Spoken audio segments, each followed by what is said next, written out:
Yeah, the tackler there needed to get rolled away. He was a little bit slow, so referee Phil Webster playing advantage here for the Crimson Tide team. Looking to play with the free ball. Oh.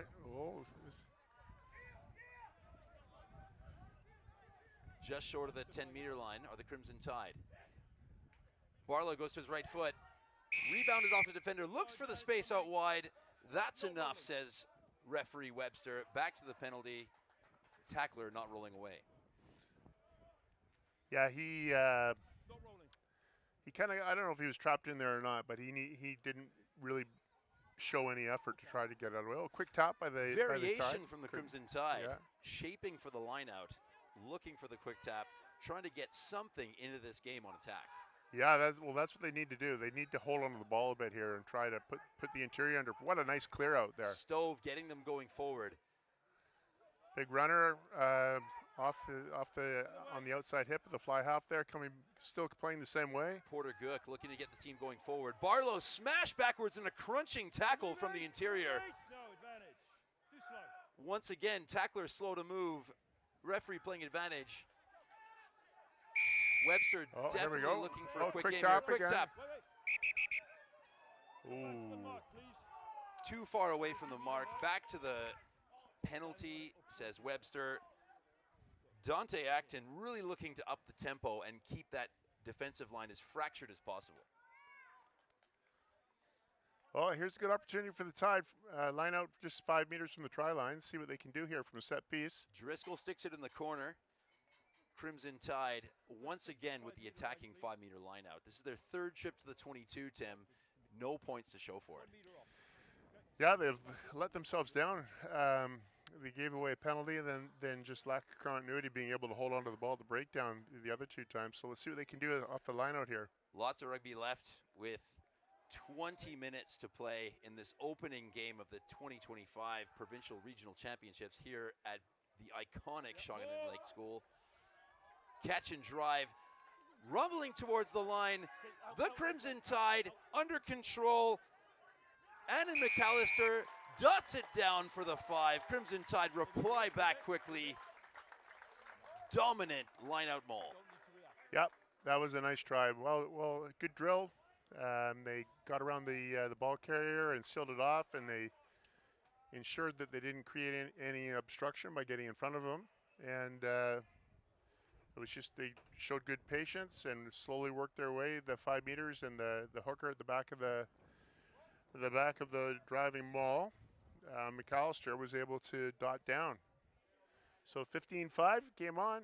Quite a difficult skill, Tim, forming that maul, especially that back lifter, not stepping across and blocking access to the ball carrier, creating that obstruction. So having that seam so the defense can access to form that maul, yet protect the ball carrier at the same time. Yeah, there's certainly an art to it, but it's a repetitious work at training, really, and that's, I guess, one of the with these PRCs and the tournaments where the representative sides, it's not like a school team where you can train your lineouts every day. So sometimes the timing isn't exactly right, and they get it wrong, or they're not able to seal off properly. But we saw it today in the British Lions game. There was a try disallowed where the rear lifter for the Wartaws got in behind and created that obstruction. Access is the key word that they're using nowadays at line-out maul, as well as kick chase. As the kickoff comes into the air, there's well access to the ball carrier. Good contest. Knock-on advantage here to the Crimson Tide. Great competition in the air from the interior. Yeah. Definitely looking to keep the ball as much as they can. Strong carry there by the Crimson Tide prop forward, and then the number 9 seeing some space. Dante Acton looks for the space in behind. Ball looks to have gone backwards. Ooh. Knock on, says assistant referee Ryan Lambrick. Okay, here we go. Another great opportunity. Set scrum just outside of the 22 on the left-hand side for the Crimson Tide. Attacking lineout. Let's see what they've got on here, whether they'll play off the back row initially or release the ball to the back line. Lots of space. Also an enticing blind side with about 15 meters of space down the left-hand channel there if they wanted to go an 8-9-11. First scrum of the game Hahn, McAllister, and Stove look to put their mark on the game right here. That's unfortunate. Feet never stable, especially after that bind call. You'll see the props will try to get their feet into a pushing position, but just never able to get comfortable there, Tim. Yeah, I think it was just on the shift there on the bind. They both props on the closest to our side here, the stadium side, or clubhouse side, lost their feet as they tried to extend their legs back. That key battle. Christian on the loose head side. Zach Hahn on the tight head side in the white jersey for the Crimson Tide. Hahn does his best to keep the scrum solid. Ball at the back. Barlow looks to exploit space. Simple carry up the middle from the Crimson Tide. They've loaded up to come back down the left-hand channel. They're off of the first ruck. Again, they've got options on both sides of the ball. The interior defender's got to leave the ball alone there. Acton looking to exploit space. Barlow does his best. Rides the contact, is able to survive with the ball. Counter ruck coming from the interior. Well done. Well done.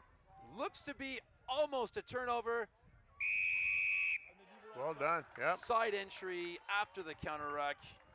I don't think the ruck was over there. So when he picked up the ball, so it was hands in the ruck by the inside center there, Kittles, and but great aggression and counter ruck by the interior team. They saw their opportunity to, that's what you want in rugby. You want a contest. You want a contest at everything: the scrums, lineouts, restarts, but the rucks as well. They shouldn't just be freebies. Definitely playing off of that line speed. The interior saw the opportunity. Barlow did everything he could to try and survive the contact, but the forwards getting over the ball, the backs as well, turning the ball over. The interior with the attacking line out just inside the 10-meter line of the Crimson Tide. Got a four-man line out here. They've got two players standing in the halfback position here. So Matthias Corbo throwing this is, he's entered the line here. Austin Davis goes in the air. Just an overthrow from Corbo. Falls onto the interior side. Ben Carroll looking to keep the pace moving. Big carry, big strong carry. Playing the same way off to the right. Carroll finds Frey. Oh, into the wide channel to the winger's hands. See what he can do. He's got some pace. Matthew Harris definitely looking to keep the ball moving to the wing. Carroll. Oof. Evan Vidoric. Big carry over the gain line as the interior keep the ball moving forward.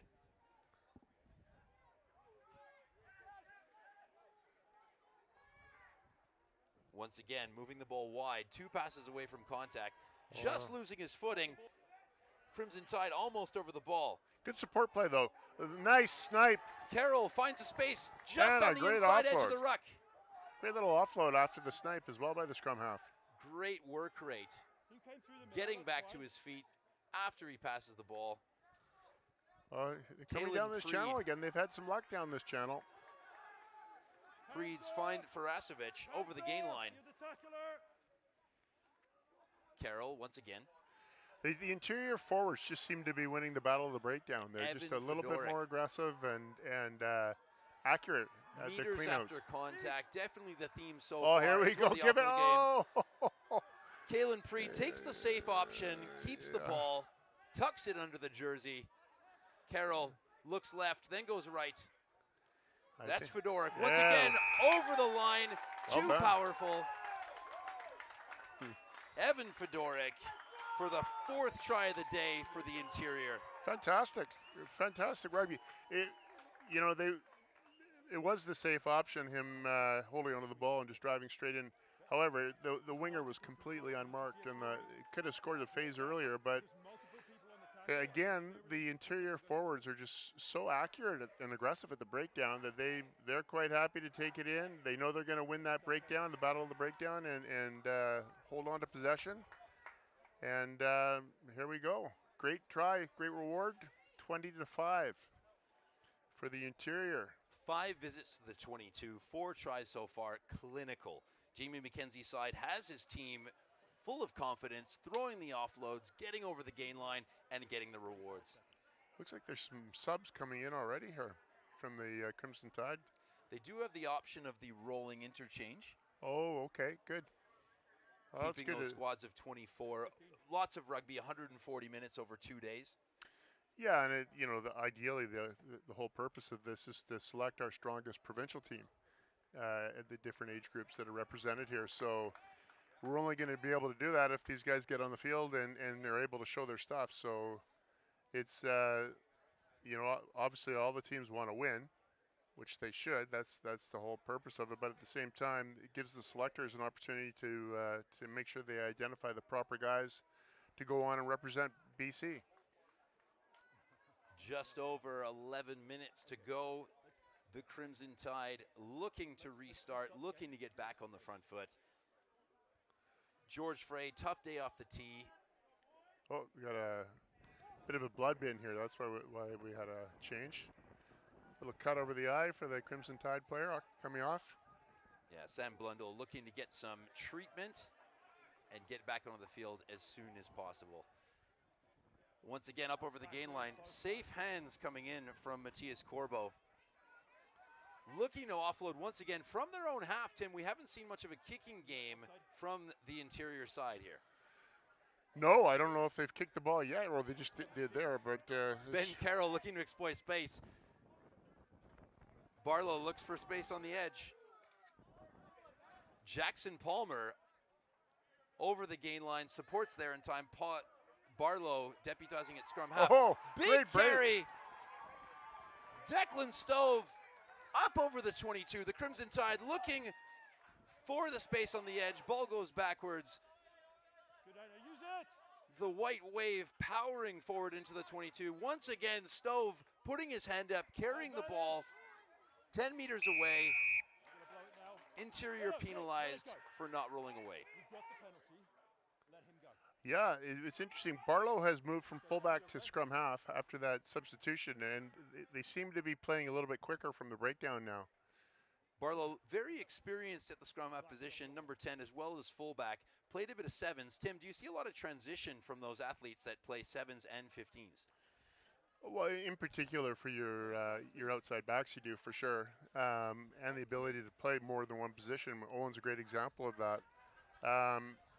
The sevens game is such a good developer for the players because they all have to be able to carry and make decisions, but they also all have to have the ability to win the ball at the breakdown. Those key skills, they happen hundreds of times a game, often underappreciated, clearing out to be able to support the ball carrier. So we'll see what we've got on here. We've got a Crimson Tide attacking lineup from about 6-7 meters from the try line. Morton getting some treatment from the athletic therapist. We'll wait for him to come in. Here we go. Mateo Way coming onto the field. I think so. Time on. Let's go. Crimson Tide 5 meters out, looking to reply. Oh, missed the mark. Overthrow to the back. Bounces kindly. Knocked on. Just came off the left hand of Finn Gargan. Not out of jail yet here are the interior. They have to survive this 5-meter scrum. They call that the coach killer. Yeah, the old missed opportunities there for sure. 5-meter. Oh, you need to make the most of those opportunities. You know, you work so hard to create a scoring chance, and you're especially when you're down 20-5. You need to try to make the most of those. But still a set scrum here. Hopefully they can put them, or the Crimson Tide can put a little weight on and make it difficult for the interior team to clear their lines.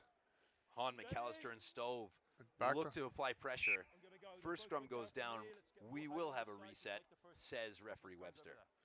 You know, it's a bit of a gamble. You can see that the interior back line is all aligned on the dead ball line. You know, those backs outside of the first receiver, they could play up flat on the try line just to ensure that, you know, there's a safe transfer and they're able to secure the ball, just in case the Crimson Tide steal the ball, which looks like they've done here. Big push coming in. Zach Kahn puts pressure on his opposite Quick tap by Barlow and Barlow try. Wastes no time. Quick tap from the base of the scrum. Scores the 5 points. Crimson Tide reply 20-10. 7 minutes to go. Yeah, that was a great set piece there by the Crimson Tide forward pack. Put the heat on for sure at the scrum, and then a real smart move by Owen Barlow playing at halfback now with a quick tap and go as the defending forwards had turned their back to get back on the try line to defend from the penalty, and he went in untouched. Great reaction from Barlow. Again, the Crimson Tide looking to get back into this game. Chase Kittleson, inside center, going for the conversion. The right-footed kicker from the right side, just outside the 15. Tough kick for him, Tim. Yeah, it's a makeable kick. It's not too wide out. He struck it well, but got just a little too wide on the outside upright there. Not a day for the kickers so far, no. But plenty of tries. 20 points to 10. The Interior looking to reply back. Crimson Tide getting back into the game after conceding the opening 4 tries. 5 minutes, 50 seconds to go. Interior 20, Crimson Tide 10. We'll see where they go from the restart here. It looks like he's shaping to kick off to his right, which he's done here. Finding that mid-range option. Well taken by the winger on the far side by the Crimson Tide. Sam Blundell getting up into the air, securing the ball. Barlow goes to the box kick. Yeah. Just a bit too far. Interior coming away with it, looking to exploit the space. To the left-hand side of the field is Isaac Harrison. Whoa, Harrison finds just Chaz lost Zimmer, his feet. losing his footing just on that left touchline. The Canada of the field is fantastic, but it can be unforgiving with that dew still on the grass from the morning. Yeah, well, it's cut so tight right now and low that if you do slip, there's not a lot of bind with the cleats into the longer turf for sure. But that was a great break by the Interior outside back there. Almost got around the corner. Chaz Zimmer looking for the space, just losing his footing. Just inside their own half, Crimson Tide will look to launch their attack. Anna McAllister just misses the target. Interior getting up into the air, forcing pressure on the throw. With that new law change, if there isn't a lift from the opposition, the not straight throw wouldn't matter. However, teams are now incentivized to get someone in the air to put lots of pressure on the hooker throwing in. Yeah, completely. It's a great law change, but what I think, which is even as it go back to a few moments ago, talking about the contest and contesting in the lineout, that should be part of the game. That challenge and just not forfeiting the opposition the ball. So I love it. A great bit of skill, lift, jump, and throw, all things needed to recycle, create the continuity and the contest that we so much need in the game. Interior. You can see both teams are struggling a little bit at all set piece, whether it be the scrum or line out there. And again, that's that timing issue with representative teams getting the time it requires to get the hit right in the scrum and get the binds right and the line out with getting the lift right and the throw right. And Declan Stove just getting his feet too far back as we saw that scrum collapsed. Penalized is the tight head prop, allowing the Interior to get back on the front foot with the attacking line out just outside the Crimson Tide 22-meter line. Yeah, we'll see what the Interior do here. They've got they're going to go with a 5-man line out again. They've got their runners all stacked up here in front of the fly half, so it's no secret where they're coming. Matthias Corbo finds the front. Yeah, Carroll looking to exploit the space. Unfortunate. Pass just out a little bit in front. Crimson Tide will have the put into the scrum just outside their own 22-meter line. 2 minutes to go in this opening half of the 2025 Provincial Regional Championships here at Shawnigan Lake School. Yeah, they just let themselves down there with a little bit of a skill execution off the lineout. The lineout was good, and then it's a long pass though from the front of the lineout to the straight to the forward runners. They're outside of the 15, so they might want to look to try to hit that middle jumper just to shorten the length of the pass there. big channel here on the right-hand channel. If Interior putting the pressure on the Crimson Tide scrum. Well handled at the back. Travis Dumbleton doing everything he can to secure the ball for Barlow. Barlow looking to keep the runners moving forward. Up over the gain line. Hands away. The Crimson Tide looking to attack from their own half. Once again, looking to put width onto the ball. Barlow looks to his right. Delivers to the front man. Pulled back on the bat. Up over the gain line. Adam McAllister. No, it's good. Oh, they want to keep coming this in. No, they're going to go back to the wide side. Barlow switches directions. Looks to the left. Oh, they're lined up down the short channel here. They've got an overload if they can move. He needs to move. Oh, Big lost pot the of ball. forwards lined up. First wide. Miscommunication between the Crimson Tide forwards. The interior will have them put into the scrum. That's where, you know, you need to let that receiver there, the forward, know. All he needs to do is catch the ball. He was trying to take it running. There was a huge overload. There was like about a 5-on-2 down that 15-meter short side channel there. So if he had just caught the ball and just transferred it right away, they would have had a great scoring opportunity or line break opportunity down the right-hand channel there. Carroll communicating with the outside backs. George Frey at number 10 Set. with runners either side. Once again, Declan Stove, legs too long, misses the bind, collapsing is the decision. And Wasting there they no go. time. Number Up 8. over the gain line. That's David Brindula. He is having a stormer. Carroll Oh, we got Double lucky there. clutch from George Frey. Oh, Almost unfortunate. intercepted. Back Playing into the hands advantage. of the Crimson Tide. Playing advantage. Good refereeing. Advantage over for the Ooh. knock-on. The kick has interior under tons of pressure. Support arrives in time. Interior might look to get the ball off the field here No, you're the just on Wow. the stroke of halftime. Oh, quick tap themselves. Ben Carroll says no, goes on the quick tap from the penalty, just shy of the halfway line. No, you're fine. They're all high. The clock is in the red. Oh. Again, looking for the attacking kick. Maybe not the best option. Crimson Tide looking for the space. Again, well taken in the aerial competition. Tatiyama getting up in the air, knocking on the ball. Mercifully, the halftime whistle sounds, Tim Murdy. Yeah. A bit of scrambulitis there by both teams there in the last couple minutes of the game there. It was a bit unfortunate. The interior number 8, when they were there in the attacking zone there, had some great break.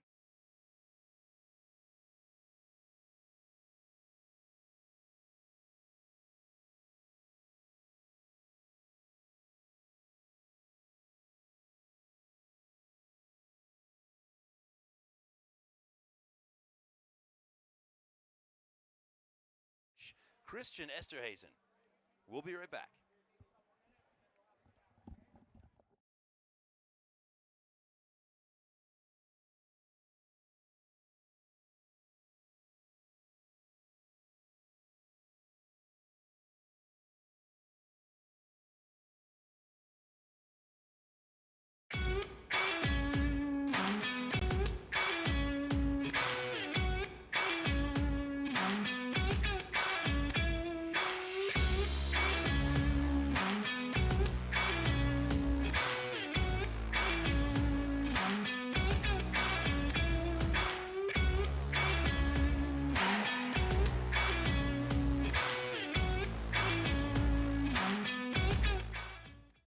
They say it's better to step and fall than to not have stepped at all. So here we are, Vancouver Island. This is going to be my home for the next few years. I've been told it's one of the most beautiful places in the world. My parents told me to engage in every opportunity that comes my way, to grow in self-discovery, to step, to fall.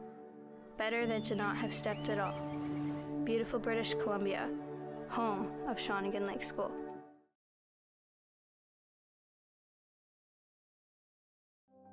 What do you look for in a boarding school? Strong academic support. Beautiful surroundings. A sense of belonging. 1, 2, 3, break. Leadership. Innovation. Experiential learning. Look no further.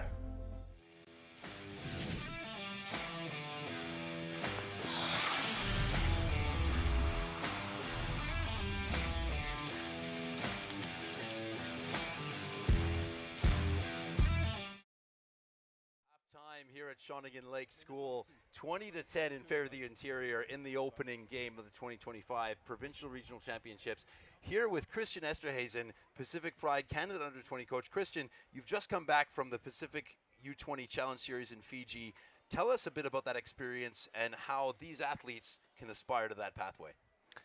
Yeah, Chris, it was a privilege to go to a tournament in a rugby-rich country like Fiji. It was definitely culturally a massive experience for the players. It's just like wherever you go, you see rugby on the beach, on the streets. You know, and then from a rugby point of view, certainly beneficial for the players. Fiji is a tier 1, top 12 kind of nation, so to play those players and to see how we can actually compete against them. We've had a disappointing first half. Second half, we got the better of them. So, you know, players build confidence, you know, by beating Samoa, Tonga, we know we can do a job against Fiji. It's massive for the belief in the program. It's gaining momentum, and hopefully we get the opportunity to go back there next year and do it again. So how critical would you say the under-19 age category that we're seeing today is in preparing to take that next step forward? Oh, it's so critical, Chris. You know, these tournaments give us pressure environments for the players. You know, there's perhaps not enough in the country. So, you know, to see how players perform, and over and above performance, how they mentally prepare, how they recover, how they stay competitive over these weekends. You know, it's crucial, you know, to get that complete player. You know, I think it gives them a sense of accountability. And if you say you want to play for your province or the country, then you need to perform this weekend, you know, or during the summer and the other opportunities, yeah. Speaking of recovery, what way back into this game do you see for the Crimson Tide over this fantastically drilled interior team? Yeah, it's interesting. I think the Tide started to value their quick ball a little bit more towards the end of the second half. So I think in the beginning they were maybe feeling the pressure a bit and went too much into their own shape and played slow rugby. But when they started to speed it up, you saw the 9 snipe a few times, some quick taps. I think that's their way back in. Just value that quick ball and stay on top of the interior team, yeah.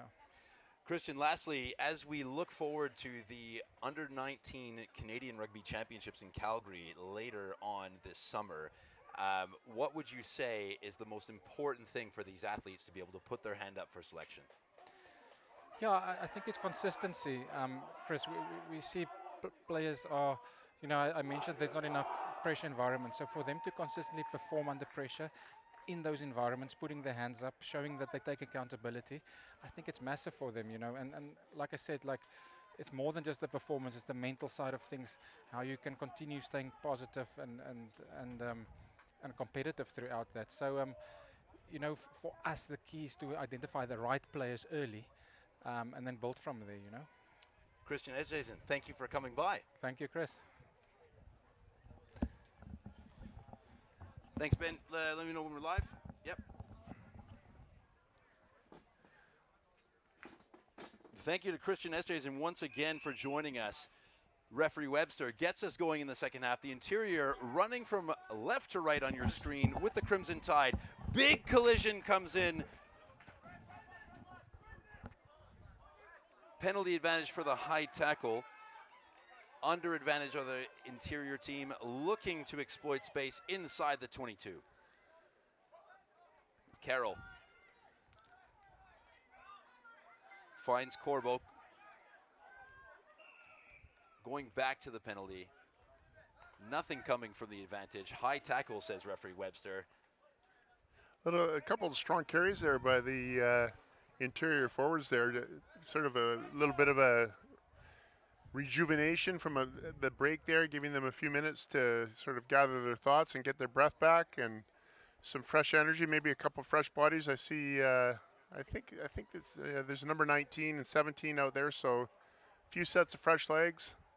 Opting to go for the scrum or the Interior, the line-out just wasn't functioning for them. Big options, small blind side, big open side, inside the 22 for the Interior. Yeah, well, let's see what they do here. Or this number 8 is a load too, so you never know what he may just come off. The left-hand winger here for the Crimson Tide is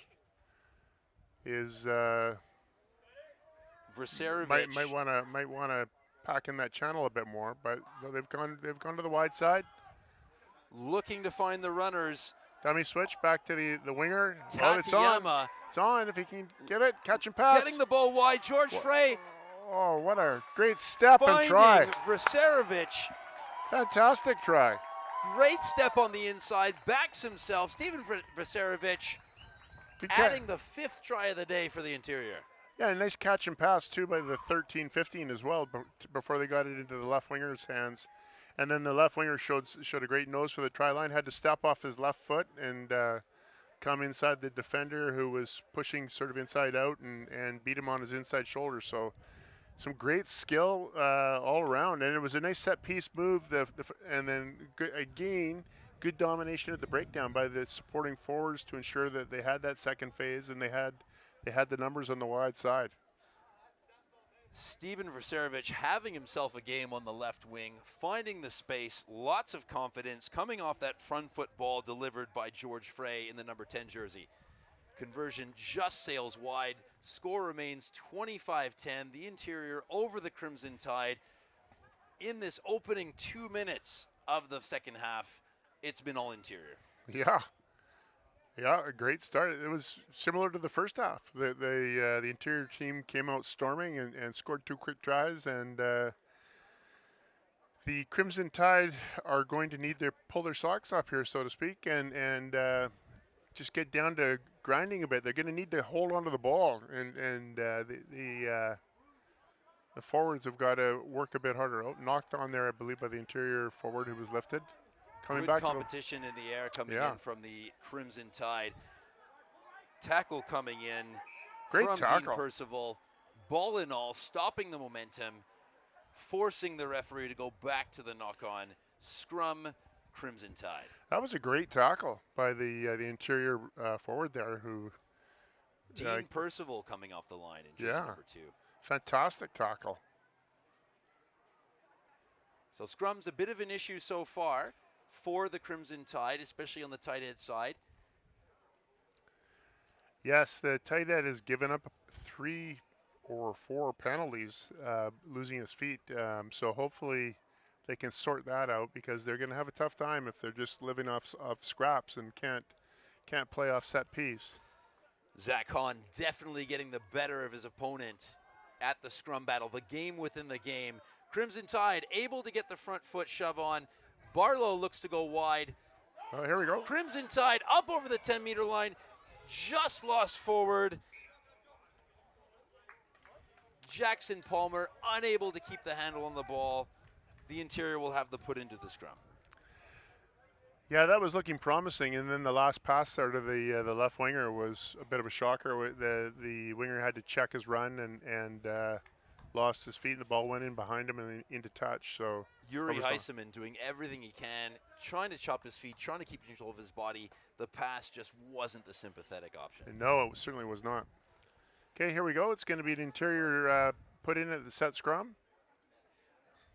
Not shaping the kick or the interior. Backs in a position to run a move off of 10 or off of 12. Yeah, they've got if you can see it from the screen, the interior backline have an interesting shape themselves right now with a bit of a staggered backline, which sets up all kinds of different options. Coach Jamie McKenzie, definitely a lover of running the ball from the number 9 position. Seeing that influence on this team in black today. All right, he was good at it. Carroll looks to put the ball in for the interior. Under a bit of pressure is Evan Fedoruk, doing well enough to get the ball out just as the whistle blows. We will reset the scrum. The front rows were down before the ball emerged.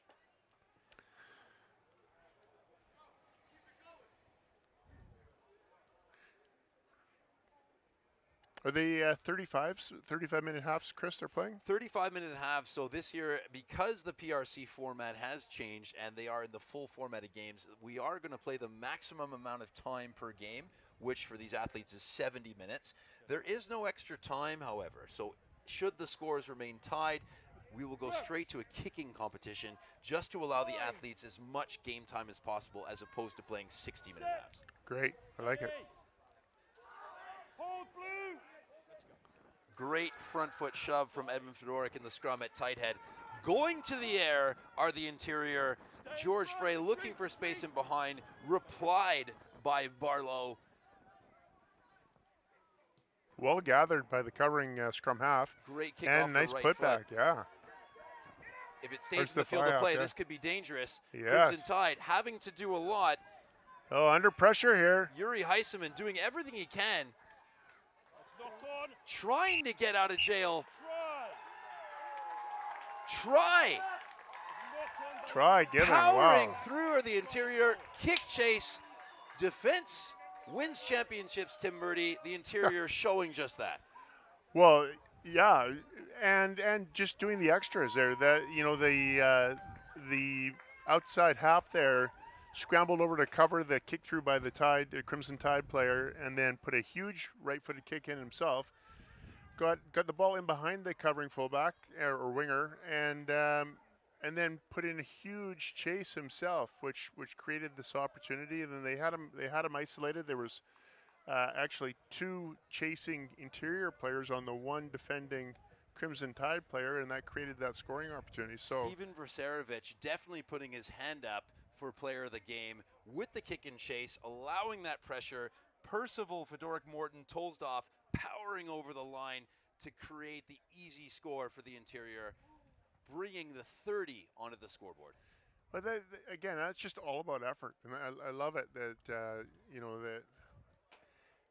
those efforts that can win you games, and those, they always say rugby's a game of small margins, but if you are outworking the opposition, showing that you want it that bad, you're going to create those opportunities. And the Tide were guilty of being a bit lackadaisical getting back there. So the Crimson Tide, and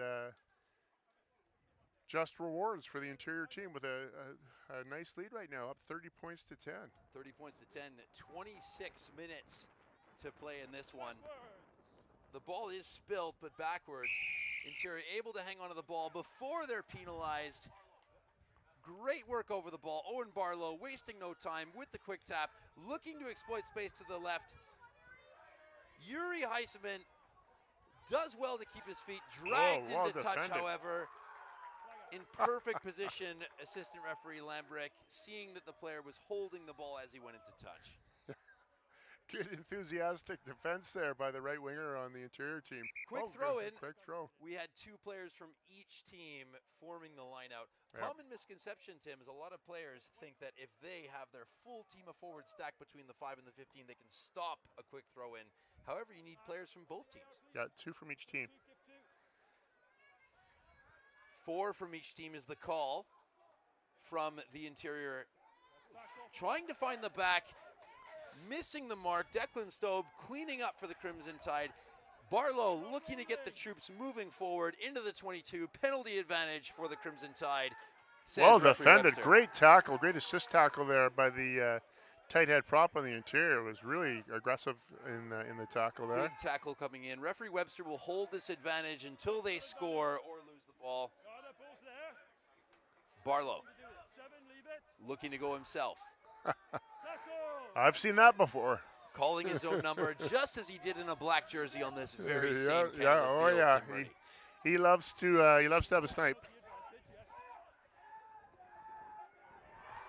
Ben. Barlow smashed backwards over the gain line. Referee Webster brings play back to the penalty.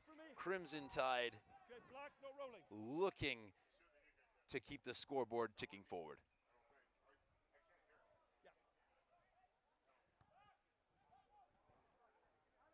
Trying to find the corner is Jack Driscoll. Lineout will be 12 meters from the interior line. Okay, here we go. We'll see what they do from the line out here. Lineout has not been the best weapon of choice for both teams today. However, they are trying to work those repetitions in this critical area of the driving lineout ball. Yeah, the timing's been an issue for both teams for sure. Going to the middle here. Goes to the middle. Straight enough, says referee Webster. Oh, he sheared off right through the middle. Counter drive from the interior, but space exploited by Annan McAllister. Oh, a little pick and go just inside the 5-meter line of the Crimson Tide.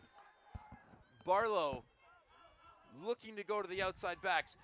Driscoll on the right foot. Oh! Perfect kick. We will No, have a conversation. I think he lost it. What is Separation is what the referee is looking at. Assistant referee Ryan Lambrick in perfect position. Referee Webster looks for confirmation. Knocked on, yeah. I thought he knocked it on. It was unfortunate. It was a great try by the I'm not sure who it was. Sam Blundell on the left wing on a pinpoint kick, nearly from Jack Driscoll. Crimson Tide just dropping the ball in the in-goal area. Goal line drop out to the interior. Wow, that was great skill. It was. It's a shame because that was a great effort, but you know, that's the game again. You got to be able to execute those opportunities. Definitely a change of tactic from Owen Barlow, looking to get something going for his team. Under pressure here, 22 minutes to go, 30 points to 10 interior. Ball's kicked straight into touch there from the goal line dropout. Straight into touch from the goal line dropout. A few options here, 5-meter line out, 5-meter scrum, or a re-kick, Tim. White, my apologies. White captain, I'm talking to the wrong person. Referee Webster just making sure that the right voice comes in from the Crimson Tide captain in this critical moment here with 22 minutes to go. 5-meter line out chosen by the Crimson Tide. Last line out throw under a bit of pressure. Barlow able to sweep up the messy ball and create an attacking opportunity. Let's see if they can get their line out right. 5 meters out from the line. It's the smart option though, because they have been under pressure at the set scrum. So they probably have a higher percentage of success at the line out than the scrum, the Crimson Tide team. Oh, ball stolen. Stolen. Here they go, they're having a go. Wasting no time. Off of the right foot. George Frey. Oh, Yuri Huseman stepping off his right foot a couple times, finds some space. Nice strong fend. Eisenman, since coming onto the field, injection of pace into the back line, looking to waste no time, employ that big right foot step that he's got. Crimson Tide held up by the interior. Looking to play left to right are the Crimson Tide. Big tackle coming in from the interior. Late tackle. Without the ball, says referee Webster. Once the ball's passed, putting a tackle in, illegal. Crimson Tide look to exploit. Wow, that's a fantastic tackle. Great tackle coming in from Theodore Phillips, putting his team on the front foot in defense. Crimson Tide looking to get inside the 22 once again. Barlow scans to the left. Finds the lead runner. Looks like it's come forward out of the hands. Jack Driscoll, hearing the call, seeing the runner, just gave the pass a little bit too late. Yeah, it was looking promising there, just a little bit unfortunate. The forward runner maybe found himself a little too flat and got the timing wrong there, and then Driscoll should have probably just held the ball. But again, you're so used to running that in a training session where your runners are playing off you there to give the ball, and just got the timing a bit wrong with the forward with his, I guess his initial alignment is what set that up where he found himself in front of the ball carrier. Set scrum here for the interior. Scrum on the beautiful Shawnigan Lake campus located on Vancouver Island's rugged west coast with 270 acres of lakefront campus, a world-class athletic facility, including an ice arena, rowing docks and crew house, water-based field hockey facilities, and artificial turf for soccer. There are beautiful rugby-specific facilities here in the Highlight Pavilion. The Canada Field on your screen, home to international rugby fixtures, 6 turf fields, a high-performance weight room, a spin room, on-campus massage, acupuncture, and athletic therapists. Shawnigan Lake School started their rugby program in 1928. We are privileged to be here. The Crimson Tide, privileged to take the quick tap, looking for space. Barlow wasting no time. Another huge tackle. Dropped out the back, knocked on, and kicked ahead the fly hack. The interior, big chase coming in. Milo Jamola looking to create the turnover as the Crimson Tide consolidate just outside their 22. Yeah, Theodore Phillips continues to put big tackles in. He's put in the last 5 minutes or so 3 or 4 huge tackles. Coming off the bench in jersey 22, tough thing to do, but Phillips is definitely making a statement in this game. Yeah, hopefully he's caught the eyes of the selectors, because a lot of times, you know, you get these diamonds in the rough from areas like the interior where it's just a pure athlete that maybe is newish to the game of rugby, but just has something special, a little bit of X factor in his athletic ability. X factor to say the least. Crimson Tide looking to get something going for their side here. The game isn't lost yet. 18 minutes to go, 20 points to make up. Tim, can they score 3 times? Oh, certainly there's enough time to score 3 times. They just need to get a little more solid in their set piece to give their back line a bit of an opportunity, and then they need to hold on to the ball. They really shouldn't be kicking away possession when they need tries for sure.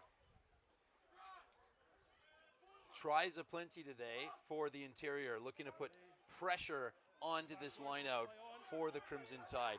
Taking the ball going forward. Finn Gargan playing the ball on the ground. The boys all getting a little aggressive there. Austin Davis just quick tap by the hooker. Saluting his opposite number. Again, not many more options for the Crimson Tide other than to go forward with the tap and go. Looking to hold up the ball carrier. That's the captain, Brendan Christian, for the interior, leading from the front. Well defended. Forwards getting around the corner. In defense, off feet is Mateo Ray for the interior. Surely the Crimson Tide will stick it in the corner. Yeah, it looks like they've done just that, and we'll see what the Crimson Tide can do from their line out here. Coach Barker looking on, line-out specialist himself. What would the call be here, Tim? Well, you want to go something safe so that you win possession. They've got a 5-man line out here. They've got a Finn Gargan's a big jumper at the back, and then they obviously have their they've brought a late guy in at the tail, so they may play the safe ball at the front. They're going to the middle, but the interior get that front jumper up so high. He's disrupted the throw. Austin Davis definitely getting up into the air, using that single back lift. Common tactic now with the new law change of putting pressure on the throw from the lift from the opposition. In this case, Austin Davis taking things directly into his own hands as the ball's cleared out, looking to exploit something on the right wing. Coming off of it is William Yan, looking for a reply for the Crimson Tide. Smash backwards in defense, crunching tackle coming in from the interior. Penalized, however. Yep. Not rolling away. Quick tap. Whoa, big carry there by Big the carry coming in. Lucette prop. Zach Hahn looking for that mismatch. Lining up the number 9, Ben Carroll. In any case, Crimson Tide taken back too far away from the mark, says referee Webster. Barlow looking to run a move. Taps the ball off the right foot. Looking to get up momentum through the forwards. Declan Stove held up by the interior. He got the ball down to the ground, which was good, because it was looking like he was going to get caught held up there for a sec. Forced to go wide. Lost forward in contact. Will go back to the penalty. Offside, says referee Webster. The black wall never made it back. But they're chewing away the clock here, and time is becoming very important for the Tide if they're going to claw this back. Gunnel Torsdorf singled out by referee Webster for never onside as the Crimson Tide look to consolidate. 14 minutes to go. 30-10. Massive carry coming in. Zach Hahn gets the left-hand fend going. He did, but he lost the ball. He spilt the ball. Losing it in contact, perhaps not transferring it in the correct hand, keeping that ball away from the defender, Tim Murdy. Yeah, you got to make sure that you you protect the ball and you get it. You're not driving right into contact with the ball, protecting it. So a quick transfer, as you said, to the ball to the outside arm. But you know, he just ran straight at the defender. He didn't try to use any footwork as well. So although he took it in hard and he knocked back the defender, it allowed the tackler to get a bit of a rip on the ball as. Even though he was knocked backwards and in fact knocked to the ground, he was able to rip the ball out. Interior with the scrum inside their own half, just to the left-hand side of the post on the 10-meter line. Referee Webster says, we will reset. And again, all this is ticking time off the clock here. All these resets, and the Interior should be smart here. They should just take their time resetting lineouts, walking to the lineouts, anything to just slowly eat away at the chances. Crimson Tide looking to put pressure on the scrum. Well done from Evan Vodorik at the tight head prop position. Big carry by the number 8 again. David Brandula over the gain line. Carroll wastes no time. They're not playing like they have a 20-point lead, Tim Murdy. They're looking for more. They're looking to stamp their ticket into the final tomorrow. It's awesome. That's why they're winning the game. They are playing with so much confidence and aggression. Matthew Harris, educated right boot. They're playing some really intelligent rugby, but also entertaining rugby. It's fun to watch. Getting the rewards as well. Big kick chase coming through. That's for Fraserovich, once again applying pressure to the Crimson Tide defense, forcing the handling error. Ball goes into touch, Interior line out. Interior looking to put an exclamation point on this almost perfect performance so far. Yeah, they've been very good.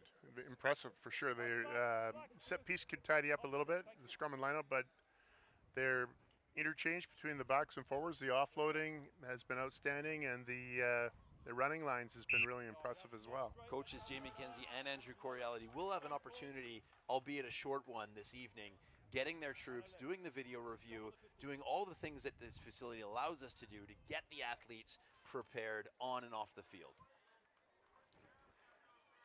I think at this stage, the biggest thing for them would be all about recovery and not getting too far ahead of themselves. They're going to need to repeat this kind of emotional performance again tomorrow, and it'll be interesting to see the next semifinal.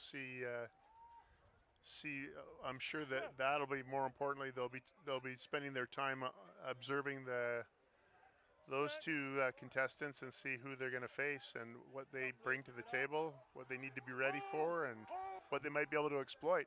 Big scrum coming in from the Interior. Great defense. Great pressure. Just constant pressure. Brendan Christian leading from the front as the captain and the loose head prop. Look at this guy go. Great opportunity seized. Again, that's Steven Fraserovich working off his left wing, looking for work, definitely putting his hand up for player of the game. Interior looking to consolidate. Carroll up the blind side. Connor Hopkins lays it back beautifully. Carroll once again finds Frey. Big defense coming in from the Crimson Tide. They need their hands back on the ball.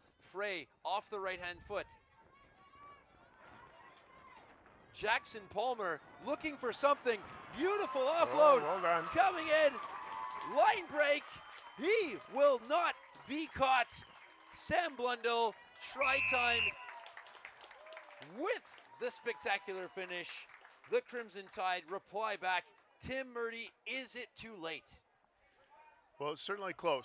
It's not too late. There's 10 minutes left. They're going to need to have a little bit more of that. That was actually, it was a great little play by the inside back Jackson Palmer, who's come onto the field, got onto the outside shoulder, created the extra man on the wide channel, then released the right-hand winger, and he showed obviously great gas and a bit of an outside swerve to get around the corner himself. But 13-17, will that kick become very important? We will see. First successful conversion of the day. It's not been a day for kickers, but a day for tries, a day for line breaks, a day for a few great-looking scrums. The Crimson Tide hit back. Interior 30, Crimson Tide 17, 8 minutes, 40 seconds to play. Here in semifinal number 1. Yes. It's interesting. They're going to need to get possession back off the restart here, the Tide, Crimson Tide, and then see what they can do from there. They need to hold on to the ball, though, because the interior team was a bit unlucky there. They had all the pressure going there for the last 5 minutes or so, and then had that turnover, and the Crimson Tide made them pay. Turning pressure into points were the Crimson Tide, looking to keep the scoreboard moving forward. The interior looking to contain and hang on to book their place in the final here tomorrow afternoon. Well taken, Zach Hahn copes with the pressure, managed to stay in the field of play. Palmer takes a hit as he delivers. Crimson Tide through Owen Barlow, looking for something, looking wide. Driscoll trying to link up with his teammate. Kittleson copes well with the contact. He does, but Sam Blundell does very lucky, well yeah. to hang onto the ball. Knock on, says the referee. Forward out of the hands. Yeah, interior ball. The Crimson Tide were, although they ended up having a handling error there, they're a bit fortunate there because the interior defense was just pouring onto the ball. They're putting the Crimson Tide under pressure again. Big shift from Declan Stove coming off the field. Joins his teammates in the technical area. Everything put on the line. Tough day at scrum time for him. Some big carries, some big tackles put in. Well done from the young man. Yeah, no, he did a lot well. Had some great carries for sure. He's a big boy. Carroll looks to feed the ball into a promising attacking scrum here. Big pressure coming in. Zach Hahn once again on that loose head prop side, trying to destabilize. Crimson Tide penalized. Extra roll. The interior scrum half was, he is going to go quick. Carroll once again wasting no time, looking to put more points on the board. Are the interior just to the left of the post. 5 meters out now. Christensen, the captain, gets his side going forward. Once again, Carroll looking to move the ball right to Frey. Frey, big pass. Oh. Theodore Phillips looking for a bit of magic. Move, tackler release. Thank you. Carroll once again goes to a knee. Oh, good throws a pass. tackle. Big tackle coming in. Owen Barlow leading from the front. Oh, unmarked channel there on the A gap. Smart play. Connor Hopkins finds the space, notices the gap in the defensive line, puts the ball down. The interior are almost home and hosed. Yeah, I would say that is very close to game, set, match there. With that, that's it happens obviously when you put together a few phases like that. But that's a weak try to get, a soft try to give up. Right down, pick and go down that A channel. That's the first area of defense. You got to make sure closest to the ball, inside out coverage is done by the defensive line, and they pushed out and didn't defend on the corner there, the A gap on the short side, and it was just a simple pick and go, and he went in untouched. Difficult for players and coaches coming into these representative fixtures. Limited time together. Those combinations, trusting the player inside you, so important. 5 minutes to go here. The interior looking to book their spot in the final. They await the winners, or they will await, we should say, the winners of the upcoming match coming in a few hours' time between Vancouver and the Fraser Valley. That'll be a good game. You're right. With these representative sides not getting the timing and trust and communication down. However, it's also game understanding. This is representative rugby. It's not high school rugby. These players are playing for the opportunity to be selected for the provincial team, and it's kind of game understanding, knowing how you defend and defending in and around the rock, especially 2-3 meters from the try line. Looking on are coaches Curry Hitchborn, Tom Larish, and Logan Martin Feek, looking to make selections. Tim, who would be the standout player from this game that you would definitely want on your team going to Calgary in a few weeks' time? Well, there's a few on both teams, but I think the interior team just have a few real specimens, I would say, with a bit of X factor. And personally, I would probably say the number 8, David Brundula, has really impressed me with his ball carrying and his defense, and he's being an all-round pest at the breakdown. Doing the little things, Brundula. Crimson Tide, guilty of being off feet. Interior with the penalty. Frey trying to steal extra meters to make a better angle for the kick. Referee Webster says no, it's by the 5-meter line. Frey sticks it into the 22. Attacking line out, Interior looking to close out this game with 2 minutes 45 to go. Yeah, again, this is just killing the Crimson Tide because it's all time on being eaten off the clock here. Precious time. Percival looks to hit the back. Great line out. That's a hard throw to make, and especially this time of the game. Bit of a breeze coming in left to right as well. Interior getting over the 22, under penalty advantage. Carroll looks to exploit the space with the left foot kick. Back to the penalty. Offside, says referee Webster. Offside and a bit of a high kick. He's going quick. They want to keep Carroll playing. wasting no time. Looking direct is Matthias Corbo. Do you know, he's another kid who's played very well. The hooker, Matthias Corbo. Playing under penalty advantage for the high tackle. Great control by Corbo to keep the ball alive. Looking for space. Dean Percival, actually, sorry. Dean Percival is the hooker. He's had a very strong game as well. He's an aggressive player. No surprise, he's a redhead, so I guess it's comes by nature. He's a fiery character, and he's been really involved in all the battles here. Well, Percival looks to make another line-out throw. No, the Interior look to go to the quick tap inside the 5-meter line. Big clean-out coming in from Evan Fedoruk. The Interior losing the ball on the 5-meter line, however. Barlow looks to clear his lines. Ball stays in field, looking for space. Mateo Ray pop out the back. Oh, what a step. Matthew Harris to and pace. Vracevic once again. What a great, is he in just touch? Into touch. Oh. Flag goes up from assistant referee Forth. What? He has gas. Holy smokes. The left-hand winger there for the Interior team. Big step coming in from Stefan Vracevic. Player of the game candidate for sure. Wait for subs. Black us subs. Hold on.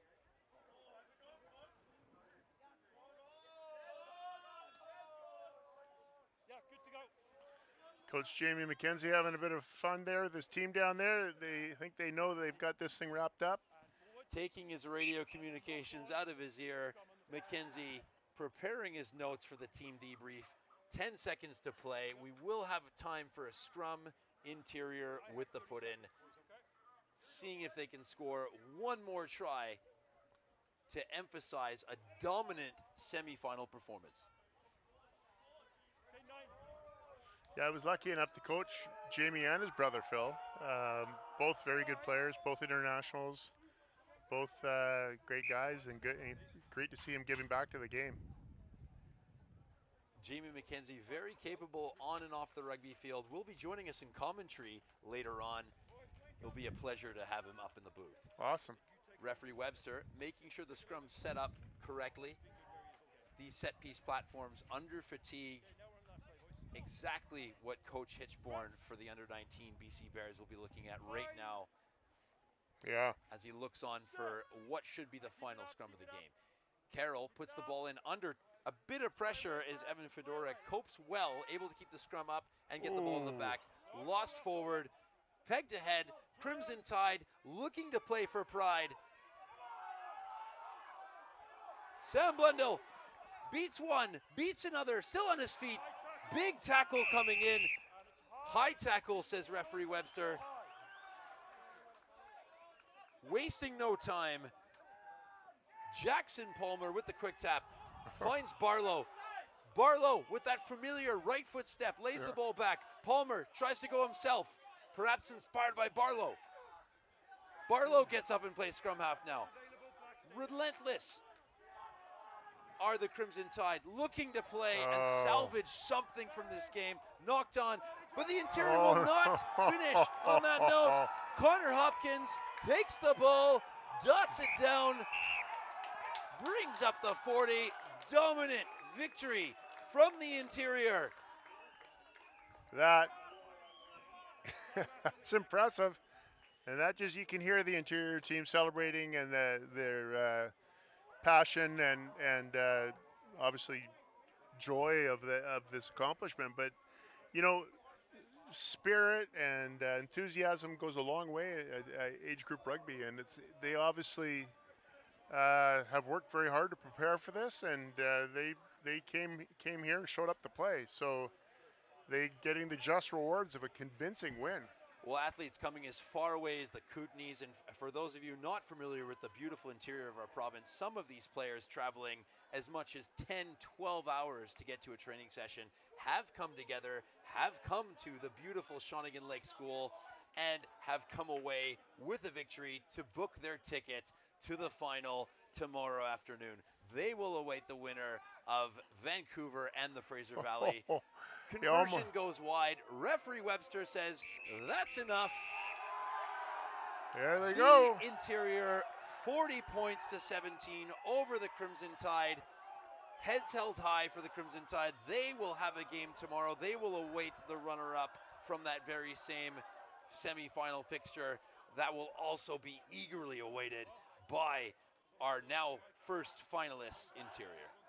Yeah, fantastic game. Very entertaining game to watch. Very deserved winners. The Interior side played some really great rugby, and showed some great skill. They have some athletes on that team, though. I'm hoping a few of those boys get an opportunity with the provincial team, because there's some athletic specimens for sure. Coach Hitchborn will surely have his work cut out for him. He has one more semifinal to watch coming up in a few moments' time. The first semifinal of the Under-19 girls competition. The Fraser Valley will take on the Interior. For Tim Murdy, I'm Chris Asmus. Thank you very much. We will see you in a few moments. Great. Thanks, Chris.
They say it's better to step and fall than to not have stepped at all.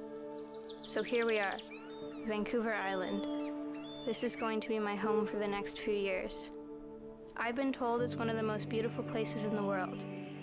My parents told me to engage in every opportunity that comes my way, to grow in self-discovery.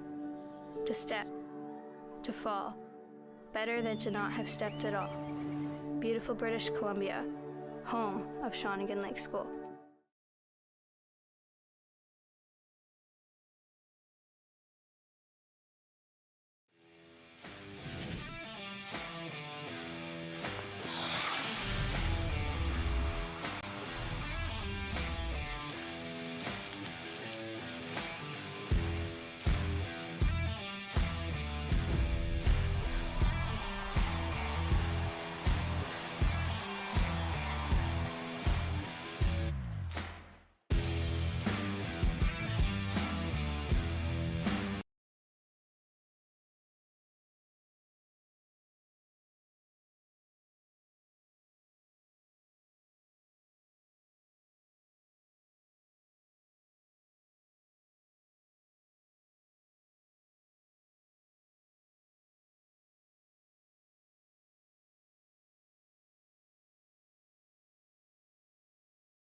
Welcome back to Shawnigan Lake School on the Canada field.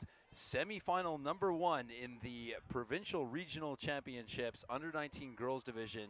Fraser Valley kicking off left to right against the Interior. Joining me, Jake Teal in commentary. Jake, what are you looking forward to most in this matchup? I think we're just looking for a pretty good competitive matchup here. I know both teams have been putting a lot of time. I think both teams are looking to play on the front foot, some fast-paced rugby. Get the crowd excited, Chris, and I'm really excited to be up here with you. Howlett kicks off, going deep. The Interior looking to hit the ball up, not shaping the kick, looking to attack from deep inside their own half.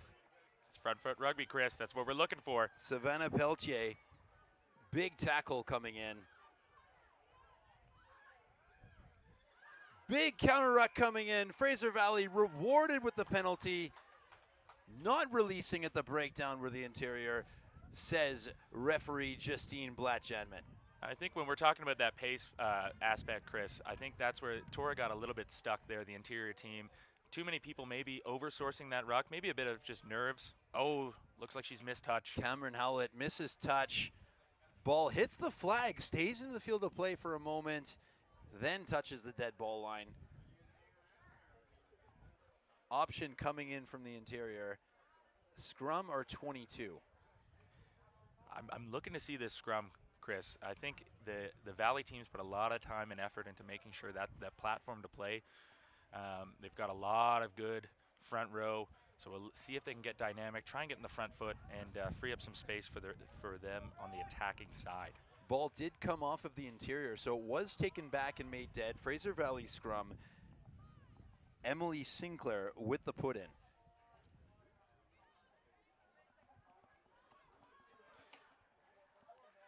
Big scrum coming in on the back of Ali Dobson.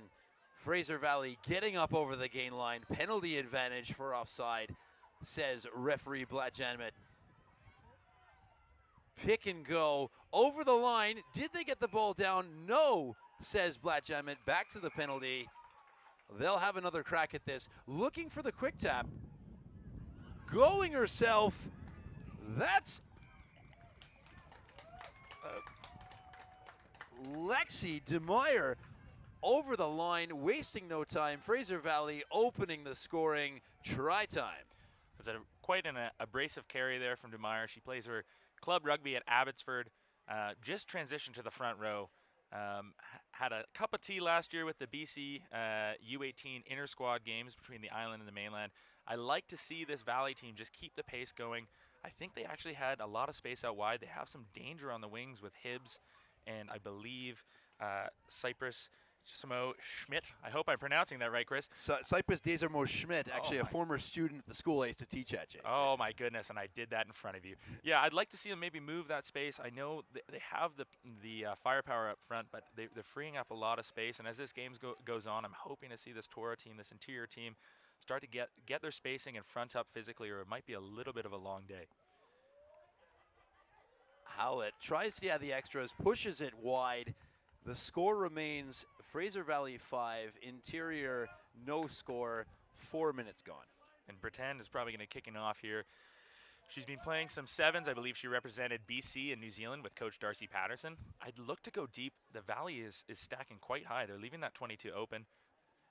Emmy Pretend checks with her runners off the left shoulder, looks to get the Interior back onto the right side of the field from their point of view. Goes short with the restart. Dealt with well from the Fraser Valley. A little bit slow to the breakdown. Getting over the ball was Mary Sicker. Still in continuity. Fraser Valley trying to work through the phases. Going wide. Small handling error comes in. Well dealt with by Cameron Howlett. Puts the kick in behind. Back in support are the Interior. McCara. Well covered.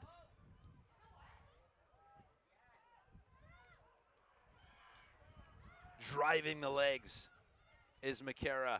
Fraser Valley into the 22. Interior penalized, not rolling away. Quick tap coming in once again. Catching the Interior. Penalty advantage for not 10. Very close to the line are Fraser Valley, looking to work through the forwards, marshalling the troops in. There's 13 people in the box. Try time, Fraser Valley. Some expansive rugby there, Chris. I think I'm really happy to see Emily Brett applies her trade at UVic, put that kick in behind, found some space. Hard for the interior player to kind of juggle that. Their kind of track back wasn't there. She had no support, tried to place that ball a little bit deeper. And like I said before, a lot of firepower in the Fraser Valley team, especially in the backs. A good carry and get on the front foot, and it's just been relentless. Carries tight, carries wide. The Fraser Valley team just foot on the gas. And coming from that kicking game, Jake, kick in behind, interior chasing to get back behind the ball, sending a kick under pressure, just allowing the Fraser Valley to get easy front foot ball and get their carriers lining up. And I'd almost want the interior team to probably try and carry, get themselves settled, calm the game down, get the exit at their own pace. Just a little bit frantic right now, which is understandable. It's a big game. They've traveled a long way, trying to get themselves settled here. Looking for them again, I think probably just to try and stretch them, put them on the back foot. Some good double collisions from the interior team. They're defending, they're fronting up well, but once the kick got introduced, they got a little bit scattered. Howlett unable to add the extras. The score will remain Fraser Valley 10, Interior 0. 28 minutes to go still in this first half in semifinal number 1. The Interior looking to restart. Going with the middle option, again, well dealt with. The Fraser Valley converging towards the ball, gets the big fin going. That's DeMeyer once again, putting her hand up. Big carry coming in, and support offered by Haley Jones with the clean out. Howlett looks to go wide, releasing the backs. Pass doesn't go to hand, but it's all backwards, says Blanche Emmett. However, the first pass forward from the hands. Scrum interior, they'll have some ball to work with. It'll be interesting to see how they attack here. I would imagine we might see Fia Marshu. Again, she's playing at University of Alberta at the back of the scrum. I think we might see her in motion. I'd really hope that this interior team gets a little bit of front foot ball. We haven't gotten the chance to really see them in an attacking shape. But they have lots of weapons. But again, this Valley team is just full of stout defenders. So we'll see where they look to attack. Laden with talent across the board. UBC, UVic, the University of Alberta. Trinity Western, we got to give a shout out to them Trinity as well. Western, fantastic sevens program built through the last few years as the Fraser Valley win the ball at the scrum, getting over the gain line. Desiree Schmidt with the offload. Big carry coming in. Haley Jones laying the ball back. Sasha McGee getting her team going forward. Recycling into shape. Sinclair marshalling the troops. Peltier. Very quick ball coming in. Popping up on the left side is Cameron Howlett looking to get the team going forward. That's Hannah Hibbs coming in with the carry over the 22 into the 5 meter space near the try line. Lots of space here, Chris. Tatafuna, big carry coming in. Big space coming, but so close to the line, Jake. Perhaps too tempting for the forwards not to give up. Ball goes out under penalty advantage, Fraser Valley looking to exploit the space. Oh. That's Sophie Lemon looking for space. Getting the ball down. Fraser Valley, try number 3. And that all comes from that scrum. Again, interior finally get a little bit of ball, but that's where the Valley's really, that's their calling card. Their front row is quite strong, quite dynamic. Looking at that tight head, Sasha McKee going to UVic next year, gets the ball, quick turnover, and then they stretch it. I really enjoyed seeing them try to stretch it. Again, a couple quick passes into the space, abrasive front foot carries, a lot of pace, trying to get that ball to Hibbs on this right wing. Trinity Western player, big carry. She was impressive this year at the Can West Sevens and showing why. Some physical carries. Used to be a flanker. That pipeline, that transition from flanker to wing is looking strong. That DW Poppy pipeline in the Fraser Valley under Stu Crowley coming into Trinity Western, as well as a few UVic players, some UBC players coming out of that program in years to come. Conversion is successful. Stuart Crowley, Chris, you know he was my first coach. Told me to play prop. Well, Jake, it doesn't work out for everyone, I suppose. No, it doesn't. Stu Crowley does a bit of refereeing as well on his day. Bringing the score to 17-0 so far. It's been all Fraser Valley. Jake, what have you seen so far? Again, it's just a lot of front foot carry. They're getting across that gain line and then playing. There's no rest. Emily Sinclair at 9 has been getting the ball out fast. They've been clearing past. It's not giving the interior team any time to set up defensively. I really hope this interior team maybe could try and get a little bit more positive tackles, try and stop the momentum. They just haven't had any ball, Chris. No, playing defense so far. Looking for the short option to get their hands back on the ball. Well dealt with by the Fraser Valley. Bit of a suspect offload, but they go forward through the forwards, putting her hand up. There's DeMeyer again, another carry. Over the halfway line, wanting the ball in hand. Lots of space in the back. Looking to put in the attacking kick. Great option, perhaps not the execution they wanted, but they will be in a great position to put pressure on this line out. Interior throw in just inside their own half. And I love that look from Emily Brett. You could see maybe the execution wasn't there, but that space is in the backfield, and that's what we're looking for when we're looking at that higher level rugby piece. How can we stretch these teams? How can we put the pressure on them? We've seen that the interior hasn't been very successful right now with attack. Putting them in the corner, asking them, forcing them to play out. It's a good idea. Just execution wasn't there. First line out coming in from the interior, looking to the front. Great contest coming in. Maggie McCulloch, Kim Snow in the second row, providing that height to this Fraser Valley line out. Great little tip option from Kim Snow, finding Ayana Tutufauna. UBC commit. Ooh. Looking to pick up the pace. Says Blatt Jamet. Tidifanua again getting this team going forward. Fraser Valley just outside the attacking 22, looking to exploit the blind side. Tidifanua can't find the handle that time. Knocked on. Bit of a pause for an injury here. We are located on Vancouver Island, on BC's rugged west coast, on the 270-acre lakefront campus of Shawnigan Lake School, with world-class athletic facilities, including an ice arena, rowing docks, and crew house, a water-based field hockey turf, and an artificial turf for soccer.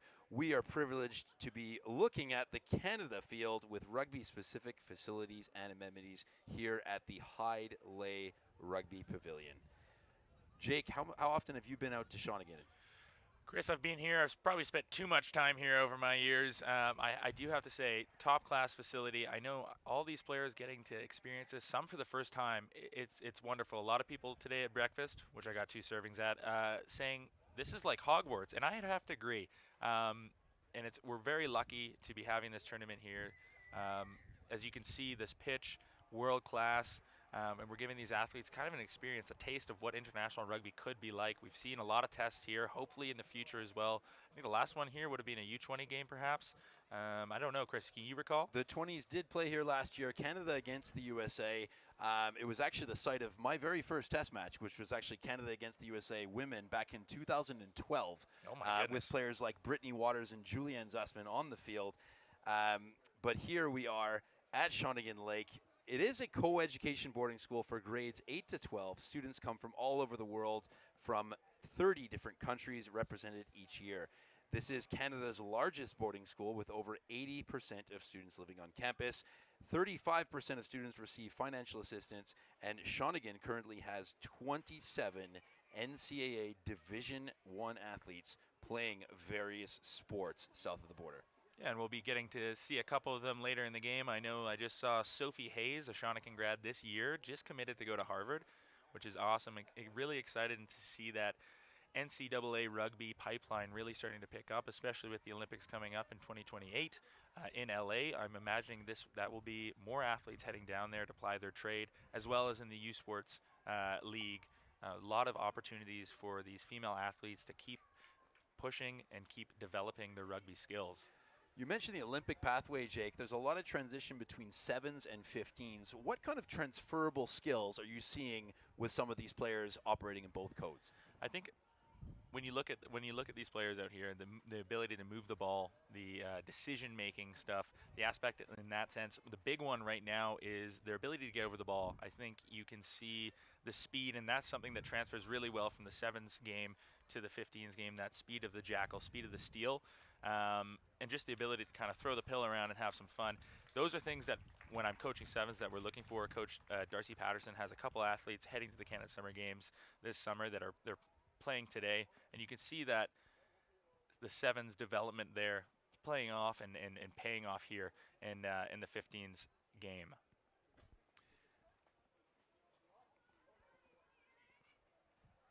As Leslie Taparo, pardon me, Ziza Brooks gets to her feet, helped off by her coach and athletic therapist. Referee Blatt Jamet will look to get the game restarted.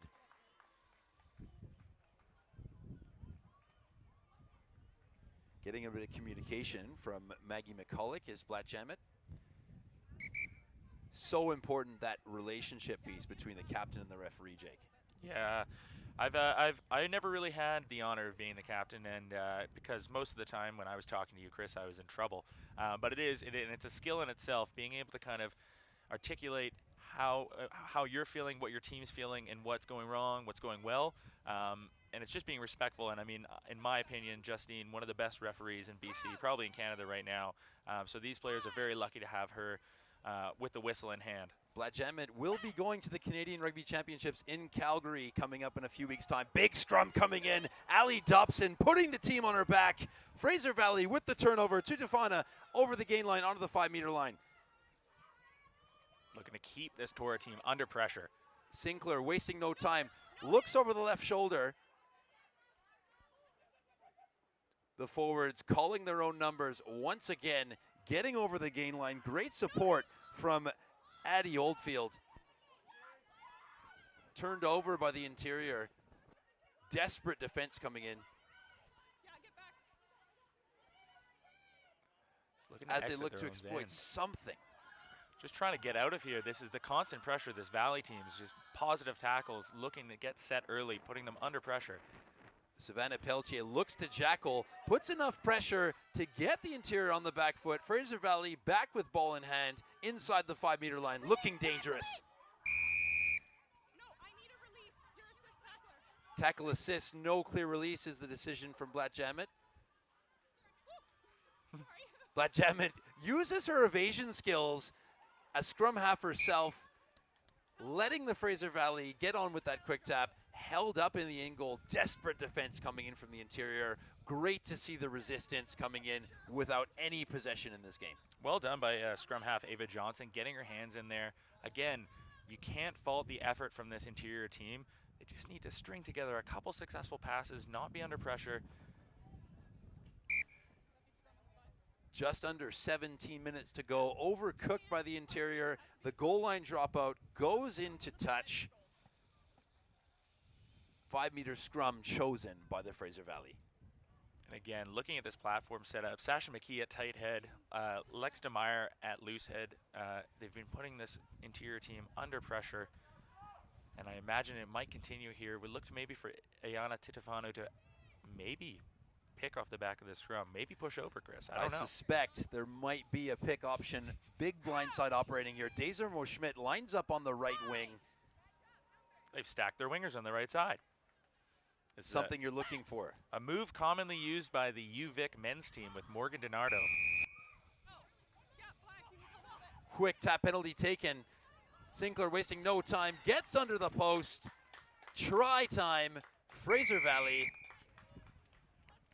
Once again, quick to react, quick to exploit, and quick to get on the scoreboard. And I think it's just hard with the constant pressure this Valley team has been able to put the interior under in terms of their contact points, their set pieces.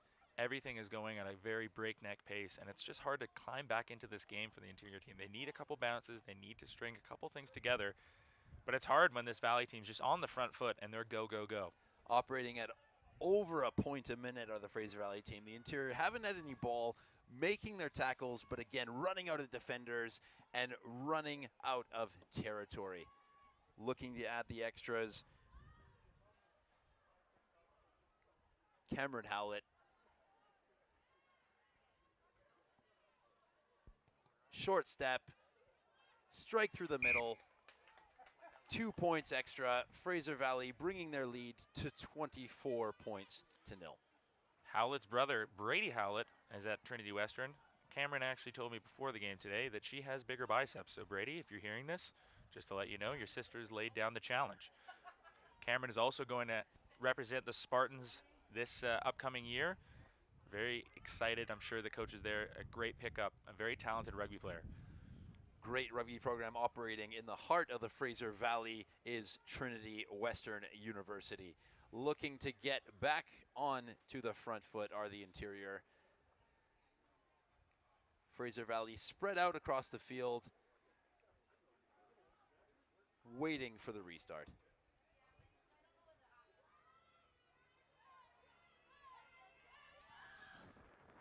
Again, going to that short option. Fraser Valley able to get the ball to the edge. Chitafana finding the hands, getting the ball out to the edge right away. Hannah Hibbs getting it back on the inside. Beautiful turnover coming in from the interior. That's Fia Marsh. Great jackal. Can they do something with this, Jake? I hope so. Here, looking to set up. They have the arrowhead set up here as Mac Russell with a big carry forward. Russell spins out, does well to lay the ball back quickly. The interior looking for something to get themselves into the attacking half. Going herself is Emery Britton. Just losing her feet there in the contact area is Kim Snow. Penalty for off feet, says referee Blatt Jamet. The interior will look to exploit something in the attacking half of the field. And that's much better from the interior. A couple carries. They're a physical team. They want the ball. They just needed to keep the ball. And that was wonderful work by Fia Marsh to get the ball back. And oh, they're going quick, Chris. Emily Brett marshalling the troops. Again, calling her own number is Emily Britton. Big carry from Mary Seeker. Mary Seeker looking to get that arm free for the fend off, getting over the gain line, getting the ball back. The interior just outside the 22. Much better. Caden Crow, St. FX player. Crow looks to step. Can't beat the fullback. Getting over the ball. That's Emily Sinclair. Playing that prowler jackler role, so important for the modern scrum half, Jake. Yes, very right over the ball on that low sweep, and they've saved the Valley from that front foot assault from the Tora team. Good jackal coming in from the interior from Cameron Rubicon, but tackler not rolling away. And they're opted to go quick in their 22, a very interesting tactic. And look at this, the Tora defenders making a mess of this. This could be one of those coach frustration moments, Jake Teal. It's been all Fraser Valley, but their tactics seem to be letting them behind. They're just trying to play maybe a bit too much. This is where you want to think, okay, we have the lead. How do we try and maximize our play style? Maybe play in their end, try and get the ball down there, get the ball back. I just don't think we need to force it here, especially building towards tomorrow as well. This is a two-day tournament. You want to make sure you have your tactics in line, exit from the 22, play smart rugby. But again, shout out to Emily Sinclair, Glen Eagle grad, going to UVic. Just a great jackal on the line. Quick turnover, a timely turnover, Chris. Timely indeed, especially with the interior getting into the 22 for the first time from their attacking point of view. The Fraser Valley will have the throw into the line out. This two-day event, 140 minutes of rugby for these athletes across 2 days. Quite a lot. They do have squads at 24, but they are looking to put their hand up for selection and book their ticket on the plane to Calgary coming up in a few weeks' time, Jake. And it's an exciting time, especially for all the coaches this year. See, I'm looking forward to taking a team. It's going to be very hard to pick from this. So many talented athletes available, putting their hands up, but a lot of rugby to play. And two members of this match official team will be going to the CRC Under-19s. Doug Thorpe on the near side touchline. The far side AR, Dwayne Mills. And in the technical zone, Victoria's Roscoe Ross. We're privileged to have 18 match officials here at Shawnigan for the 2 days. So integral to get them in sync, in the video review room, on the training pitch, just like these athletes. Well, it's a great opportunity for not only the players to develop, but the referees, everyone here can develop and try to make sure that we just put the best product on the field. And they're doing a fantastic job today. Coming up in 10 minutes time at halftime, we will have UBC and BC Rugby's Jordan McLeod joining us to preview the CRC under-19s in Calgary. Celebrity guest, I don't know how we can afford her. Big scrum coming in. Ali Dobson at tight head, putting the pressure on that throw-in from the interior. Coped with well. Fia Marsh at the back of that scrum. Knocked on. Fraser Valley will have the put into the scrum. Again, a lot of pressure at scrum time. That front three is putting the Tora team just in all not fun positions. And again, Tora gets the ball out. Fia Marsh did a great job at the back, but then they just trying to push it, trying to score right away. I think they can build some phases, get a couple physical carries, get this Valley team broken or at least tight, and try to play around them. But again, when you're chasing a game like this, it's hard to stick to the plan. Dominant scrum coming in, especially given the fact that Ali Dobson preferred loosehead, playing her first game at tight head in a while, doing quite well, Jake. Oh, here we go. Fraser Valley, solid scrum, looking to exploit the space in the backfield. Educated right boot as the ball rolls into touch. The interior will have the put into this line out deep in their own half.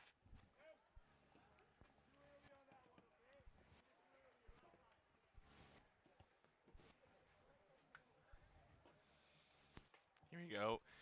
Again, looking for a line out here. Try to maybe just hit in the middle of the field, create some space wide. Tora's got some speed out there. We just haven't been able to see it. This interior side competing as a region for the first time at the Provincial Regional Championships. They are a combination of the Kootenays, the north of BC, as well as the Thompson Okanagan athletes coming from far and wide to come together. As the Fraser Valley get wide over the 22, desperate tackle coming in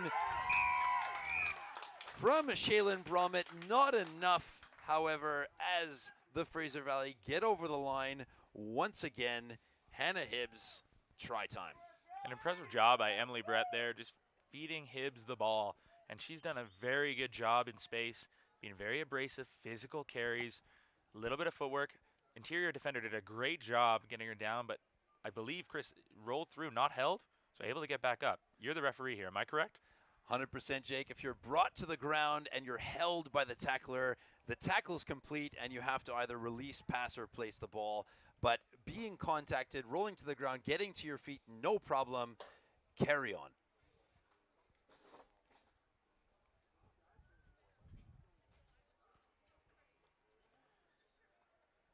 Howlett from the right-hand touchline, looking to add the extras. Leaves it short and to the left. You love to hear it. Justine saying nice kick. It was a good shot. Cameron slowly growing into this, kicking off the tee. I was getting closer and closer. One of these is going to go over, I think. Much Cameron, better than I could do. Very solid approach. Horses for courses, as we say, Jake.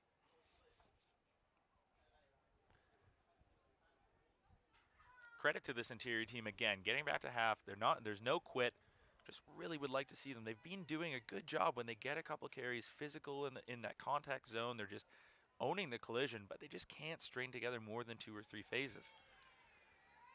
Emily Britton looks to get the side back on the front foot, going with the mid-rate option again.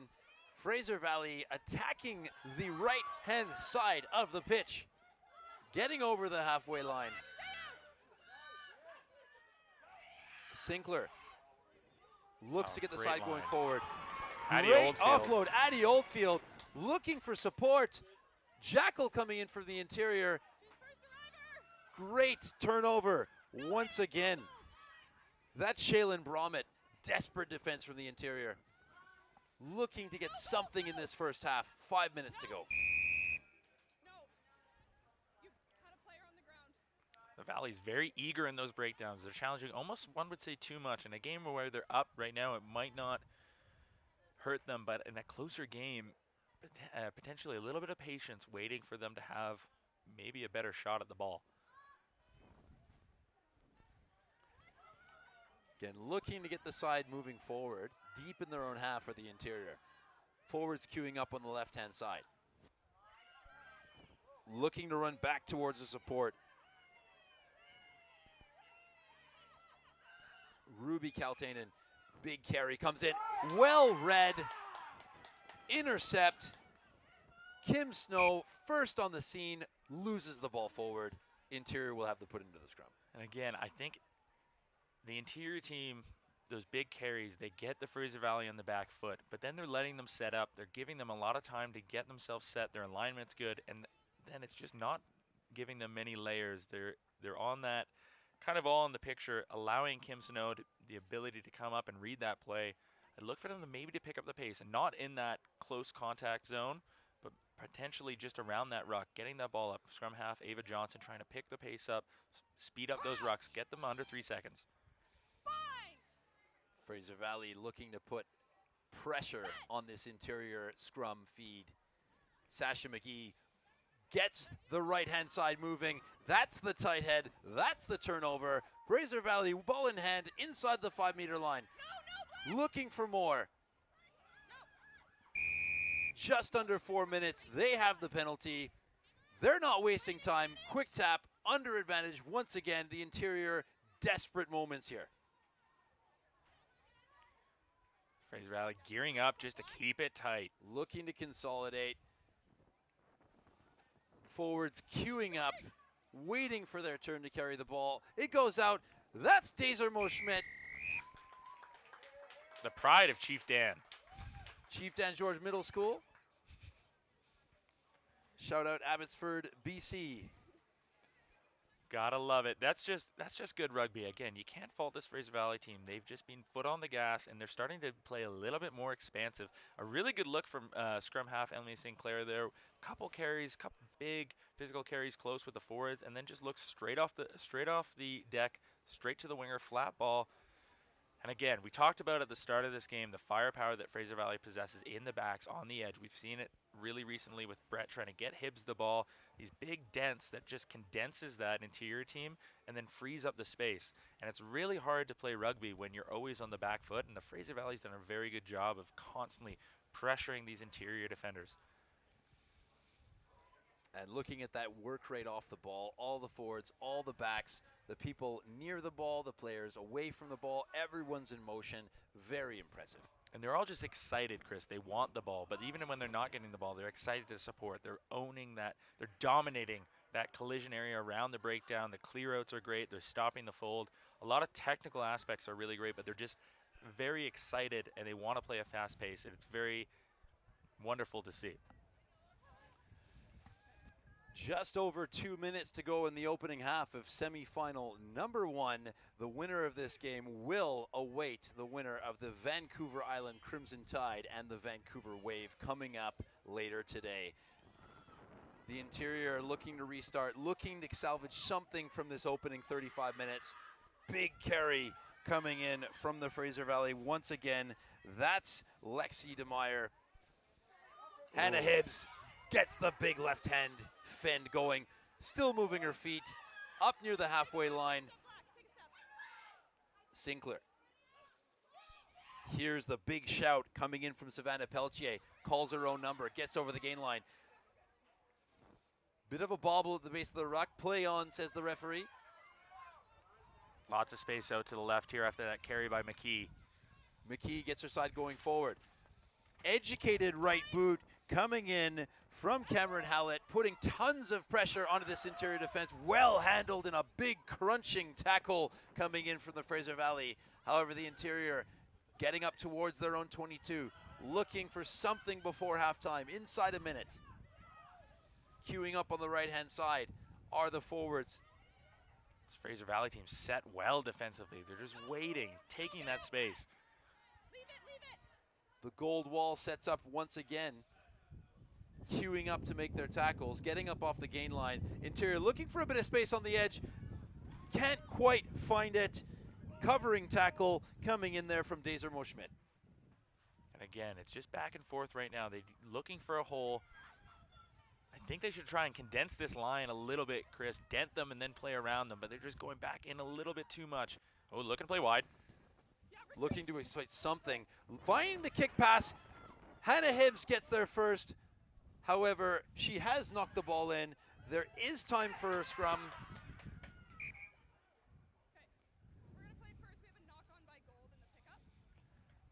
This should be the last act of the first half. Interior, quite a bit to do here. They have to win the ball at the scrum. They have to get the ball safely off the park to go into the break at a manageable 34-point deficit.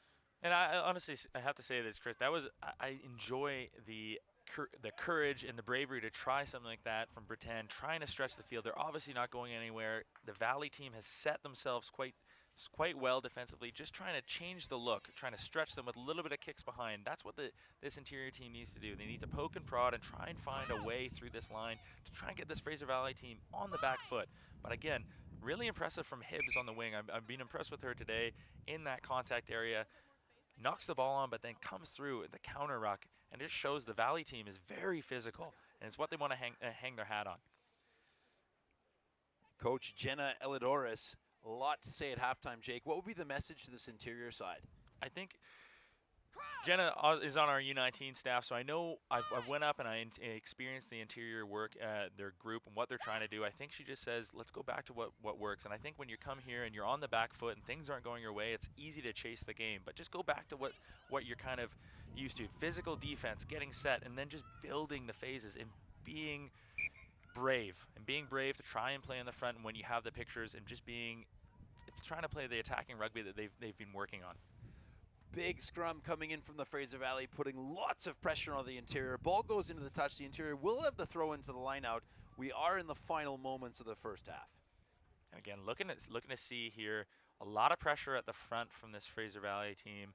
I'm wondering maybe they try and change the dimension of the lineup, go a little bit deeper, try and get Seeker in the air, change the picture, trying to just get to half. Big pressure coming in from the Fraser Valley. That's Grace Cordes. Big carry just short of the line. First to react. Queuing up on the right-hand side are the Fraser Valley in the gold jerseys, looking to punch in another try right before halftime, and she's done it.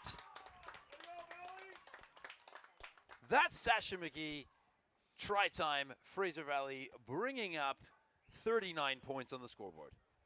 And I think the coaches in the Fraser Valley team have to be happy with their team's effort. They've been relentless in the physical aspect of the game, but also just playing expansive, fun rugby. It's been a fun one to watch, and I'm hoping this interior team comes out of half and just starts to be winning those contact zones, try to rebuild, perhaps maybe kick behind, try and stretch them a little bit, get the Fraser Valley on the back foot. They need to throw some sort of other dimension at them, because what's happening right now is just not working. And I think you have to credit the Fraser Valley team. As I said, they've been relentless, and they've just been on top of them the whole game. Howlett looks to add the extras. The kick off the right foot has sailed over. 41 points to 0. Fraser Valley takes the lead in the halftime. We'll take a short break. Joining us in a few moments' time, BC Rugby's UBC's Jordan McLeod.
Welcome back, and joining me at halftime in this first semifinal in the under-19 girls division here at the 2025 Provincial Regional Championships here at the beautiful Shawnigan Lake Canada Field High Lake Pavilion, Jordan McLeod.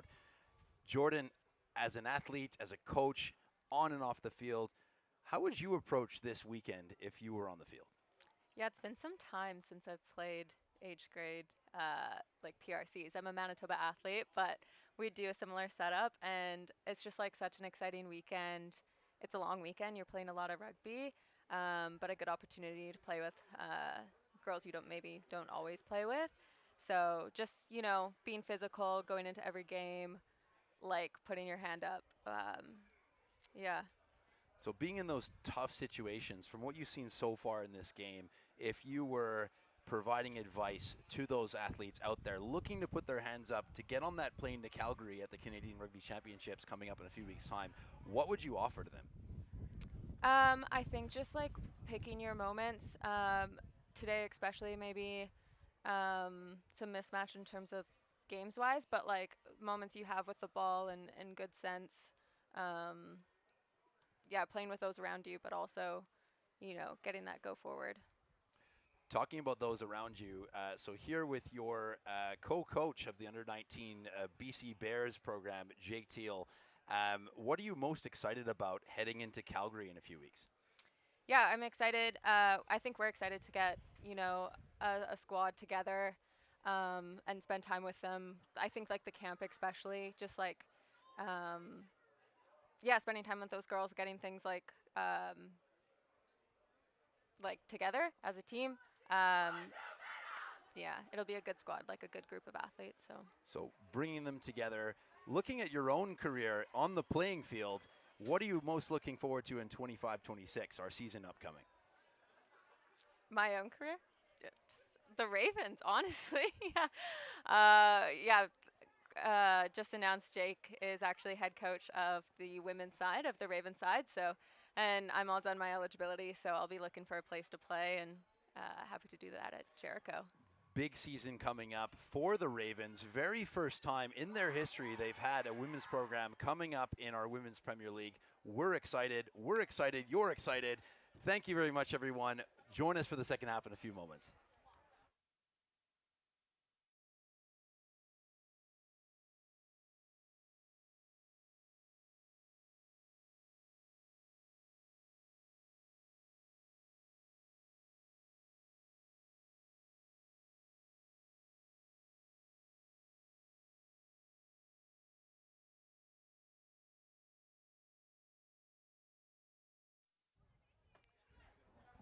Coming up in a moment's time, the second half of our first semifinal in the under-19 girls competition at the 2025 Provincial Regional Championships. Kicking off from left to right are the interior in the black jerseys, the Fraser Valley in gold, looking to add to their 41-point lead here, Jake. And look in here, see how interior reacts and comes back out of the half here. They're obviously in a hole, but how do you react? How do you try and put this Fraser Valley team under pressure? Looking to exploit the width very early on. Ball hits the floor. Not to be bothered is Sophie Lemon. Cleaning up for her team.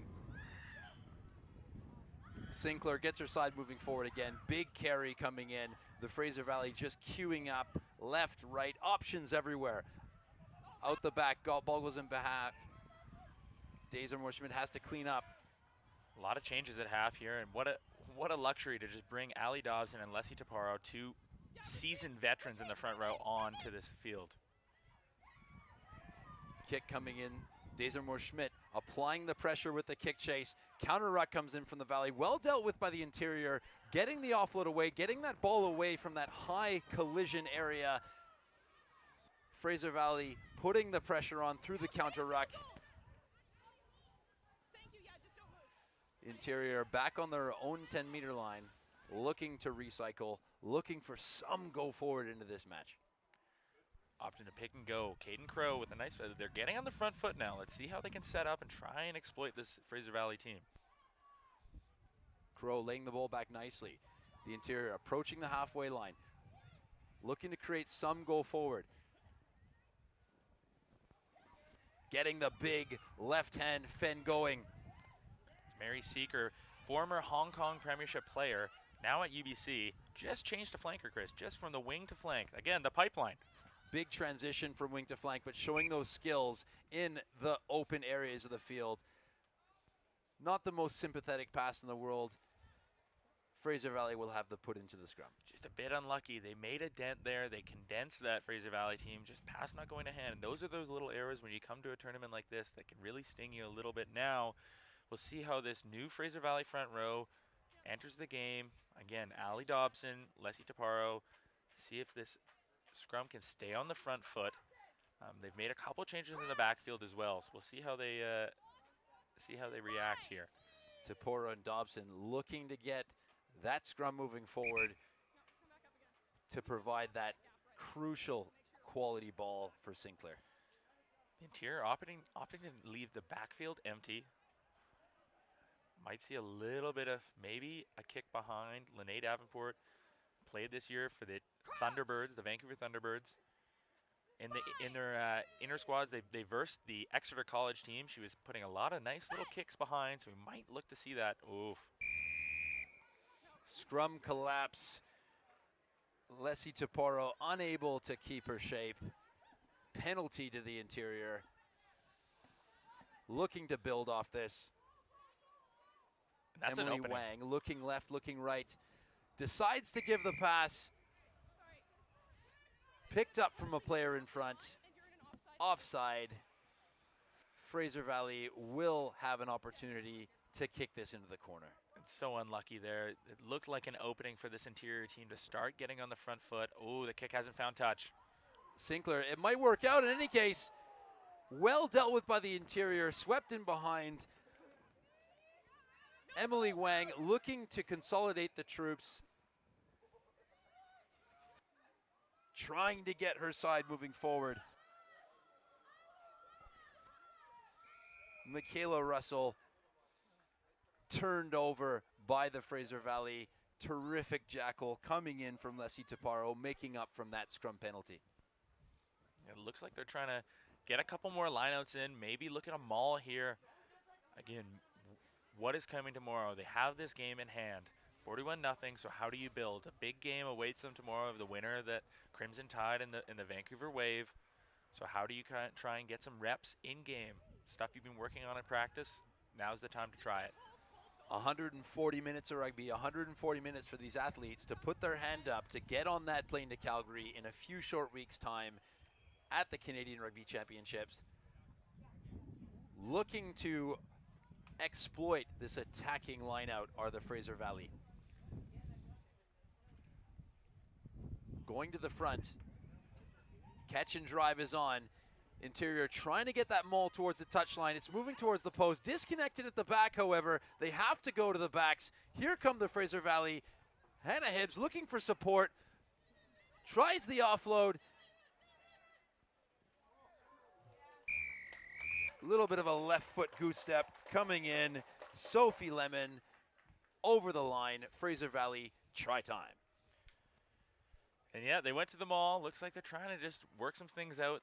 I think they probably could have kept that one in. Tried to get a little bit of a drive, but they had tons of space. Lots of options right now. The interior team just looked a little bit disheveled, I should say.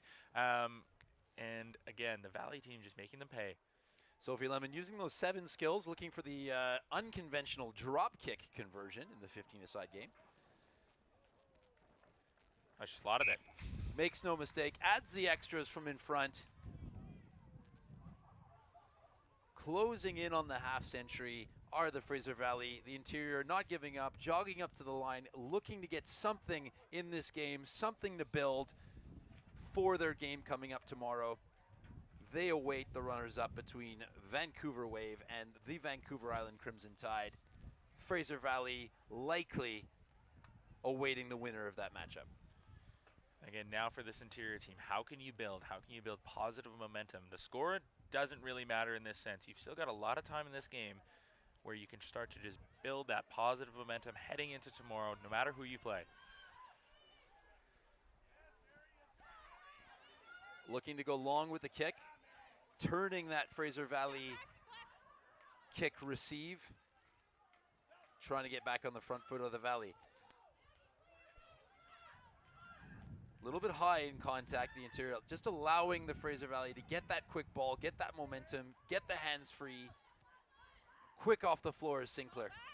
The pace has started to pick up here with Lene Davenport heading into 10. Ooh, a couple errant balls. That's Dezer Schmidt on the edge, looking for the offload, looking to keep the ball alive.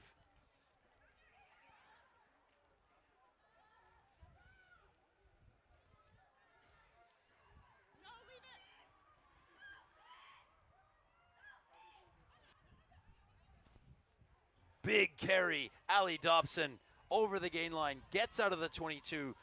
Now they go wide. Some front foot ball here. Looking for options. Hannah Hibbs again, calling her own number, taking the ball into contact. Sinclair looking to keep momentum, going towards the left-hand side of the field. To Defana, rides the contact. Oh, big clear out. One more carry from this player, definitely putting her hand up for player of the game. Sinclair looks to go deep. Oh, a box kick. Going to the air, trying to put the interior under pressure. Played by a player in front. Offside against the interior. Very difficult retreating back in defense, not to pick that ball up, Jake. And it's a classy kick there from Sinclair, finding that space in behind and just an unlucky bounce. And when things aren't going your way, sometimes when it rains, it pours. And just looking, this interior team's defending well. They're holding that Valley team back, but just can't seem to kind of string these things together, especially on that retreat. They're getting tired now. It's hard playing in the back foot for a whole game, Chris. Definitely.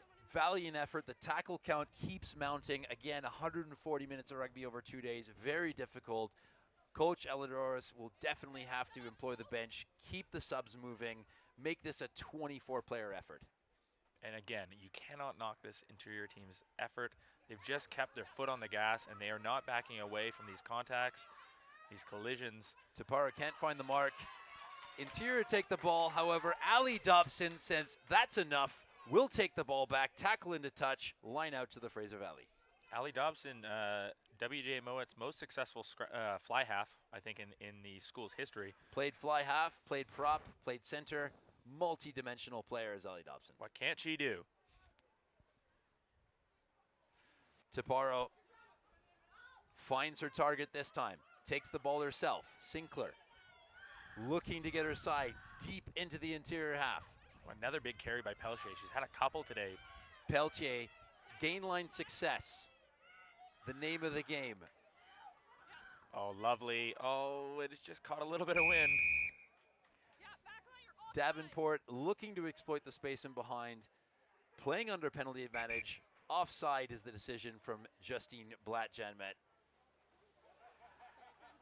As we pause for an injury, BC Rugby would like to thank the following sponsors for their continued support for growing rugby in BC. Gilbert Rugby Canada, O'Neill Sportswear, Via Sport, Sport BC, and the Government of British Columbia, and a special mention to the Cowichan Valley Regional District. Gotta love the CRD. CRD, proud supporters of this year's Provincial Rugby Championship here at the beautiful Shawnigan Lake School on Vancouver Island. And they've stacked their wingers again here, Chris, on the right side, giving there's a lot of space between the back of the scrum. They're pretty deep. Look to see what they employ, but they've got a lot of speed there with Cypress and Emily Wang on the wing. Poppy Elcock, Glen Eagle grad at the back of the scrum. This Fraser Valley team has so much depth. They've got their bench is strong, the starters are strong. It's just hard to keep up with them. Once the starters get tired, they bring in another line of quality players. Just constant pressure. The interior team's fronting up, no quit. Blatt-Janmet getting the players to set up the scrum as quickly as she can to keep this game moving forward. Has to reset the scrum. Not enough space. Putting some pressure back onto the hookers to get more weight through that break foot, Jake. Very important to make sure that we can get the scrum set with power and stability. especially here, a lot of these players, some of them coming from the high school game where U18 rules are in effect. This is U19, so full scrum. So this is very important and integral for the BC selection to be able to see these athletes scrummage full go. So it needs to be set and it needs to be safe. Referee Justine's doing a very fantastic job. Sinclair feeds her side. Fraser Valley getting that tight head side up. Sinclair looks to go wide to Tefana. Tefana looks to link up with Desormeaux Schmidt in support. The offload comes in. Sinclair running a lovely line. Offload just doesn't go to hand. However, a hand came in from the interior. Deliberate knock-on is the decision. There was cover in behind, so Blackjamet not going to the pocket. No yellow card here. Sinclair wastes no time and goes for the corner. And interesting, this second half, they've been opting for that line out. I wonder if that's something they're looking to build heading into tomorrow. Maybe that's a tool they really want to sharpen heading into a final game. I imagine we might see a maul here, maybe some trickery, who knows? Bit of disorganization at the back. Down by yellow is the call from the referee. Great contact. Peltier looks to get a desperate offload away. Hannah Hibbs looks to straighten.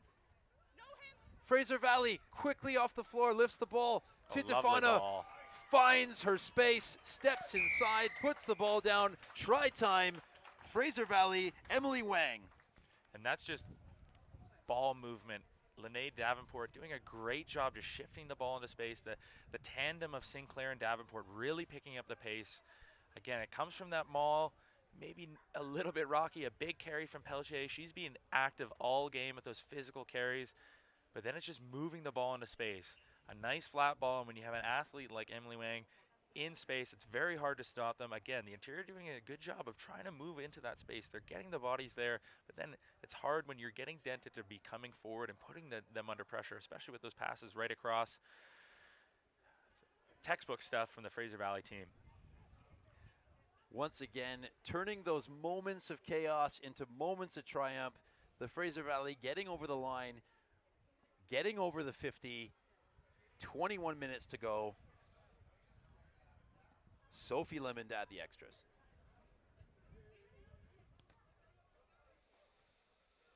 As the conversion sails wide, the score remains 53-0, 20 minutes to go here in semifinal number 1. The interior looking to get something into this game, building momentum for day 2. And I maybe look to just change some tactics up. They've been going short. I know that Emery Breton, she possesses a pretty big boot on her. Maybe just try and play in that back space. The Fraser Valley team, as we touched on in the first half, they're condensed. They're outside of that 22, trying to pin them in the corner, make that Fraser Valley team play out, get them on the back foot, just change the dimensions, change the look here. They've got to maybe just try something different, see what works, throw it all against the wall.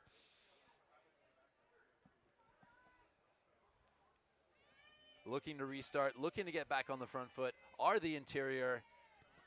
Going short, trying to get that aerial competition, putting good pressure on the Fraser Valley, getting their hands on the ball. Almost turned over. Big carry. From Leslie Taparo. Here come the interior over the halfway line. Again, it's just a bit slow. They're getting the carries in the front foot, but then they're taking their time to get it set. Annika Shirk looks to find her teammates. Linking up in the centers quite well. Big fend coming in from the interior. Number 7, Mary Seeger's been just abrasive in that contact zone, just trying to get on the front foot, throwing that fend around. Oh, it's stolen. Caden Crow gets turned over at the breakdown, holding on, says referee Blackjamet, rewarding the jackler. Sinclair wastes no time, gets the ball into the hands of the forwards, getting go forward, flooding those off-road channels. Fia Marsh. Poppy Elcock letting the legs go. Elcock getting the ball back to Sinclair. Ali Dobson calls her own number, gets the big left-hand fend going, getting into that long, strong placement position.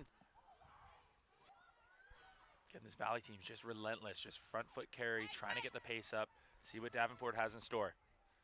Davenport tries to release Hibbs. Lemon takes the ball in, gets the offload away. Getting the legs free, getting the arms free, just short of the line. Haley Jones, big carry coming in. Leslie Taparo held up over the line. Desperate defense coming in from the interior. And that speaks to the interior team, Chris. The fact that they're this deep into the game. Again, the scoreline a little bit lopsided, but they're sacrificing, they're diving. There's no quit in this team. And defense on the goal line, as you know, as a referee, it's crazy. So the ability to twice in a game hold up that ball and keep putting that pressure on this Fraser Valley team. Again, I'd also question maybe this Fraser Valley team, can we be a little bit more clinical? You're that close, you have tons of space, and you're trying to maybe get a little bit, I don't want to use the word selfish, but maybe just try and play the right way and try and get points on the board. With the goal line dropout, not the person you want to find is Hannah Hibbs, who offloads quite well to Mary Seeker, keeping her side moving forward. They're over the line once again, held up, once again, throwing bodies on the ground, keeping the ball off of the ground in the in-goal area. Quick goal line dropout from the interior, exploiting the Fraser Valley, a little bit slow to align. Fraser Valley look to counterattack through the kick. Ball goes into touch. Smart option coming in from the Fraser Valley, giving the ball back to the interior. However, they're parked right on their own 5-meter line. And the Fraser Valley's been feasting on this as well. The defensive lineout, they've been able to put some bodies in the way, really challenging the throw. I really do enjoy that look. Davenport's she's been poking and prodding with those kicks behind. Some more successful than others. That one finds the kick in the corner. And again, it might not be their ball, but they're just putting this interior team under pressure. We'll see how they handle this line out. A tough spot to be in. Let's hope they can maybe build this out, try and stay calm, and look to exit, find some space behind, and get out of their own zone. Bladjamet trying to hurry up this line out, getting it set up properly for this big contest coming in from the Fraser Valley. Nearly turned over. The interior, for the moment, surviving on their own 5-meter line. Looking to get some consolidation. Playing under penalty advantage. Looking to use it. Getting the left-hand fend going. Seeker in space. Seeker looking for support. What a carry from the open side flanker. Just Right getting in them on the the front contact. foot. Now they have to go, Chris. They have to go. The ball is there. The players are there. The pass needs to come. Kick option comes in. Gets the bounce. Annika Shirk looking for that space behind. This is Sinclair better. Just getting caught out of position there. Opening in that space for Shirk. The ball needs to go. It's 3-on-1 on the edge. Desermo Schmidt, crunching tackle, forces the handling error. The Fraser Valley clinical. Exciting, expansive work from this interior team. You see hands on their knees. They're very tired. Some exhilarating stuff, but that's just that Fraser Valley team. They get dented, they get broken. They're able to find it. They have these athletes, these experienced players who are playing in the BC Premier League, the first division, some of the U Sports level stuff where they know how to gather, how to climb out of that hole. And it's very impressive stuff. But that's more what we're looking for from this interior team. Mary Seeker has had a fantastic game. Again, operating on that back foot. She's been abrasive. She's been very physical and showing her stuff in that open field space, getting on the front foot, and then a nice little kick behind. This interior team's doing a great job. They're showing different pictures. It's just trying to string it together. And you have to give credit to this Fraser Valley team. They're just not letting up. No let up.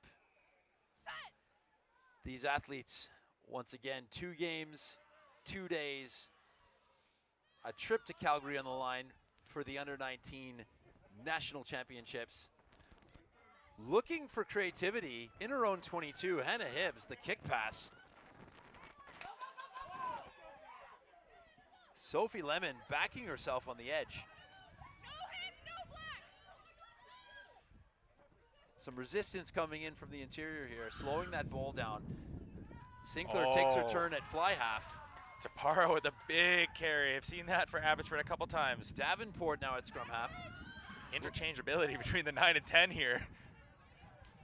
Almost Sevens-esque. Lemon, another carry. Sinclair back at her traditional scrum half position. Things slowing down a bit here for the Valley. Davenport hesitates, gives the ball out wide. Hibbs, once again, Hibbs with the offload. Leg drive coming in. That's Ali Dobson. Big Fen coming in. Ali Dobson gets the right-hand offload away. Oh, a little out the back. Circus stuff here from the Valley, Chris. It's all happening here at Shawnigan Lake. The Fraser Valley over the 22, queuing up, trying to hold in defense of the interior. Davenport goes short. Tiparo. Oh, nice offload out the back again. Great offload. These tight forwards really making names for themselves. Opting to slow it down. They have the advantage here. Looking to exploit that penalty advantage. Blatjamet will see if they can score or go back to the penalty.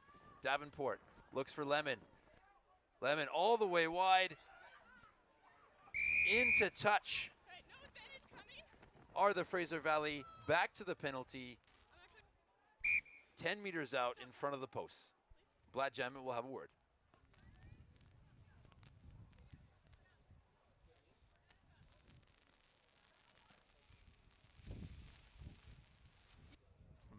Some very impressive stuff here from this Fraser Valley team. Again, they're just starting to just really pull out all the tricks, and it's been an impressive game. Emily Sinclair's done a really good job at 9 today, just trying to get that pace going up. Davenport and her connecting well. And it's just been a tale of these physical carries, especially you bring on a bench of Ali Dobson, Leslie Taparo, Poppy Elcock, these players who are just used to playing at a very physical brand of rugby, but playing it at a very breakneck pace. And it's hard for this interior team. They're trying very hard to slow them down, and it's getting them a little bit of penalty trouble now, and we'll see how this Valley team opts to use their penalty. I wonder, I've seen Ali Dobson carry a lot from 5 meters out, Chris. I wouldn't be surprised There to have see been her. a few carries from that distance from that player. Blatjamet definitely keeping the standards high despite the scoreline, issuing the warning to the interior, keeping them accountable for their actions at the breakdown. So important, because not only is the referee's management important in game, but for the next game, reinforcing positive messages from the coaches. Here's Ali Dobson. Ali Dobson over the line, gets the ball down. Try time, Abbotsford's Ali Dobson. The 5 meter merchant. She loves that carry from 5 meters out, Chris. I've seen it for about 3 years now, and it's after a while, it's pretty hard to stop. She gets going on some good pace, and like we touched on before, applied her trade in the backs for her high school team, and she's just a strong carrier, very physical, but loves to be on the front foot. And you can see this Fraser Valley team, they know when you have a weapon like that, just deploying them, and you got to give credit to this interior team, trying to get their bodies in front, but it's hard to stop Ali Dobson when she's at pace. It's hard to stop the train. Hard to stop a train indeed. Ali Dobson over the line. Lemon adds the extras. Fraser Valley bringing the 60 onto the scoreboard. 10 minutes to play.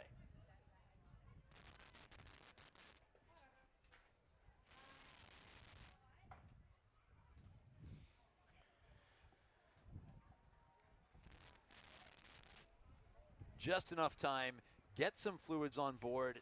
These teams are going back at it for these final 10 minutes, a semifinal number 1. Coming up shortly, the second semifinal in the under-19 boys competition between the Fraser Valley and the Vancouver Wave, capped off by the second semifinal in the under-19 girls competition between the Vancouver Island Crimson Tide and the Vancouver Wave. Some big games up on deck. I think this next game is going to be quite the intense battle. I know the Fraser Valley have circled this one. Coach Graham Turner has got the Vancouver team looking quite good. They've got a couple returning U20 players as well. So it should be, we're in for some good rugby here today, Chris. Not only on this field, but on the upper field, on the Colts field. So much rugby. What a fantastic festival here at Shawnigan Lake today. Beautiful day for rugby. Beautiful weekend for rugby. Beautiful rugby coming in from the interior, trying to get their side going forward, working the offloads, trying to inject some pace into their attack. Looking to go wide. Loop play comes in. Pass goes out the back. This might work out quite nicely for the interior, looking for space. The bounce pass, hardest pass to defend in rugby, Chris. Almost undefendable is the bounce pass. The interior bouncing their way over the gain line. Again, I think if I was the interior right now, I'd be trying to get Mary Seeker the ball just to get us a little bit of front foot. And clinical in that breakdown area. This Fraser Valley team has just been able to generate so many turnovers, and this game is won or lost in the transition zone, those penalties, able to get that interior team on the back foot. Again, I think maybe Coach Elidoros goes home tonight, back to the dorms in Shawnigan, and they just touch on perhaps being a little bit more clinical in that breakdown area, clearing away the threat. Or maybe this Fraser Valley team's just that good. Might be a little bit of combo of both. Definitely. Combinations working well, jackling combinations, scrummaging combinations. Taparo, Oldfield, and Dobson looking to make their mark on this game, asking for the scrum off of that penalty kick, giving them options left and right. And they've got Hibbs set up in space on the right side with Wang outside. Look to see Lene Davenport now at scrum half to maybe get in motion here, as she does. There's Hibbs. Ooh, a little early on the line, but it doesn't matter. Hibbs looking to look up with Wang. Decides to go with Davenport. Titifana. Keeps the legs pumping. Deep into the interior 22. Allie Dobson, once again, we know where she's going, Jake. Route 1. Choo-choo, there's the train. Oh, the ball a little bit behind. 2 knock-ons coming in, forcing the stoppage. The interior will have the put into the scrum in front of their own posts. And credit to this interior team there. Again, they're on the back foot. You have an athlete like Allie Dobson, a little bit of momentum, putting the body in front, slowing her down, and then just going back at it over and over again. You can't fault the heart. Again, sometimes things aren't going to play. They're not maybe going the way they want them to go, but that's okay. This interior team, they're building towards tomorrow. And again, they'll be back on 140 minutes of rugby. All about building. Coach Elidoros from the Yeti Rugby Club in Salmon Arm will be the host of the Saratoga Cup, which is the championship for men's and women's rugby in the interior that play what we call in BC the non-traditional summer leagues. But we do have rugby here in BC 12 months of the year. And I've been lucky enough to go up and train and get to participate in some of the practices up with the Yeti team up in that region. Rugby is booming in the Okanagan region, in the interior region, all the way across. And it's such a great thing to see the summer rugby available, and so many athletes here now going off to represent their universities, represent those regions. Recently, Maya Kaliba played for the Canada U20 team under the Tora banner, which is such a great thing to see that now these Okanagan athletes, these athletes all across the interior getting these opportunities. And like I said, interior is on the rise. Big scrum coming in from Fraser Valley, playing under penalty advantage. Going herself, Poppy Elcock. Stretching the getaway sticks. Elcock is something to behold when you see her in full flight. Recently got the honor of commentating her game, I believe. Maybe even just watching. I can't remember. All these days are blending together of her playing in the final for Glen Eagle. She put so much effort. She's a very talented player. Again, going to UBC to represent the Thunderbirds this year. I know head coach Dean Merton has high hopes for her. She's a fantastic athlete. And again, what a luxury to bring her off the bench. And that just comes from the scrum again, Chris. That front three, well, really the front five is just putting pressure on this team. And if there's anything we got to take away for this, between the Tide and Vancouver, whoever comes out of that next semifinal, it's going to have to be very clinical in that scrummaging area. Definitely. And one shout out, Michaela Russell doing a great job trying to keep that scrum linchpin nailed down from the tight head prop position. One of the most difficult positions to be in sport. Has done a great job to try and keep her scrum down and solid. And like you said before, Jake, safe for the rest of the athletes in the scrum. And again, Michaela is a very talented athlete, represents that Yeti rugby that we previously mentioned. But again, all heart and being able to stay technically sound, well on the back foot. She's done a great job. And I think this Fraser Valley scrum is quite talented. And the fact that this interior region is able to stay in the fight with such a dominant scrum is credit to these athletes and credit to these coaches. Looking to restart, looking to get back on the front foot are the interior. Looking for space is Emily Brett. Fraser Valley up to the 10-meter line inside their own half. Dobson shaping for a carry. Oh, tip. Dobson using the passing option this time. Queuing up on the left-hand side are the Fraser Valley, looking for the kick in behind. Emily Wang chasing from the left wing. She could get the bounce here. Oh, Hannah Hibbs. Hannah What a Hibbs, game. great strength, ripping the ball from her opponent, getting on the front foot, going herself. Cameron Howlett.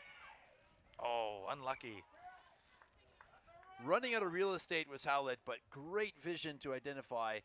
No space, no defender on the left-hand side. The Piper Logan, as some people would call it. Some would say just a little shot around the breakdown. Credit to Piper Logan for really just, you know, popularizing that in Canadian rugby. Shout out to her. I know she's probably watching. Big fan of both these teams. She's done some work with these interior athletes with Emery Breton, who's about to throw. I love that. A little untraditional 15s look, maybe a more of a 7s look, an ode to Darcy Patterson's 7s team. Emery Breton went to New Zealand. Great throw. Oh! Getting charged down, but great arrow coming in from the number 10, throwing into that pressure line on the 5-meter line. Scramble defense coming in from the interior, but they lose the ball. Great jackal coming in from the Fraser Valley. Big carry by Tutufano. Tutufano moving bodies out of her way. The forwards queue up. They see the try line. They want to keep the momentum going. Short of the line, says referee Blatt Janmet. Penalty. I think I might know who this might go to. Dobson. Oh. In support. Yep. Dobson again. Can she get the ball down? Yes, she can. Ball tucked under the right arm. Touches the ground. Gets the 5 points. Bringing up Fraser Valley 70 points.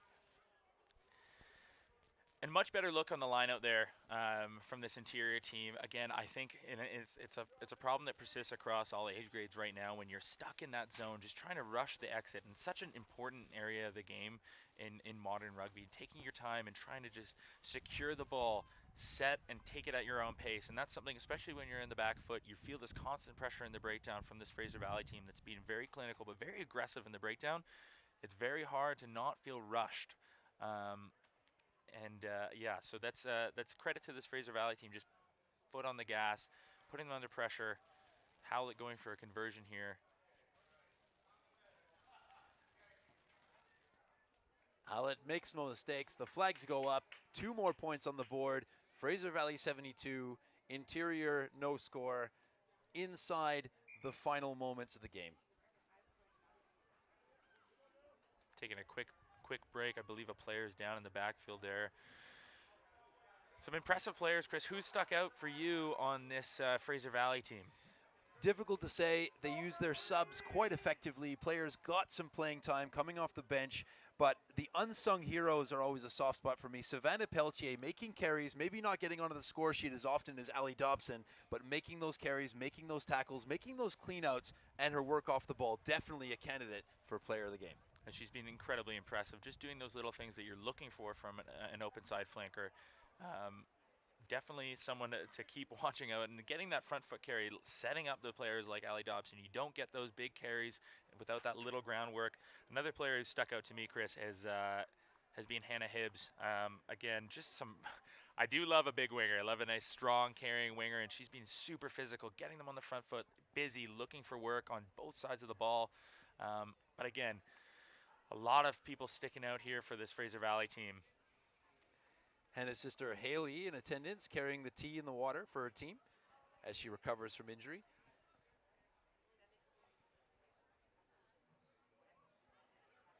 And not easy work for the Fraser Valley. Mary Seeker has been trying to find space, trying to make carries, making tackles, making life as hard as she can for the Fraser Valley opposition as the interior restart. I think this interior team's potentially tomorrow come out and just try to pick the pace up. Oh, there goes Elcock. Elcock stretching the legs. The Valley with the tails up, looking to get into the 22 once more. Stolen. Great turnover from the breakdown, from the interior, out of their own 22, looking for something to build momentum heading into tomorrow. Big carry. Caden Crow bringing the ball up into contact, winning the penalty. Looks like they might play it out here. I see Mary Seeker setting up. Potentially maybe to look to play. No, they're coming. They're going to get it to Ruby Calton. Ruby Calton looking for something to build into tomorrow. Turned over. Emily Brett. A big shot from Hannah Hibbs. Again, just finding lots of work, Hibbs. I believe she's playing the outside center position right now. Dobson. Dobson knows her way forward, knows her way into the 22, getting her side on the front foot once again. Hannah Hibbs won't need the support, gets the ball down. Try time, that's the exclamation point. That should do it. Fraser Valley, dominant performance. Really impressive performance from this Fraser Valley team. Lots to build on for tomorrow, and again, just see how they react and how they build, how they plan for tomorrow against either a talented Vancouver team or a very talented Crimson Tide team. This interior team has a lot of things to be proud of, and we'll just see how they can kind of come back, reassess, and what the game plan might change. I'd love to see them pick that pace up, get the ball to these big athletes in space, and try and just get these teams in the back foot. But it's a tough day against this Fraser Valley team that, credit to them, have just been able to pick the pace up and play a very aggressive, physical style of rugby that is quite renowned in the Valley region. And no quit from this interior side, taking a moment under the post, taking a breath together, getting ready for tomorrow. The conversion goes over. That's it, says referee Blatt Janmet. Coming up in a moment's time, the second of our two semifinals in both the under-19 boys and under-19 girls division, setting us up for what should be great matchups tomorrow for the bronze and gold medal matches. For Jake Teal, I'm Chris Asmus. Thank you very much. Join us in a moment's time for Vancouver Wave against Fraser Valley. Thank you.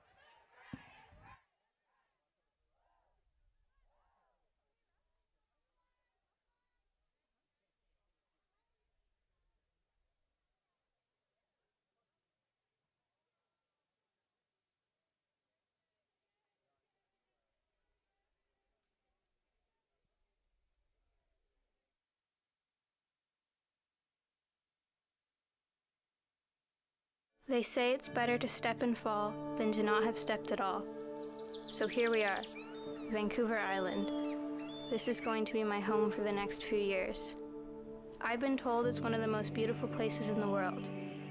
My parents told me to engage in every opportunity that comes my way, to grow in self-discovery, to step, to fall. Better than to not have stepped at all. Beautiful British Columbia, home of Shawnigan Lake School. What do you look for in a boarding school? Strong academic support. Beautiful surroundings. A sense of belonging. 1, 2, 3, break! Leadership. Innovation. Experiential learning. Look no further. Start your Shawnigan journey today.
Hello and welcome to the second semifinal in the Under-19 Boys Division in the 2025 Provincial Regional Championships.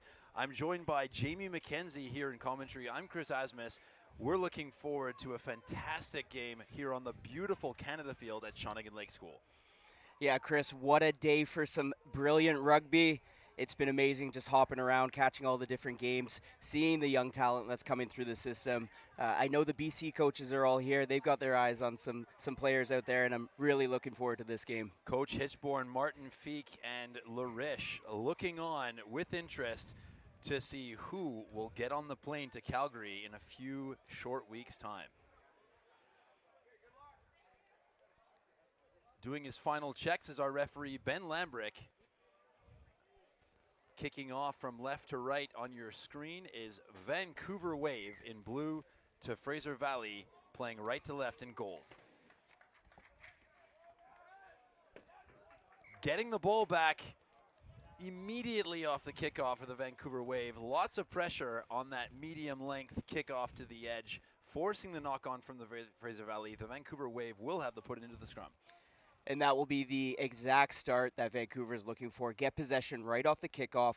These games, a little bit of a reduced time, 35 minutes, so it's so important to build some momentum early, set the tone, and get moving with your team. 35 minutes, 70 minutes a day, 140 minutes across a weekend. How important, Jamie, is employing these benches? Oh, it's amazing. This is the first time I've been part of a game where there's rolling subs, that kind of thing. So important for player management, not over just the course of the 70 minutes, but over the course of the weekend. Like you said, 140 minutes in 2 days is no easy feat. Big scrum coming in from the Vancouver Wave. Winning the scrum penalty, wasting no time, is Breck Ball with the quick tap. Ball looks to call his own number inside the 22. Looking to play with speed are the Vancouver Wave.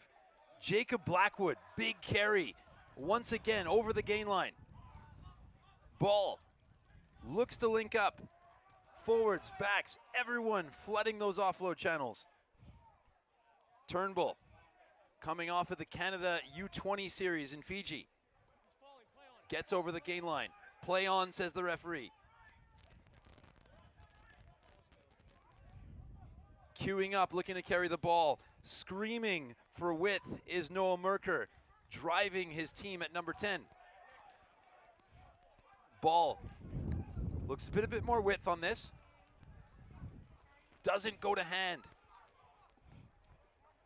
Noah Merker into recycle. Pumping the legs, getting the ball to the edge. Using all 15 players are the Wave right now. They've got their tails up. Out of the way is referee Lambrick, letting this play carry on, looking to exploit the right side. There's space on the edge. Merker keeps the ball going forward. Offload out the back, doesn't quite go to hand from Lucas Townsend. Knock on in the tackle's the call. The Wave will keep the ball and have the put into the scrum 7 meters from the line. The Wave looking to set the tone early. Huge scrum. They win the penalty. And I'm loving what I'm seeing from Ball already with the quick tap. They're trying to play on that front foot. Building 10-plus phases in the first few minutes of the game is huge. And I think for Fraser Valley, one of the big keys is going to be mistake management. Bend, don't break kind of mentality. We know this Vancouver team loves to hold on to the ball, and they'll be looking to play all day. Big scrum once again coming in from the Vancouver Wave. Just knocked on from Liam Turnbull. Wasn't the most sympathetic pass in the world. The pressure's still on though here, Jamie. Fraser Valley have the put into the scrum 8 meters from their line. Fraser Valley deep in this right corner, a bit of a coffin corner, tough to get out of, but that's what they're going to need to do today. A lot of field management, putting Vancouver, turning them around, and playing the full width of the field and trying to get some of those kicks in deep. We will see quite a bit of a kicking game. Oliver Lenahan on the Fraser Valley side, standing just inside his in-goal area. Will surely look to clear his lines. But first, Fraser Valley have to deal with the scrum pressure coming in from the Vancouver Wave. The tight end side gets up. Standing up is the call. Penalty to the Vancouver Wave. Great work coming in from Jonathan Newman at tight end prop. And mentally, that is so tough to deal with this early on in the game. A couple scrum penalties, one against the head for Vancouver already. Could be a long day in the front row for Fraser Valley. So far, 2 scrum penalties given away from the Fraser Valley. Sheer dominance coming in from the tight head side of the prop. Logan Waggett providing that support from that crucial tight head lock position. Wave look to go to the middle. They set the drive. The ball's tucked into the right shoulder. Penalty advantage. Side entry is the call. Going himself. Breck ball. Finding the try line. Vancouver Wave open the scoring. Just 9 minutes into this game, Vancouver gets on the board. And if you're Coach Graham Turner, you've got to be ecstatic with that start. Love to see that from your 9, just having a little snipe around the back of a driving maul. Forwards doing the work.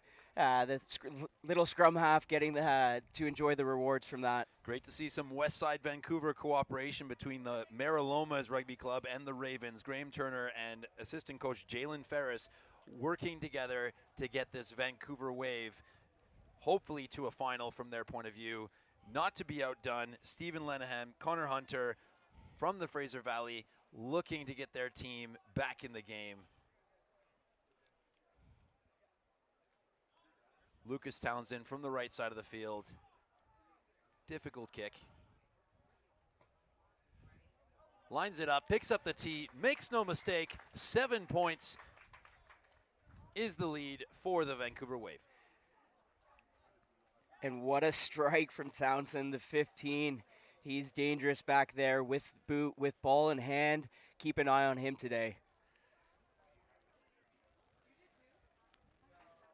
Townsend, one of many players used to playing together, provincial level, regional level, club level. A lot of these players on both sides would have played together. A lot of them looking to put their hand up to go to Calgary in a few weeks' time for the Under-19 National Championships. As Brett Bash takes the ball safely into contact. The Wave wasting no time, getting the ball to the edge. Liam James with the massive left-footed kick deep into the Fraser Valley half. Big step, but a big tackle coming in. Josh Van Heerden stopped in his tracks. Valley looking to get some momentum, looking to get a foothold in this game.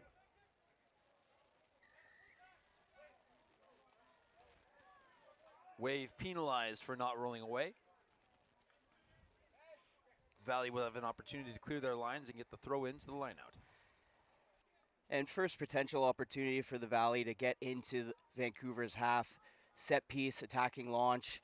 They'll be looking to get on that gain line, start building some momentum. And unfortunately, it looks like the kick might, and it just goes out. So Fraser Valley will get the line out. So important for them here to really set a good launch and answer back after being scored on early on in this game. Not the greatest strike from Lenahan, but it finds touch. Fraser Valley will have the throw in. 35 meters from the Vancouver Wave line.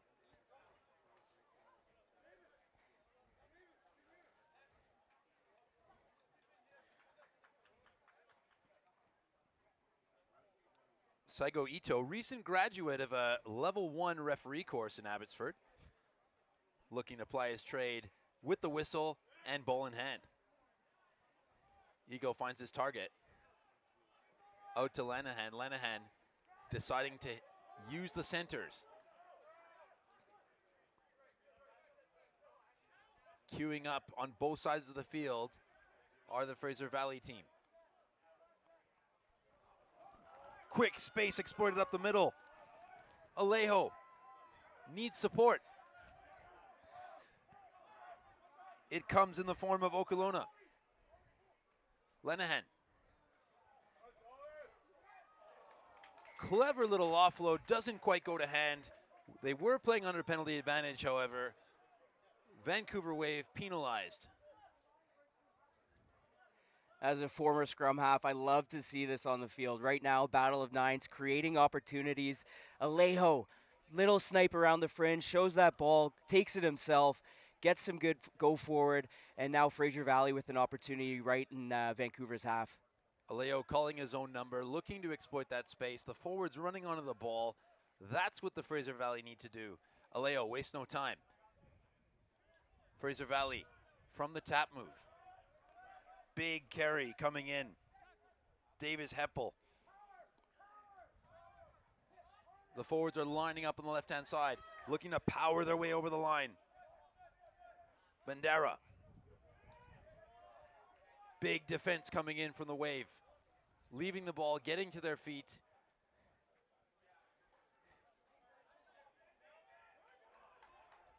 Short of the line, says referee Lambrick. Big tackle coming in from the Wave.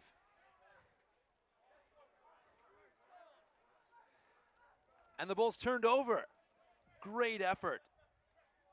Jacob Blackwood, great tackle. Ethan Booth, great jackal. And they'll win the penalty. And the Valley showing some really good patience to start off with in the opposing team's 22. That's where you really need to build phases.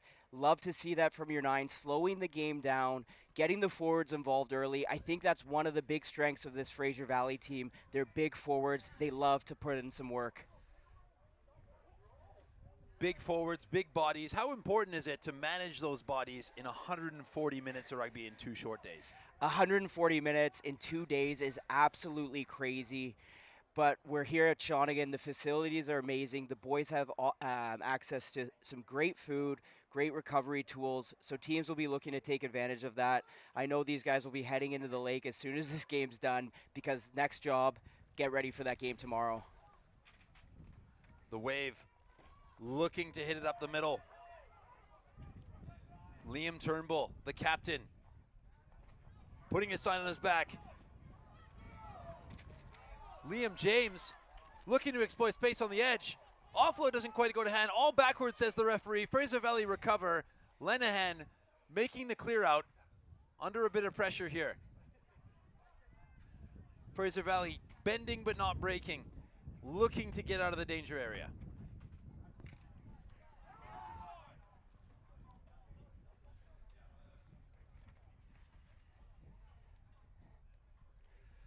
Lenahan from the pocket.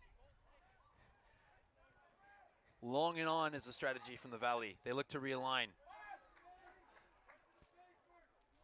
Not quick enough in defense are the Fraser Valley. Vancouver Wave into the 22. Ball's ripped in the tackle by the Fraser Valley, playing under scrum advantage. Breathless stuff. Alejo again calling his own number.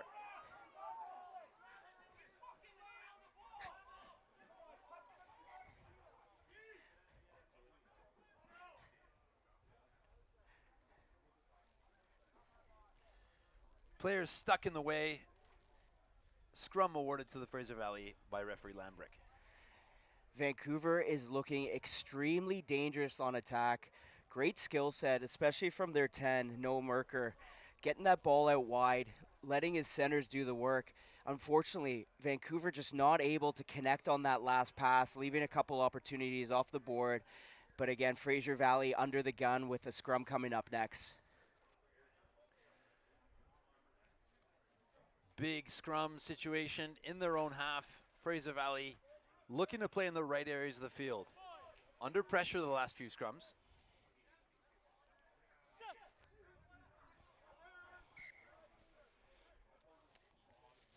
Lots of movement after set. The referee likes to reset the scrum. So important to get the scrum set up right so that contest is safe and fair.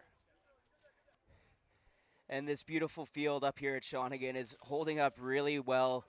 9 games, I think it is, on this field in 2 days.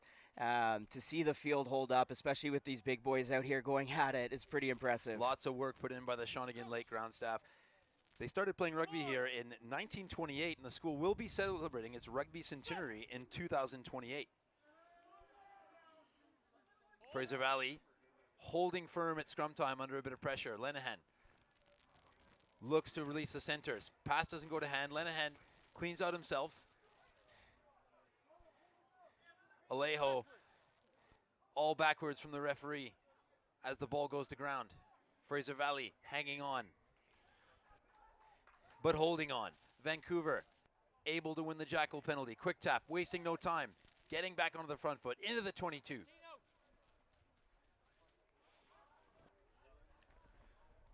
Brett Nash, big carry. Getting the ball wide, Lenahan well read, just losing the handle on that intercept. Scrum advantage to the Wave. Kick pass coming in from Merker. It sits up. Assistant referee in perfect position. Referee awards the try. Dotted down. Owen Loveless. Great finish. Pinpoint precision from Noah Merker with the kick pass.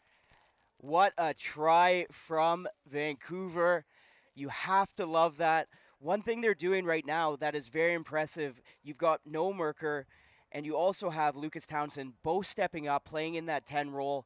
That means they're able to play very quick on the front foot, and that creates those opportunities out wide. The forwards are doing all the work in tight, earning that right to go out wide. Merker sees the space, and what a finish by Loveless. Dots it down in the corner, and that puts Vancouver up 12-0.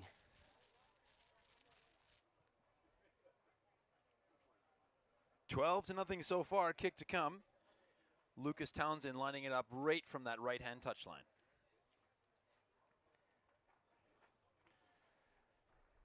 Good strike off the right foot, just pulls it to the left. Score remains 12-0. 20 minutes to go here in the first half of the second semifinal in the under-19 boys competition.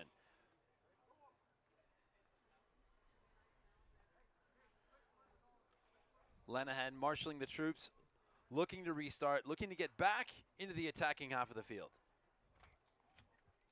And I think if you're Fraser Valley at this time, you just have to look for any kind of opportunity you can get, whether it's a knock-on from Vancouver, score on some transition attack. That's the opportunities that they're going to be successful with today. Lenahan goes deep, finds Brett Nash. Brett Nash goes one direction, route one, turned over. Great jackal coming in from Okalona. And that's the momentum shift the Valley needed. Penalty in Vancouver's half, opportunity to put it even deeper, get inside that 22. And I like what I saw from them early on in that red zone. Building the phases, using the forwards, looked for them to keep up that theme as they look to put it deep here. Second visit into the 22 for Fraser Valley, looking to come up with points this time. Lenahan puts the ball just inside the 22. Fraser Valley, conventional or unconventional four-man lineout.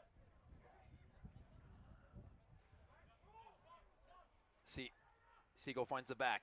Lenahan looks to exploit space on the edge. Well held up by the Vancouver Wave. Fraser Valley need to get this ball to the ground, otherwise it will be turned over.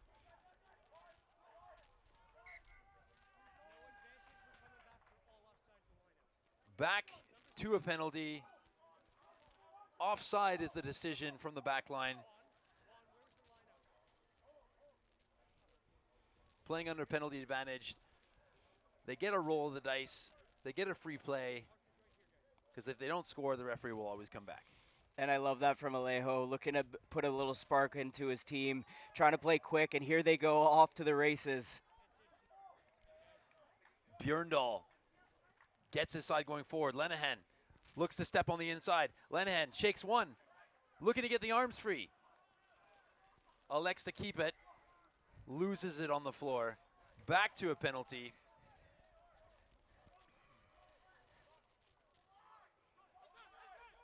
Not 10 was the decision. Intercepted. Giving chase. But they are not going to get there, are the Fraser Valley. Breck ball, well read off the quick tap, runs 95 meters to score the try. What a snipe from number 9, Breck ball. We mentioned it at the start of the game. These nines going head-to-head against each other, taking their opportunities, and ball goes up, I think 2-1 on that one against Alejo, intercepting the pass. Fraser Valley looking to play quick. I love that from them, but they just have to be conscious of playing in that red zone, having the patience to actually put some points on the board, and instead, Vancouver goes 90 meters the other way. Breck ball makes the ball his own, takes 95 meters, well read. Great rugby IQ, something that the coaches of the under-19 Bears team will definitely be having a look at. Coach Tom Larish, Curry Hitchborn, Logan Martin-Feek looking on with interest. And if you're the Valley here, I think they just need to take a few deep breaths, come together as a team. A lot of these teams haven't had a ton of time together, so to really dial things in on the field, work together as a group, that's going to be hugely important as this game gets into the later stages. Townsend adds the extras. 19-0 so far for the Vancouver Wave. It's been all Vancouver Wave so far, Jamie. Yeah, and it's really hard to start building some momentum in a game like this. I think Fraser Valley just forcing a little bit on the goal line, going for that offload that you won't really get much out of. I think they need to play to their strengths, keep it in tight, and earn that right to go wide, which is similar to what Vancouver's doing right now. Lenahan going with the short restart option. Well gathered, but into touch. Great effort to track the ball from Cale Simpson. However, the touchline won the battle that time. And great shot from the kickoff there. An excellent job by Vancouver to take man and ball, bundle them outside a touch, and they've got possession ready to get this game going again. Taku Contreras finds the back of the line out. Looking to exploit space. New scrum half on the field, Julius Hall. Looking to provide a different look. Hall goes to the pocket. Wave going long, Lenahan. Safe as houses at the back. Looks to exploit some space in the backfield. Well read by the Vancouver back three. Getting in position well early, creating the counterattack option. Looking for space, looking for support is Noah Merker. Excellent read by Alejo. Getting over the ball. It surely has been the battle of the nines in attack and defense. And I think Vancouver will be happy to play those kicking battles all day. They're really sharp in transition attack. When you start getting into those third, fourth phase kicks, that's when you see the forward starting to move a little bit slower out there. And Vancouver looking to exploit those opportunities, especially down these wide channels. Valley trying to make use of their territory. Finding the back. Bending but not breaking. Getting over the gain line is Davis Heppel. Once again, held up in contact. Very good work from the Vancouver Wave defenders to get in under the ball, slowing that momentum from the Valley.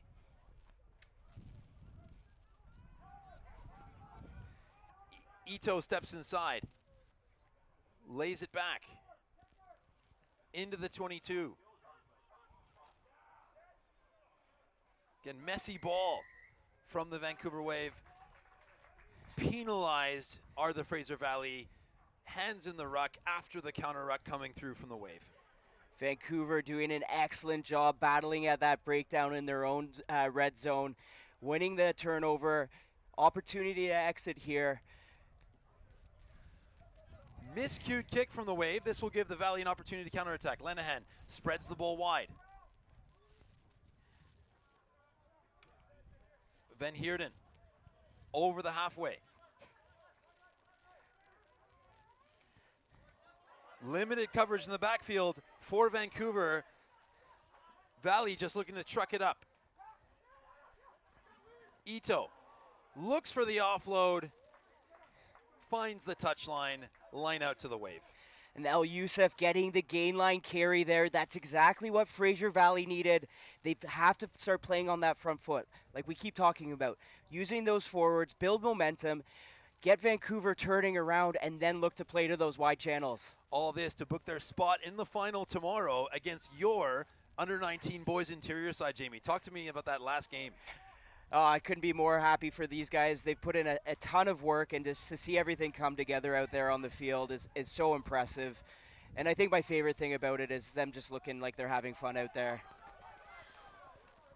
Speaking of having fun, getting over the gain line, smile on his face, Liam Turnbull, the captain, leading from the front. Julius Hall calling his own number.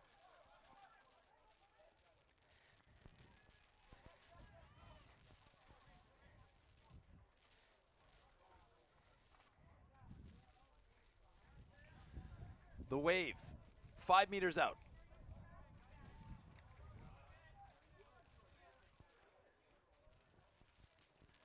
Turnbull, clever pull out the back. Once again, going to the air. All backwards, says the referee. The wave, looking towards the 5 meter line.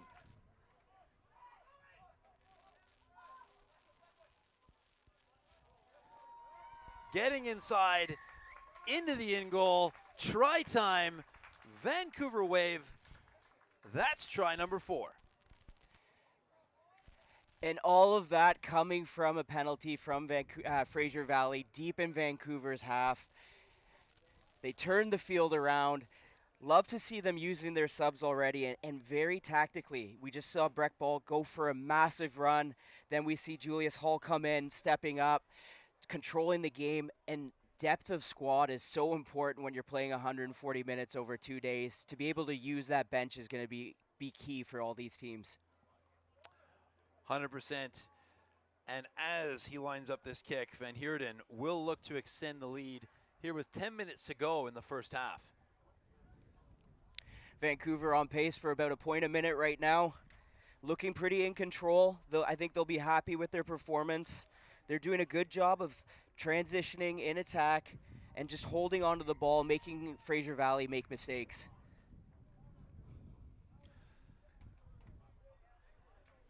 Adding the extras, bringing the score to 26-0.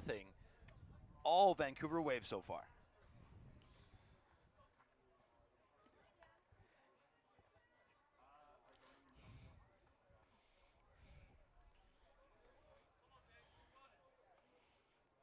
Lanahan will look to get his side going forward. Get back into the 22, get some kind of points on offer. So important to build momentum going into halftime. Yeah, Fraser Valley can come away with a few points on the board before the end of this half. That'll be key. Like we said, it's such a game of momentum. Shortened halves, every point matters. And if they can start putting some points and building some scoreboard, that would be great for them. Getting up over the gain line once again.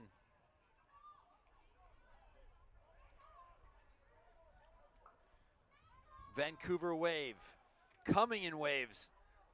Forwards lined up everywhere, looking to carry the ball. Lost in contact, however, Fraser Valley will get the ball back with the put into the scrum. Yeah, and Vancouver doing a very good job of playing within their shape. Maybe forcing a little bit there. Fraser Valley with an opportunity in Vancouver's half. But again, we've seen this scrum under pressure for the majority of the game. Let's see if Alejo can get that ball out.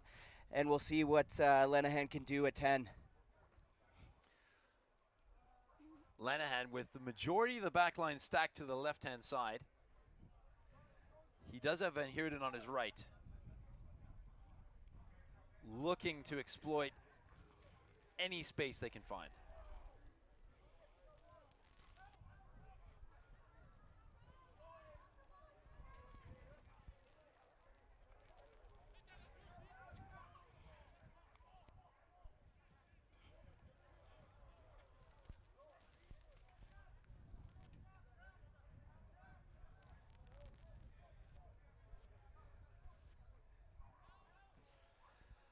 Fraser Valley looking for space, looking for support, finding a seam. Well picked up by Okolona. Vancouver Wave penalized, not rolling away. And right now, Fraser Valley doing a good job putting that defense under pressure, but it's again that last pass, no support there, and that's where they're going to need to really finish, put that last pass together, support runners there, and get some points on the board. Alejo wasting no time with the quick tap penalty. Into the 22 now are the Fraser Valley. Looking for something, looking for anything to cling on to heading into halftime, but holding on is the decision. Penalty against the Fraser Valley. And just talking about support there, those support runners have to be at that breakdown extremely quickly at this level.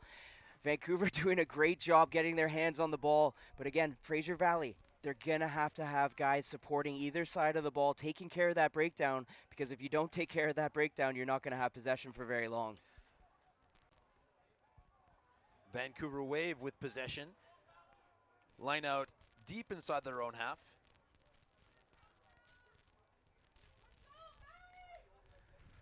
Looking to add to their attacking prowess, up 26-0. Just under 7 minutes to go.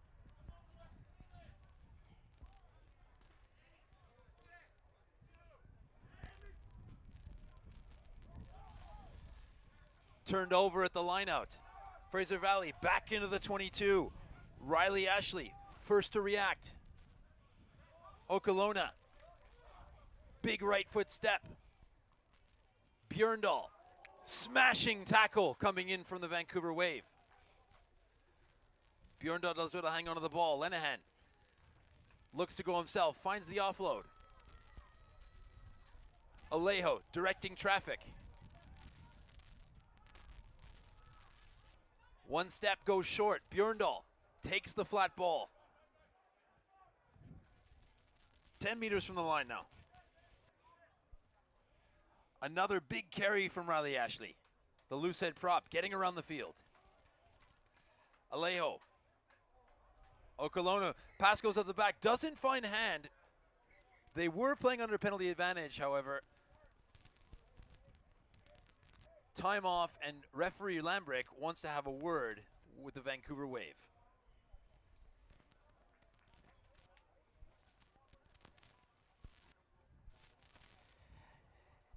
You mentioned Riley Ashley's name a few times in that sequence there. I've been very impressed with his work rate around the field. When Breck Ball had that massive line break on the intercept, saw him tracking back, and for big number one to be doing that is very impressive. Let's keep an eye on him as this game goes on. Riley Ashley definitely looks like a loose forward running around there in the tight. Turnbull having a word with his team after getting his marching orders from Ben Lambrick. Flurry of penalties have come in. All of this pressure, all of this territory from the Fraser Valley, no points to go for yet. If they continue the pressure, they could get a yellow card of it, but points is what they need. Alejo checks with the referee. Looks to play again. Okolona, route one, loses the ball in contact, however. The Vancouver Wave back on their own line, consolidate, looking to exit. No, they look to exploit the space on the left. Chris McGregor calls for the ball. Playing under advantage in any case. Back to a scrum.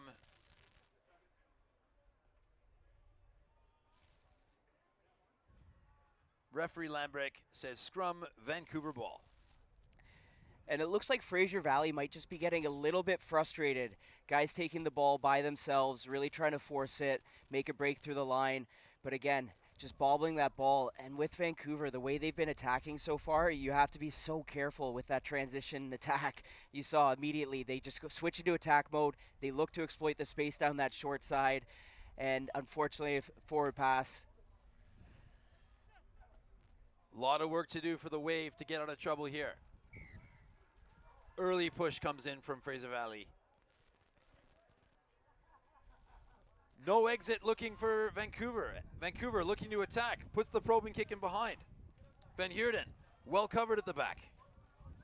Van Heerden looks to go himself. Van Heerden breaks one tackle. Tries to step out of a second. Does well to fight on the ground to keep possession. Alejo. With runners queuing up. James Walker with the carry. Alejo looking for the man again. There's Riley Ashley again.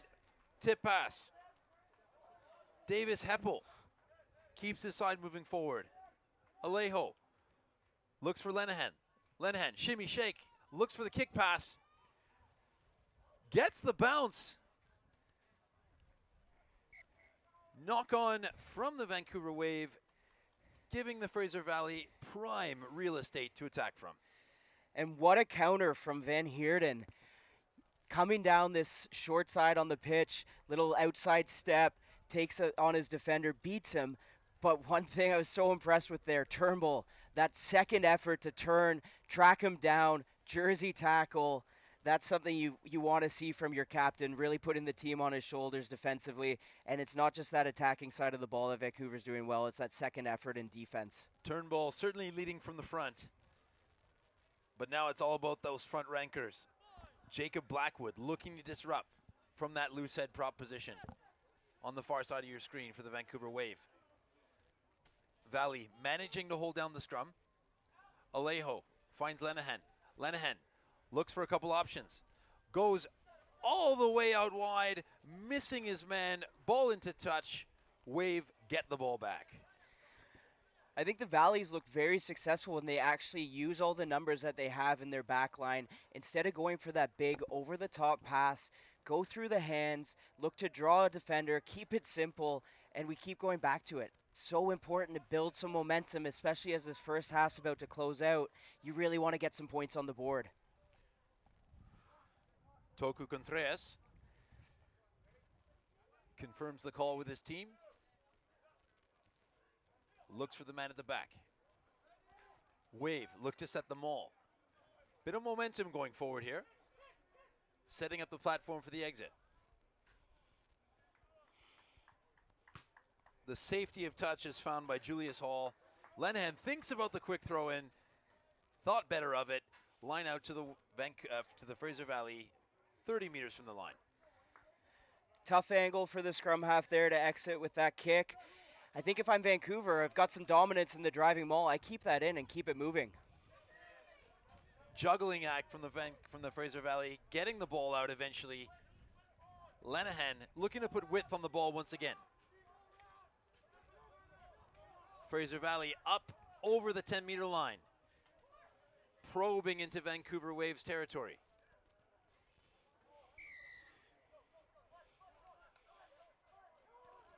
Vancouver penalized for the high tackle. And again for the not 10. Looks like it's going to be a yellow card. Dexter Tornquist not onside, makes the tackle. Alejo looking to go quickly and not allowed to do so. And Alejo putting this Vancouver team under pressure, especially as that penalty count builds. He's using that quick tap, knowing they're not getting back quick enough, and that results in a yellow card. So they'll essentially be starting the second half a man up. Opportunity to get points here before the half ends, though. Going route one. Randara. Looks left, then goes right. Alejo. Looking to keep his side moving forward. Penalty advantage here. Fraser Valley looking to get some points before halftime. Lenahan goes himself. Still there with the Fraser Valley. Inside the 5-meter line. Björndal stopped in his tracks. Big defense coming in from Vancouver. Once again, leg drive coming in. Big carry. Puts his team on his back. That's Davis Heppel. Fraser Valley reply. It's something Fraser Valley couldn't do in the first 34 and 59 seconds of the game. That's hold on to the ball to actually finish and put some points on the board. They finally string some phases together, up a man with the yellow card, and that's exactly what you want heading into the second half. Some points on the board. I don't think Vancouver will be too worried, but it's a great buzz builder for this Fraser Valley team. Championship minutes, as they say, getting those points right before halftime, the all-important points before halftime for the Fraser Valley. Lenahan scrum cap off, looking to add the extras.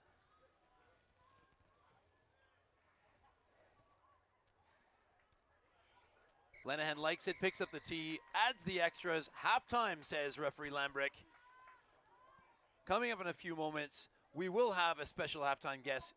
BC Bears under-19 provincial coach Curry Hitchborn will join us in a few moments' time.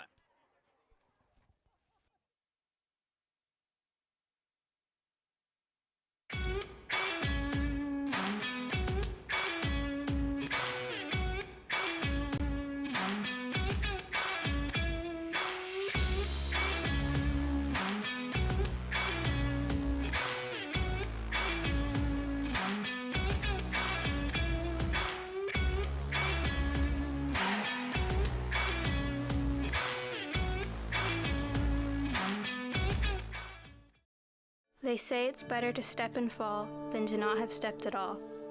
So here we are, Vancouver Island. This is going to be my home for the next few years. I've been told it's one of the most beautiful places in the world. My parents told me to engage in every opportunity that comes my way, to grow in self-discovery, to step, to fall, better than to not have stepped at all. Beautiful British Columbia, home of Shawnigan Lake School. What do you look for in a boarding school? Strong academic support. Beautiful surroundings. A sense of belonging. 1, 2, 3, break! Leadership. Innovation. Experiential learning. Look no further. Start your Shawnigan journey today. Welcome back. Joining me at halftime, special guest Curry Hitchborn, the returning under-19 boys coach for BC. Curry, how many times have you been with the under-19 provincial team? This would be my 6th or maybe 7th.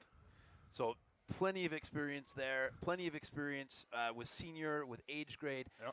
Talk to us about this new PRC format. What are you seeing so far? I was very fortunate enough to make the Japan Cup team when I was, that'd be 2001. And it was one team, one team, one team. So quality was driven. It was a competitive environment. BC Rugby's tried many different variations, working hand in hand with the regions to supply more opportunities for kids to play rugby.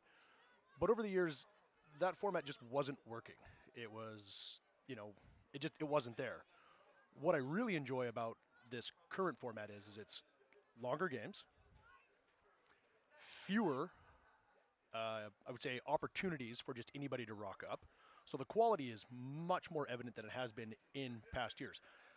It's new, and in rugby, sometimes takes us a bit to get there, but I think the juice is definitely worth the squeeze on this one, and it's something that, I'd like to see it continue for at least 3 years and then maybe run an assessment, but the venue, the setup, top to bottom has been very, very professional. Fantastic. So, Curry, so much varied experience in the coaching roles. Capilano, UBC, BC, Vancouver Highlanders, the list goes on. What are you looking forward to most about this upcoming CRC under-19s? It's just more rugby. And, I've coached everything from kindergarten to senior men, literally everything in between. So getting an opportunity to engage with new people is why I do this. You could fill the ocean with what I don't know about rugby. So every chance I get to engage with new people, engage with new staff, we've got Tom Larish on, Logan Martin-Feek, is just an opportunity for myself to get better and myself to help reward the curious, the guys that are saying I want to do this, I want to get into that. So focusing on what we do best, putting our guys in their best position, it's probably the most rewarding part and what I would say I'm definitely looking forward to the most. And finally, what would you say to some of these athletes who are hoping to put their hand up for selection to get on that plane to Calgary? Be prepared. Don't do things just because somebody told you to. Forecast. Be proactive in your own process. Look after your sleep, look after your hydration. And, they hear this all the time from all their coaches, et cetera, et cetera. But if I could just drive this point home enough is get in front of all of it. We want these people to be playing rugby forever. We want to engage in that sport for life aspect. So put yourself in a position where you can do this for the long term and also be at your best more than once. And that's what this is about. That's what I really enjoy about this PRC format is you're giving really, really excellent opportunity for best on best. Fantastic. Curry Hitchborn, thank you very much. Always a pleasure. Join us in a few moments for the second half.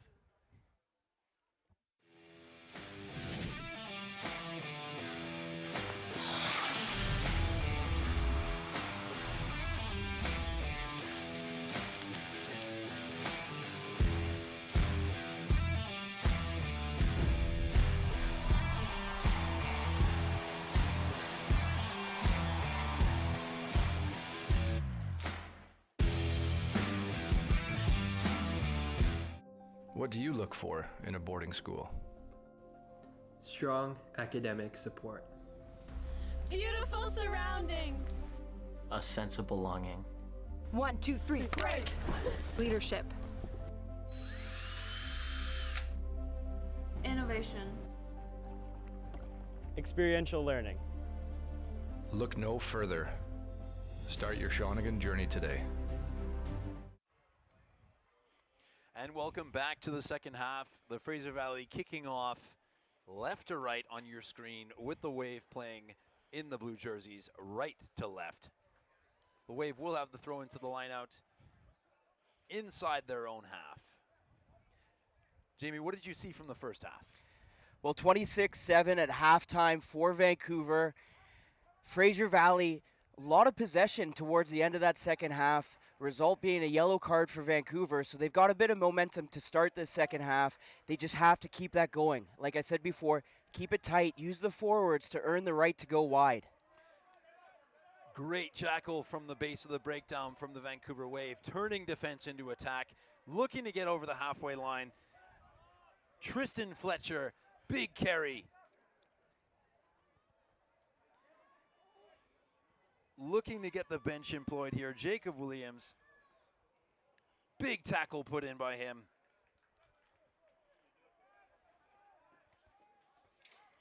Wave with their tails up, getting into the 22.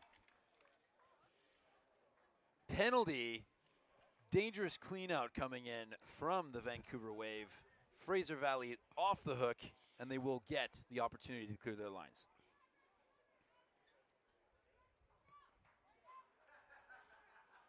Lenahan looking for max distance, but misses touch. Vancouver, opportunity to counterattack over the halfway line. Show and go from Noah Merker.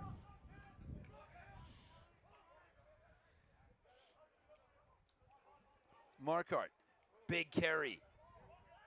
Into the axis, goes Liam Turnbull.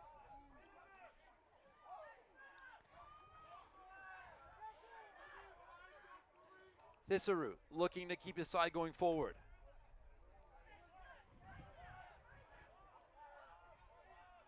Julius Hall, service from the base once again.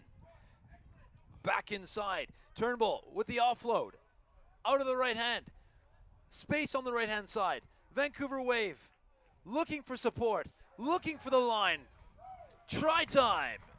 Vancouver Wave open the scoring in the second half. Owen Loveless takes the offload and takes it in for 5. And Toku Contreras, what a lovely little out the back down that far side. Freeing Loveless to go dot down 5 more points. Not the start that Fraser Valley wanted in the second half, but I was impressed with their defense to start out. They're putting Vancouver under some more pressure. They just have to watch their spacing around the breakdown. Right now they're kind of concentrating, doing a bit of what we call ruck watching, not scanning the defense in front, and Vancouver did a good job of exposing them out wide because of that. Again, great pace options out wide this Vancouver Wave has. Graham Turner, a plethora of attacking weapons to choose from. Fraser Valley, some speed themselves, but again, not able to get in the right areas of the field early in the second half. And it's been a common theme we talked about at the beginning of the game, mistake management. Fraser Valley looking to get that extra distance on that exit kick off a penalty. Would have given them possession potentially in Vancouver's half, but instead it's 5 points on the board for Vancouver. Lucas Townsend adds the extras, bringing the tally up to 33-7 for the Vancouver Wave. Lenahan looks to get the Fraser Valley Venom back on the front foot through the kickoff. The short option has been on a few times. They've tried to regather. Going short again. Looking to put pressure on Vancouver Wave. Coming through, great pressure coming through on the chase. Excellent work rate. Abraham Kelowna not getting his hands on the ball, but pinning Vancouver back. Big left foot kick from Liam Turnbull, driving the Vancouver Wave back into the Fraser Valley half. And a big test for Vancouver in these next few minutes. We've got eyes up here in the pavilion. We see a bunch of the subs warming up. Let's see if they maintain this level of play as those substitutes start to come onto the field. We talk about the depth for squads here and how key that is. So let's see how they transition when those guys make an appearance.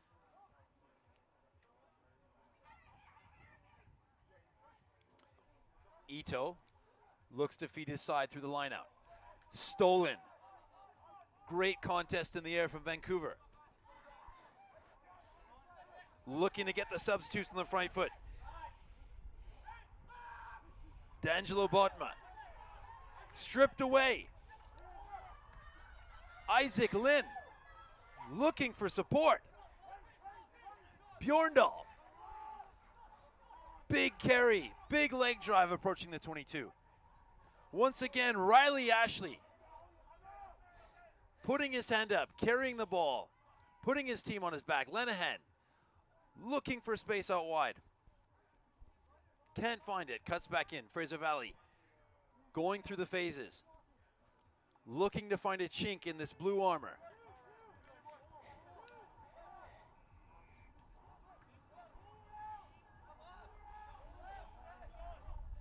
Once again, Alejo finds Ashley.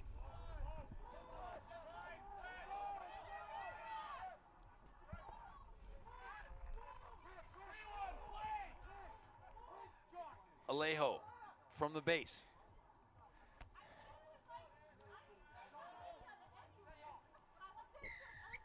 Vancouver penalized. Alejo, quick tap.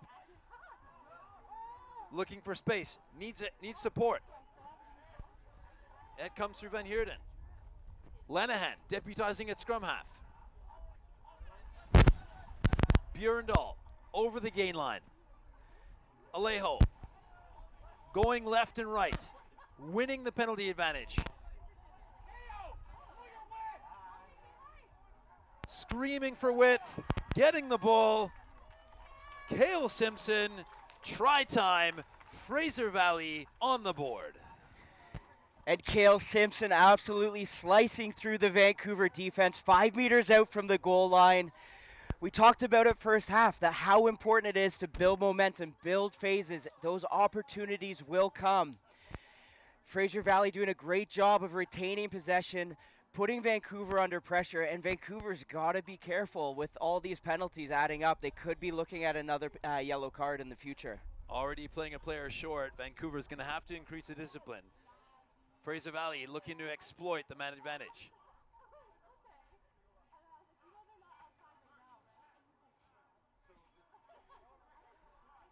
With the conversion successful, Fraser Valley trimming the lead to 33-14. Vancouver looking to reply. 25 minutes to go. We talk a lot about what your next job is throughout the course of a game. You just went down into Vancouver's end, had a great score, but now we got to think, what's our next job? Clear our lines, relieve the pressure, put it back on Vancouver. Let's see if Fraser Valley can keep it going. The all-important restart.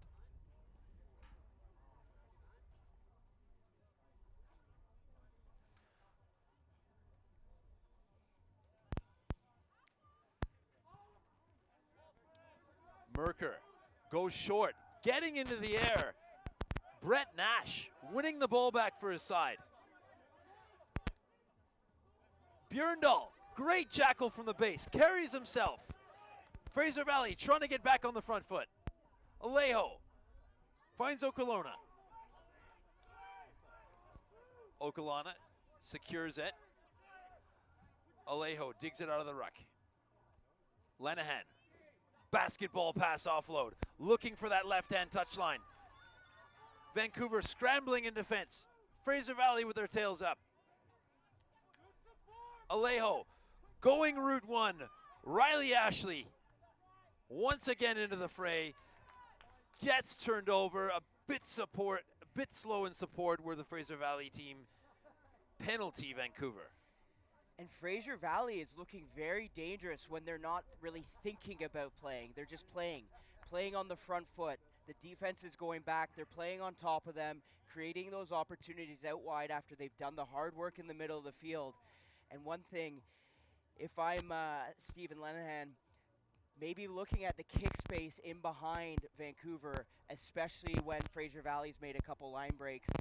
Their backfield looking a little bit all over the place. There could be some opportunities there. Multiple substitutions coming into that back three. Coach Turner will have to address that going into day 2 as they hope to punch their ticket into the final against the Interior.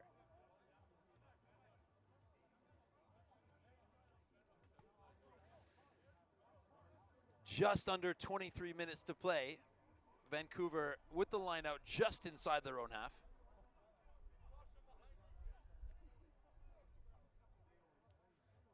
Taku Contreras gets turned over. Björndal, great aerial skills to get up in front of the opposition jumper.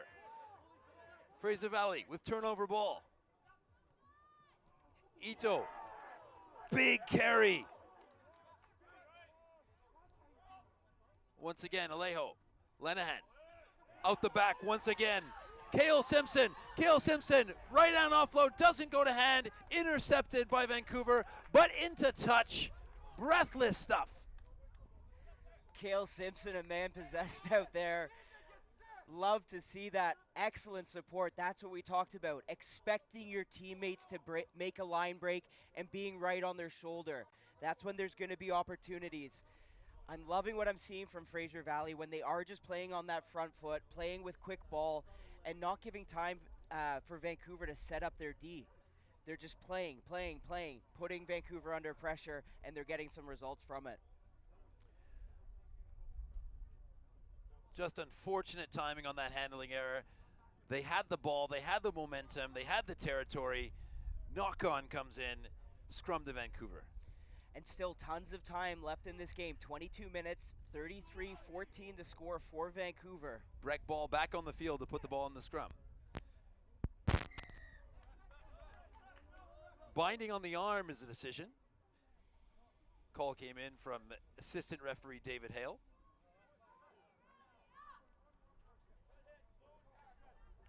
This will give Vancouver a much easier exit and the throw into the lineout should they make touch.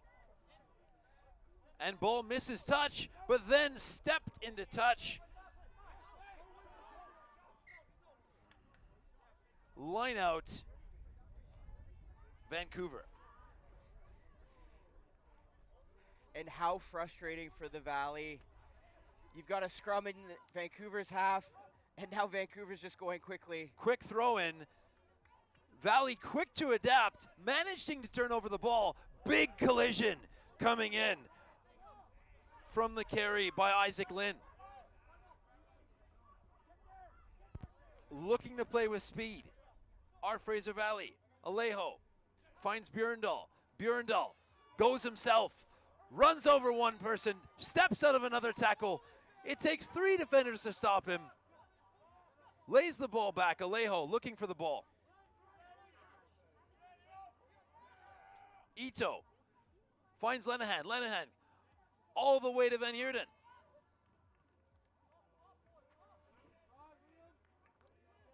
Fraser Valley go backwards, but keep the ball. Looking to step out of tackles. Looking to get further into this Vancouver half. Looking to put points on the board. All backwards is the call from the referee. Penalty advantage from the high tackle. Fraser Valley will look to exploit their free shot. Alejo finds Lenahan. Lenahan off the right foot. The bounce is kind for the Fraser Valley. Foraying near the 22, lost forward. Back to the penalty, says referee Lambrick. And slow ball, a bit of an issue for this Valley team right now. Potentially committing too many numbers at the breakdown. That ball's coming out slow for Alejo, limiting the options, but Valley still somehow making it work with an excellent little kick through, and it does come back for a penalty. Lenahan going quickly, looking to go himself. One to beat. Lenahan still on his feet, gets the offload. Van Heerden gets the ball down. Great support line. But take a bow, Oliver Lenahan linking up with his fullback, Josh Van Heerden. Try time, Fraser Valley Game on! Fraser Valley with the intent to play. 19 minutes left in this game. The score 33-19. Lenahan, lovely little out the back after some amazing footwork. That's exactly what they needed, and if you're this Valley team, you've got to have a spark now. Bringing this into a 2-score game, the all-important conversion. Cale Simpson lining up. What could bring the score to 33-19.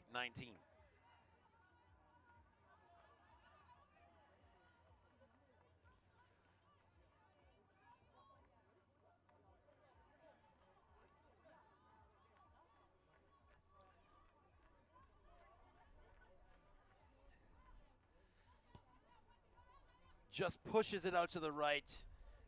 The score remains 33-19, 18 minutes to go. Vancouver Wave will look to reply. I think this next 5 minutes is going to be absolutely pivotal in this match. 33-19 the score. Valley building momentum, some excellent individual efforts, but now they're really going to have to come together as a team. I think if they can pick up that speed of ball at the breakdown, there's going to be some areas on the field that they can really exploit and come away with some more points. Merker pointing out some instructions to his forwards. Merker goes short. Great pressure in the air from Vancouver, regathering the ball off the restart. But stolen by the Fraser Valley. Great timing on the jackal, Abraham of Kelowna. Stolen back by Vancouver. Frenetic stuff. A bit high in the carry. Ball ripped to floor, swept up. Here come the Valley. Just knocked on. Scrum to Vancouver. And Vancouver started this game with so much confidence, running from their own goal line, looking for those little passes. But right now, I think it's really important for them to just kind of slow things down. Maybe get together, have a word with your team, say, hey guys, let's keep it simple for the next 5 minutes, build some phases, put some more points on the board, and create a bit of a gap on that scoreboard. Speaking of scoreboard, 33-19, 16 minutes to go.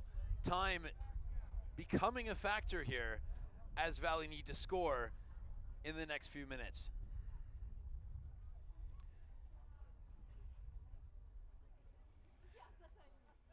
As we take a moment to pause, we'd like to thank our sponsors to make PRCs 2025 possible.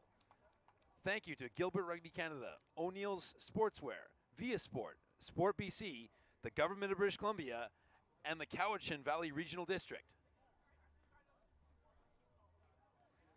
Running repairs coming in for the Fraser Valley. Back onto the field in jersey number 7 is Noah Bolton. Looking to shore up that scrum. Referee Lambrick indicates time back on. Wave, everyone's stacked to the left-hand side, Jamie. What do you think they have cooking? Look for the ball to go straight from 9 to 12, possibly with an outside runner coming over and somebody out the back to get it out wide. Turnbull takes him up himself, looks for the offload. Finds Merker. Merker able to hang on.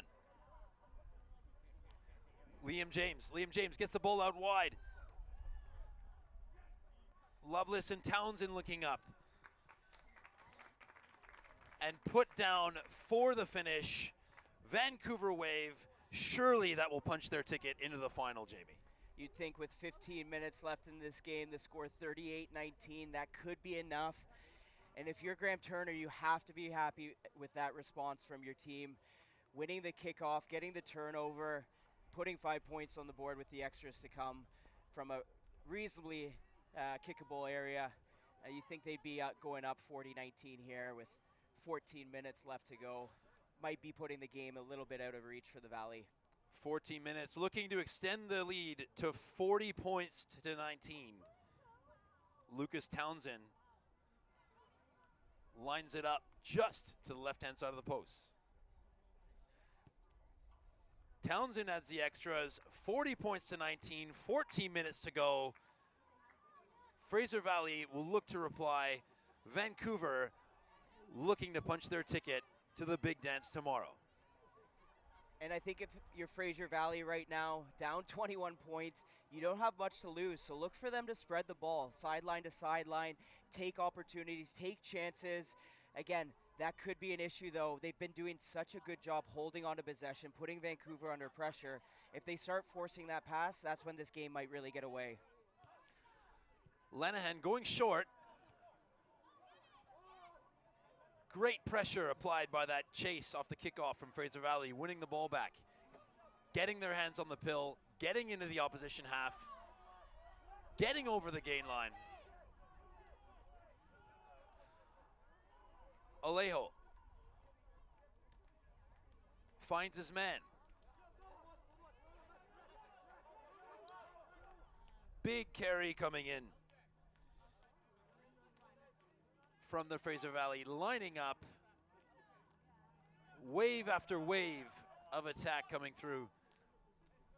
Vancouver wave fractures the line. In and behind Cale Simpson, looking for support. Great cover defense from the Vancouver wave, managing to slow down the ball. Still with the Valley, inside the 22. Alejo gets the call from Lenihan. Lenihan, quick tip line to Conte. Conte lays it back. Alejo finds Ito.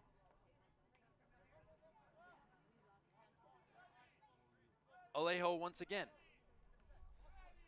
Slows it down. Conte hangs onto the ball. Takes two tacklers with him. Valley still with it. Lenihan into Simpson. Simpson probing around that Vancouver line, not finding a way through. Once again, Riley Ashley, another carry. 15 phases now. Fraser Valley near the 15-meter line, trying to exploit that edge. Vancouver looking content in defense for the moment.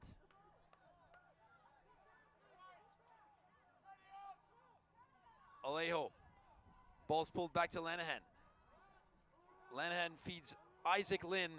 Isaac Lynn is held up, just manages to get to ground.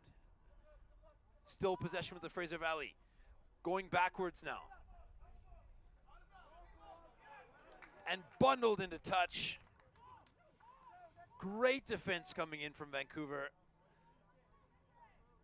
Ethan Booth getting ball and all, carrying his man over the touchline.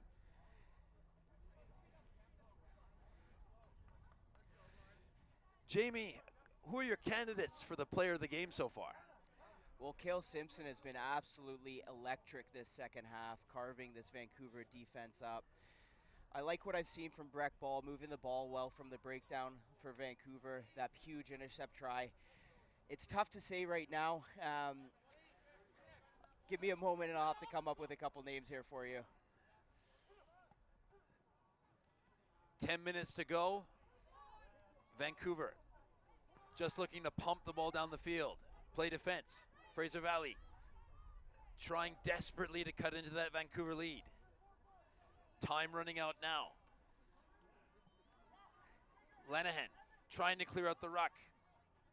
Manages to do so. Ito gets his side going forward again.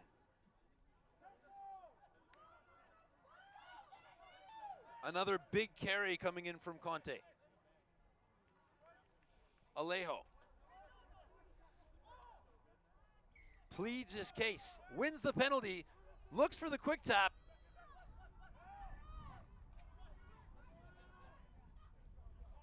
Another big collision in midfield.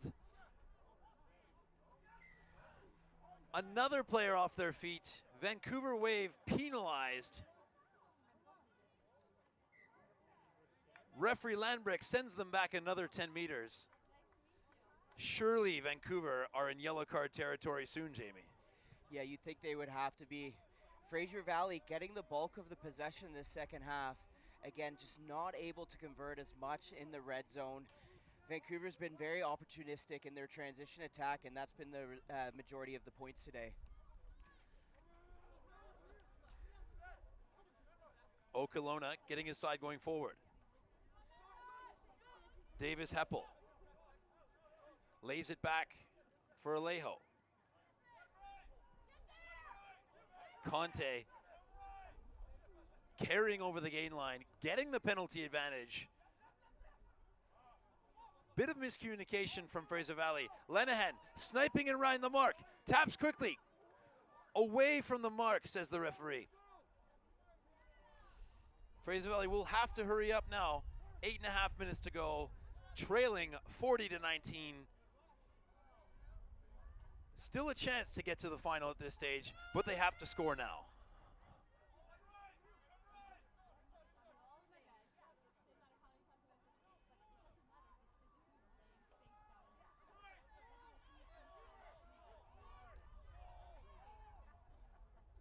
Vancouver organizing their defense. Alejo finding his man. High tackle coming in from Brett Nash. Penalty advantage. Fraser Valley with the free hit once again. Ito. Another carry for Riley Ashley.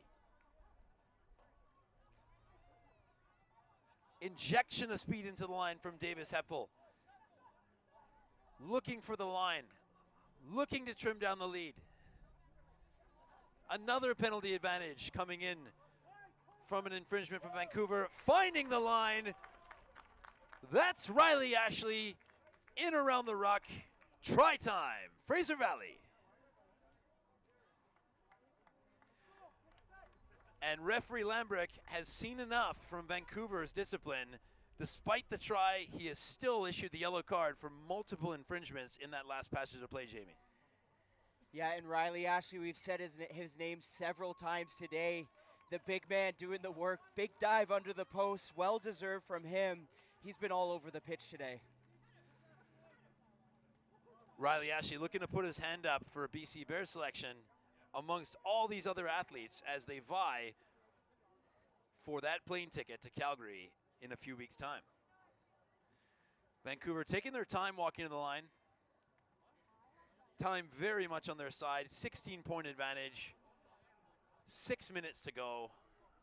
Fraser Valley looking to punch in a few more. And Vancouver playing the game within the game. Take your time under the post. Have a conversation with your team. Slow walk back to center line. Take your time with the restart. Kill the clock. They're just looking to close this game out at this point. Especially with Ethan Booth, who will sit out the remainder of this game after the yellow card. Vancouver playing with 14 players. And Fraser Valley, they need a score right here to give themselves a shot. So let's see what they have to offer. Again, going with that short contestable option. One back by Vancouver. Ball. Looking to put some pace back onto the ball for Vancouver. Flag coming in from the assistant referee.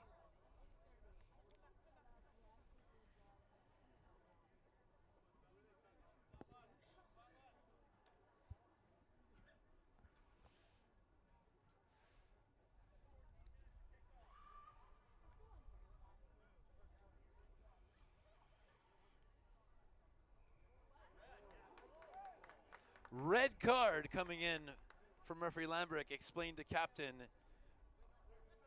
Oliver Lenehan. Cale Simpson has been sent off. And I think that was just a product of frustration from Cale Simpson. Missed the kickoff. Knows they need to score, and taking his frustrations out on the other player, resulting in a red card. Yeah, head contact, something looked after very seriously in the game.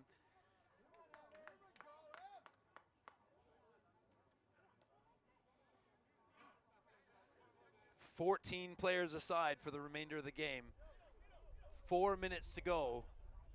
Vancouver ahead, 40-24, looking to punch their ticket into the final tomorrow. Fraser Valley looking to get this game as close as they can, looking to salvage from this point. They can still do it. There's still time, but they have to go, and they have to go now. Ito once again. Fraser Valley just probing. Lenahan once again goes wide. Isaac Lynn rides the tackle to get the ball free. Ito plays scrum half.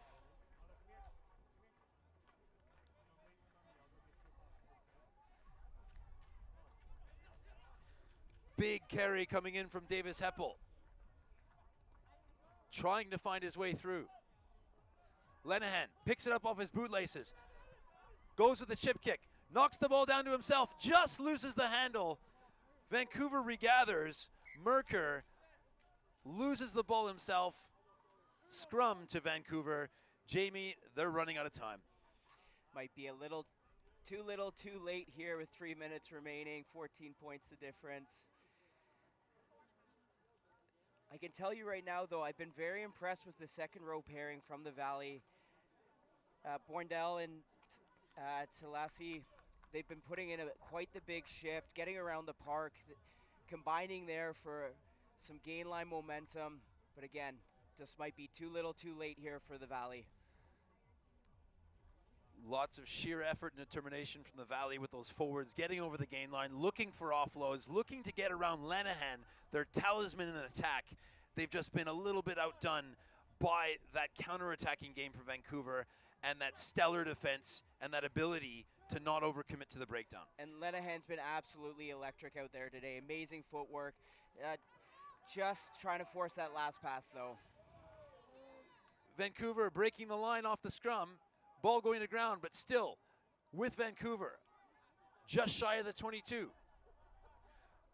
Barking orders is Merker. Organizing his forwards. Putting some width. Taku Contreras all the way out on the wing. Screaming for the ball. Vancouver pushed backwards by the Fraser Valley. Merker steps and goes himself. Ciceru carries in support. Big crunching tackle coming in. Davis Heppel. Merker. Turnbull, quick hands. Turns the ball over. Finds a Fraser Valley player. The Valley looking to counterattack. Play on, says the referee. Secured by Vancouver from the loose ball. Vancouver probing again with the head of steam. Great line break from Botma. Hands from Taku Contreras. Near the corner, just bundled into touch. Evan Palmer denied. Great covering tackle coming in. What a job by Lenahan, getting across the entire width of the field to bundle the Vancouver player out of bounds. And you can just tell how much it means to these guys. The game's out of reach. There's 30 seconds left. And still, to see that effort, just so impressive. And that's the big piece. 140 minutes of rugby over 2 days. These players are vying for selection. These players are playing for pride, and they're also playing for next year. Every minute counts for these players. And what a fantastic setting for them to be able to do it here at Canada Field in the Hydeley Rugby Pavilion at Shawnigan Lake School.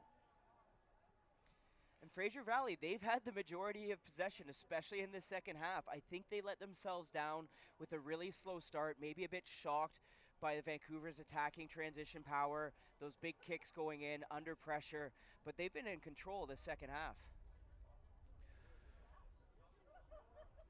Few running repairs, few substitutions, bit of cramp. Been a long day for these players. Great rugby scene, lots of phases, lots of collisions. And they get set to do it all again tomorrow. Fraser Valley managing to go to the front and win the line out. 5 meters from their line. Trying to get something to end this game on a high note with.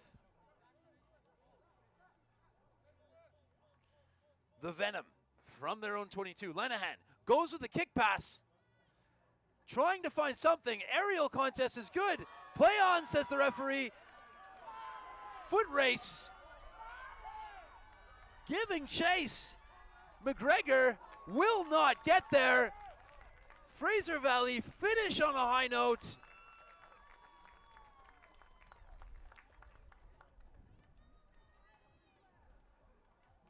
Try time. Lenehan to add the extras. He'll drop it over. We'll do it all again tomorrow. Congratulations.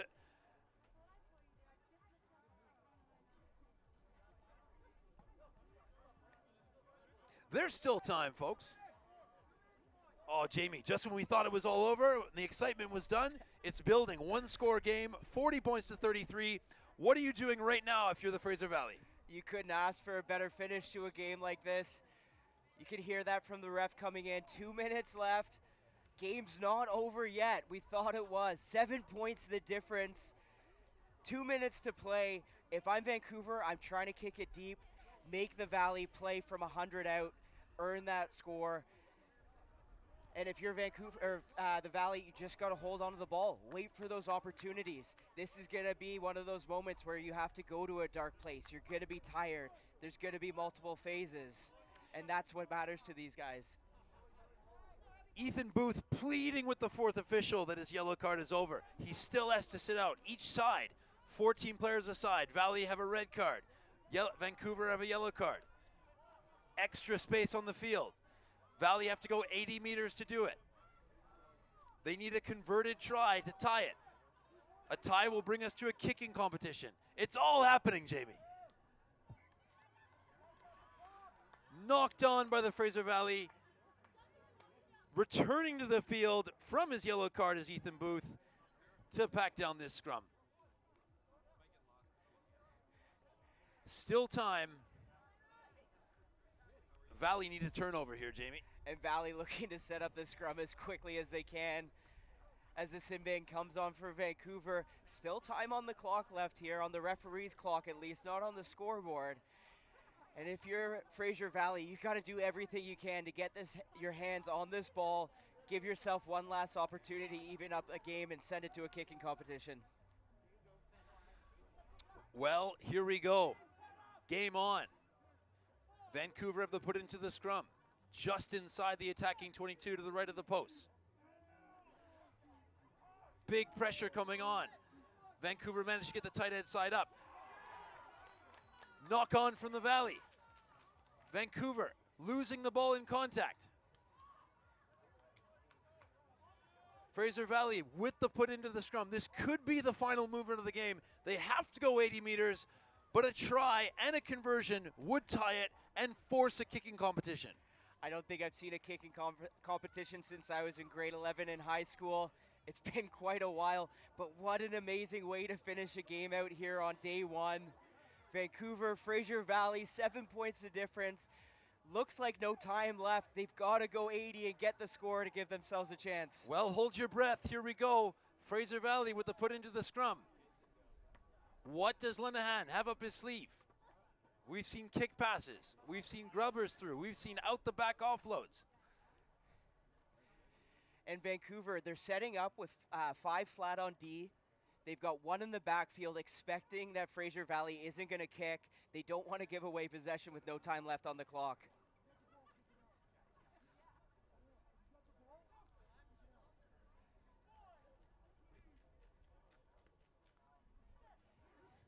Big pressure coming in at scrum time from Vancouver. The loose head sides up. Fraser Valley just able to hang on. Lenehan probing for space. Finds a seam. Lenehan needs support. Over the right shoulder. Regathered by Vancouver. What a defensive effort and recovery. Chris McGregor stolen back by the Valley. Absolute carnage. Tackled into touch. Full time. Both teams take a bow. Brilliant last 10-minute effort from the Fraser Valley to make it close. Congratulations, Vancouver. They punch their ticket to the final tomorrow against Jamie McKenzie's Interior. Fraser Valley will have to settle for the bronze medal competition. Wow. What a way to end a game. When Vancouver turned the ball over, I thought that was it. A kick goes awry. Fraser Valley with another opportunity. Unfortunately, just can't get that pass off. Couldn't stay in bounds. That's it. But Fraser Valley doing a great job, really dominating in that second half, winning on the scoreboard in the second half. I think Vancouver's going to have to go check out the game tape, do a bit of work. Same with Fraser Valley. They'll be looking to win their game tomorrow. Still a lot to play for both teams.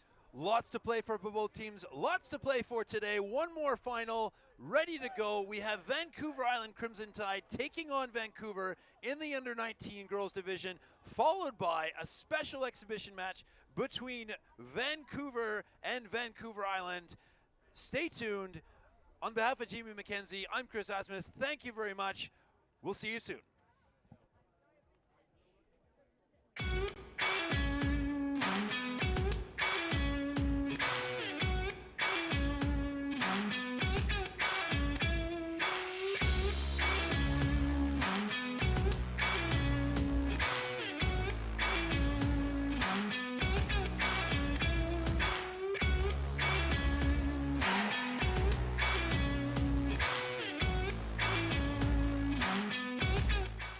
They say it's better to step and fall than to not have stepped at all. So here we are, Vancouver Island. This is going to be my home for the next few years. I've been told it's one of the most beautiful places in the world. My parents told me to engage in every opportunity that comes my way, to grow. What do you look for in a boarding school? Strong academic support. Beautiful surroundings. A sense of belonging. 1, 2, 3, break! Leadership. Innovation. Experiential learning. Look no further. Start your Shawnigan journey today.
Welcome back. Our final semifinal of the day. Our last semifinal of the day between the Vancouver Wave running left to right on your screen in blue, in white, Vancouver Island Crimson Tide. Getting us started right away, up the right wing, through the middle, splitting the defense, try time, Crimson Tide.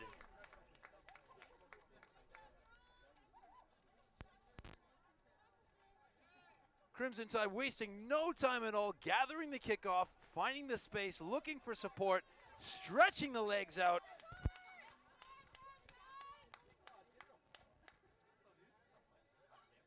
Kaya Nolan, Abigail Stanley, Maggie Mycroft, all connecting in that back row combination.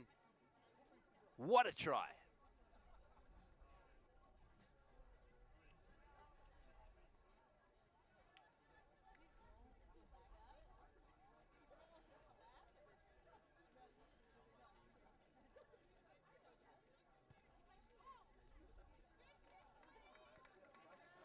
Sophie Hayes just missing to the left-hand side.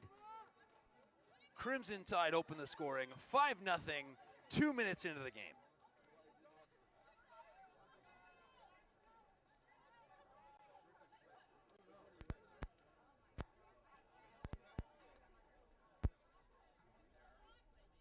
Referee John Cameron, assisted by Dan Zivtanovic and Lee Burge, look to get the game going quickly. Vancouver Wave goes short, look to get their hands on the ball. Ball just goes 10, hacked ahead. Clever play from Carrie Nimmons. Getting onto the front foot. Crimson Tide under pressure. With possession, looking to attack in any case. Going to the aerial game. Gets the hometown bounce. Up the right wing. Speed. Absolute gas. Taylor Gatto. Under the post. Vancouver scoring at a rate of knots. Vancouver Island Crimson Tide. Second try of the game.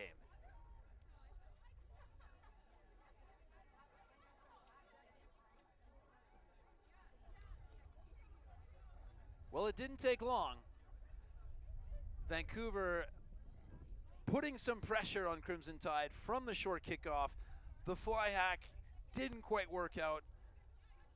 Risky kick pass out to the edge inside their own 22. Bit of a hometown bounce for the Vancouver Island side.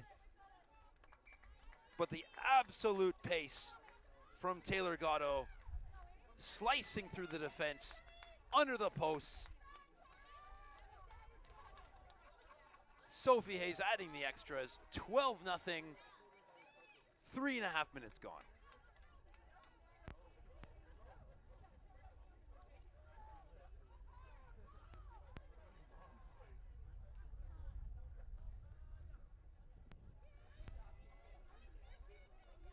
Wave look to hit back. Deep kick this time. Crimson Tide with their tails up, looking to attack from everywhere. Vancouver strong in defense, organizing, forcing the handling error.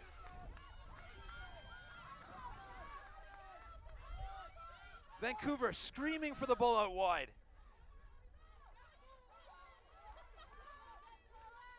Conley driving her team forward. Stepping out of the big tackle was Hannah Black.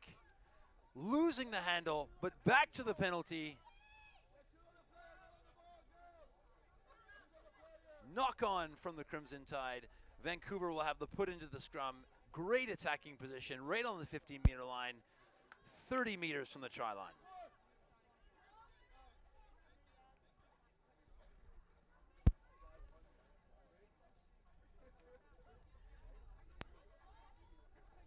Avery Plant, massive role on the right-hand side of the scrum for the Vancouver Wave, anchoring this scrum, keeping her side from going backwards. But tight head, hooked against the grain. Crimson Tide. Alex Motherwell getting her foot involved. Big defense coming in. Caitlin Mellick trying to force the turnover. Crimson Tide still with the ball. Up over the gain line. Numbers queuing up on the left. Big carry coming in from Ella Wilson. Quick ball for Crimson Tide. Bella Anderson Teasdale keeps her side going forward.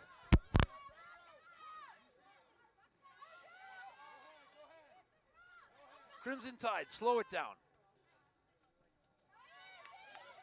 Continuously looking forward. Breathless stuff from the Tide.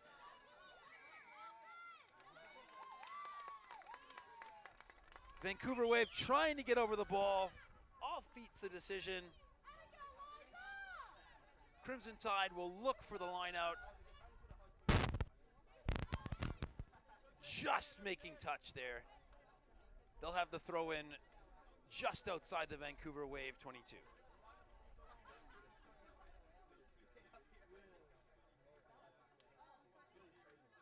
Both of these sides are looking to punch their ticket to the under-19 girls gold medal match tomorrow, where they will face a formidable Fraser Valley side.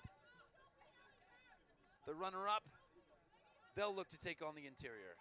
140 minutes of rugby, 2 days. In our final semifinal of day one of PRCs. Crimson Tide looking to go wide. Handling error creeps in. Vancouver Wave will have to put it into the scrum.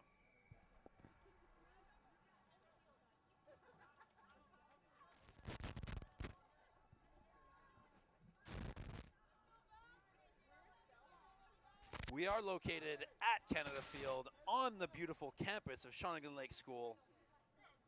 We are on Vancouver Island. We are on BC's rugged west coast. This world-class athletic facility is purpose-built.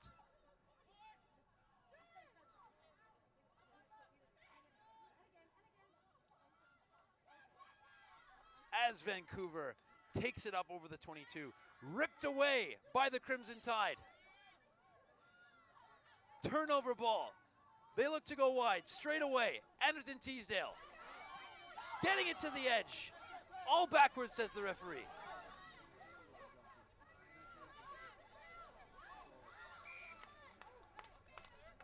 And back to a penalty. Crimson Tide were playing under advantage. Off feet at the breakdown.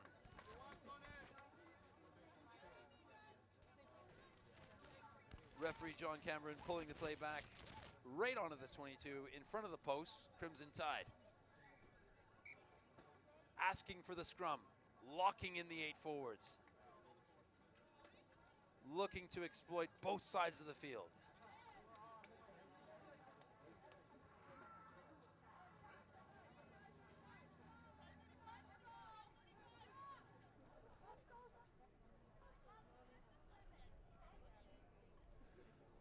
Referee Cameron sets the scrum up.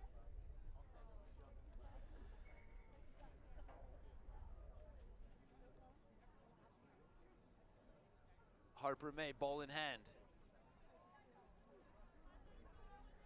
Having a quick scan to the right side. Backline split.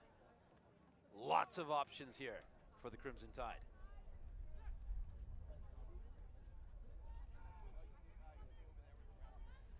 Big scrum coming in from the Crimson Tide, setting up front foot ball. Mycroft off the base of the scrum. Gets her side going forward. Harper May organizing. Crimson Tide, bit of white line fever creeping in. Not releasing the ball on the tackle. Vancouver get off the hook.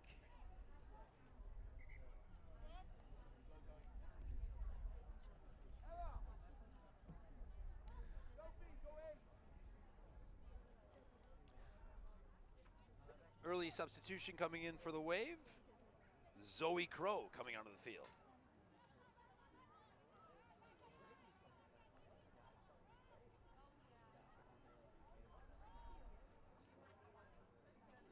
Coach Chris Saylor having the very difficult task of having to manage his substitutes, manage this squad of 24, 140 minutes of rugby, 2 days. It's a full 24-player effort. Same thing for the Crimson Tide as they lead 12-0, just over 10 minutes into this semifinal. Playing under penalty advantage.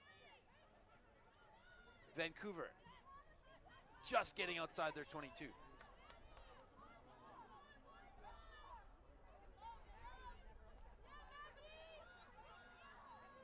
Keeping it simple, getting over the gain line. Big defense coming in from Crimson Tide.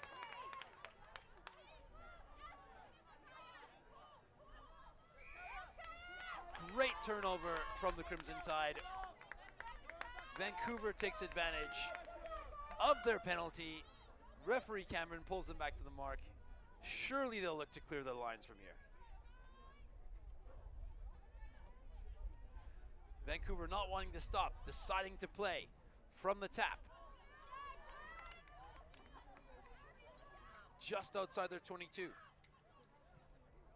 Deciding to go the aerial route, looks for space in behind. Well gathered by Brandwood. Brandwood looking for support. Takes it in herself. May goes left. Russo with the fancy footwork.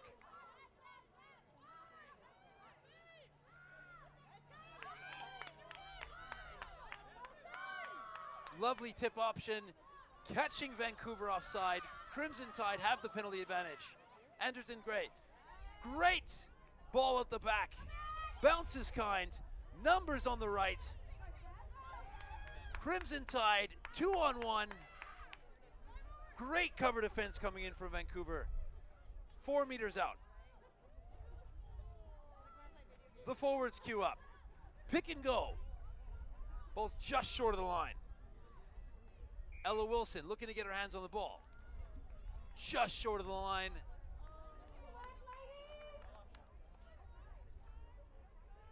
Referee just checking if it was knocked on in the field of play or in goal.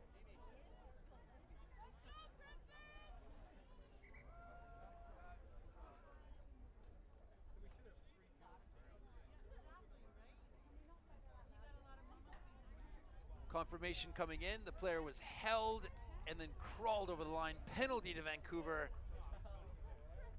This time they clear their lines. They'll have the line out throw just outside their own 22.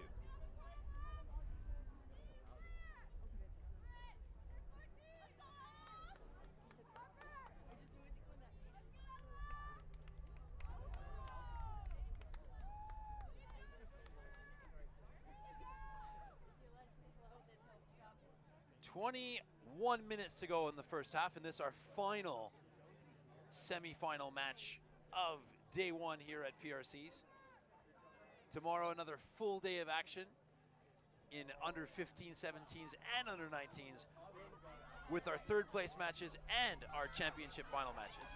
Each region will be competing for the Champions Trophy, which is contested around cumulated points across all competitions here at PRCs.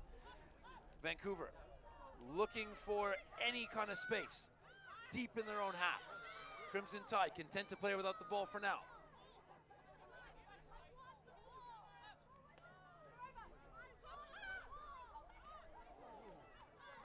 Vancouver probing through Lavina Franklin. Turned over. Crimson Tide not waiting around, looking to get on with things. Into the 22. Getting the ball wide, slicing through the gap is Brandwood. Hayes serving from the base, finding her target, finding her teammate. Crimson Tide over the line once again. Try time.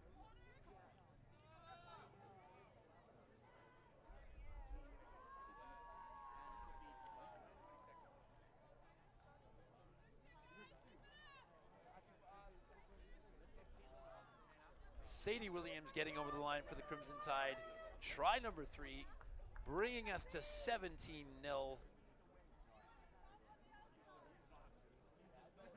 Just over 15 minutes gone in this first half.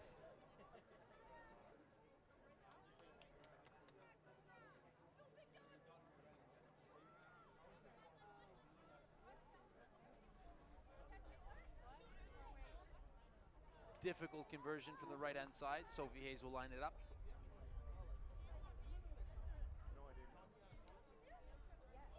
Decent strike from the right foot, just pushes it to the left-hand side of the posts, keeping us at 17-0. Just over 18 minutes to play in the first half.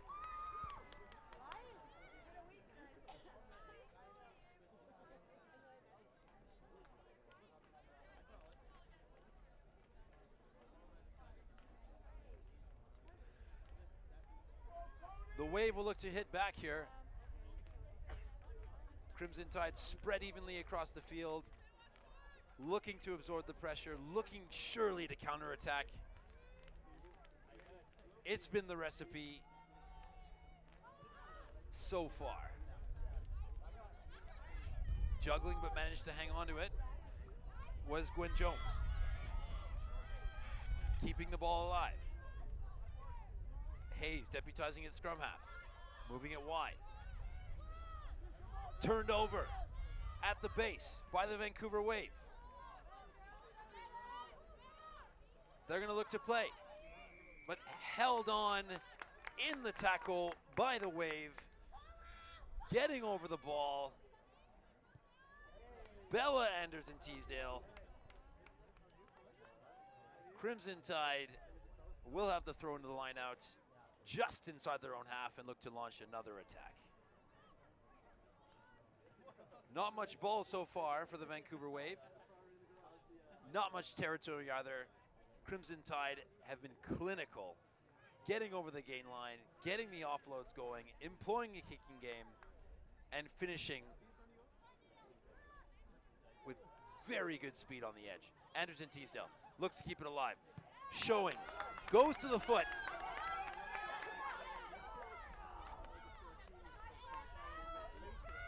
Great option from Kayla Steigen, just not the chase to get it done this time. Pressure defense, creates the turnover. Crimson Tide on the front foot. Vancouver scrambling in defense. Service from the base is good. Anderson-Teasdale moves the ball out to the edge. 2-on-1. She should finish. She doesn't need it. She'll take it in herself. Good finish. Ellie Brandwood.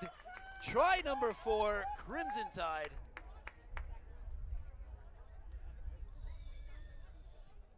Just over 16 minutes to go. 22-0, conversion to come.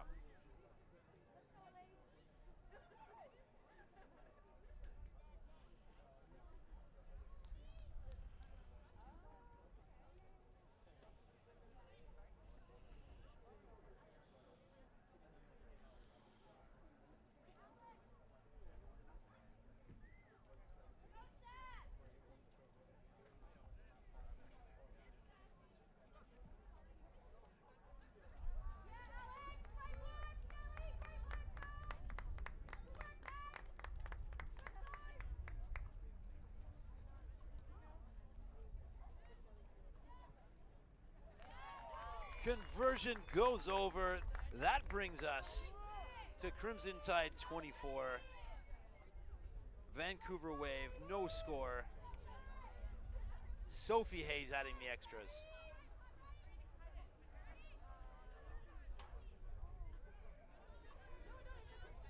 Vancouver Wave up to the line quickly, looking to get on the front foot, looking for a foothold in this game. Looking to chip away at this lead.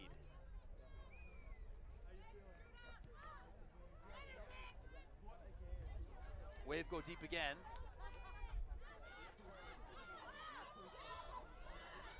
Looking to exploit that blind side are the Crimson Tide. Savannah King. Big carry. Ella Ella Hutton, service from the base, flooding the offload channel of the Crimson Tide. Hutton digging for the ball. Teammates screaming for it on the right edge. Great pickup. Great pickup from Ellie Brandwood. Great finish as well. Conversion to come. 29 points to the Crimson Tide. Just under 14 minutes to play in this first half. Crimson Tide are looking clinical.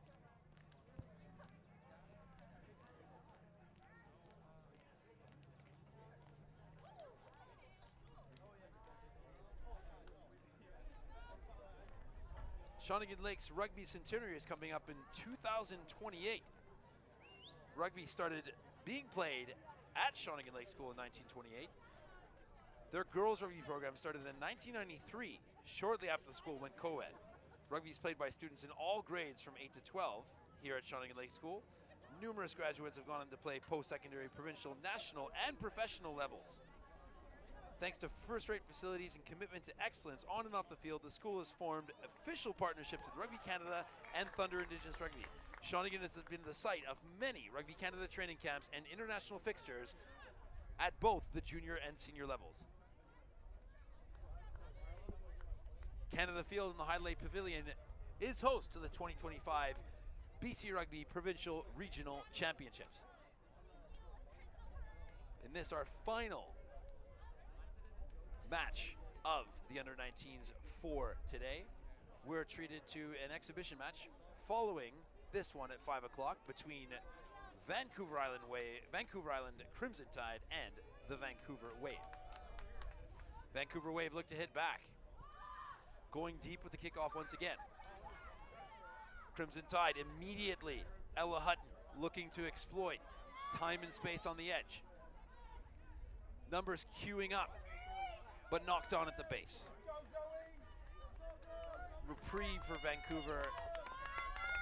A moment to breathe for the Crimson Tide. Vancouver will have the scrum put in just inside the 10-meter line of Crimson Tide.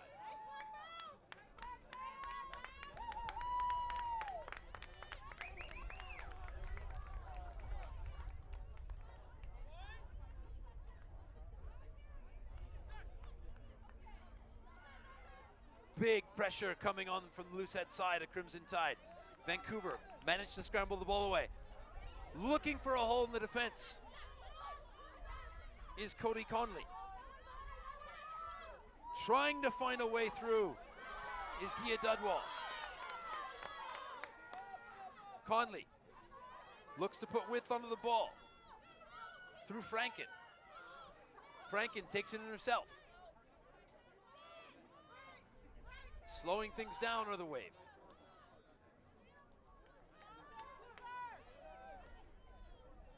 Moving through the faces, trying to find chinks in this Crimson Tide armor. Trying to find a way through. Trying to chip away at this lead.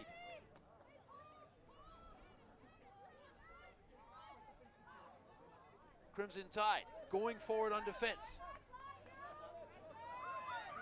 Vancouver have gone back 30 meters, still with the ball. Still going through the phases. Looking for a way through this defense. Referee Cameron calls off the Jacklers. Vancouver trying to find space in behind. Well covered by the Crimson Tide, looking to attack. Space on the right edge. But obstruction given by the referee.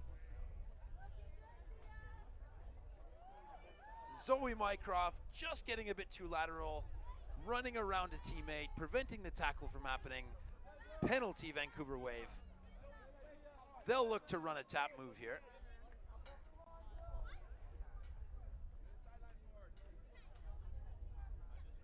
Substitutions coming in from Coach Saylor. Vancouver Wave looking to mix things up. Looking to provide something for this Crimson defense to ponder. Route one, up the middle from Vancouver Wave. Looking to earn the right to go wide.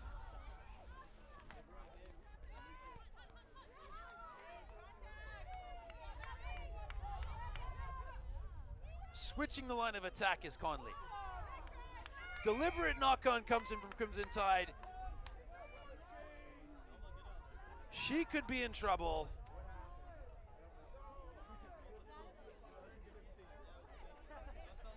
Yellow card. Vancouver will play with a player advantage.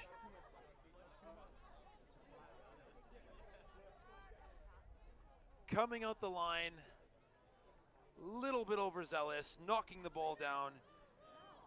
Gwenlee Jones will get a rest for 8 minutes. Vancouver looking to exploit the player advantage. Conley goes wide again, trying to get to the edge. Forward out of the hands from Vancouver. Trying to find space, trying to get that defense moving, even with a player advantage, not able to find a way through. Crimson Tide, clinical.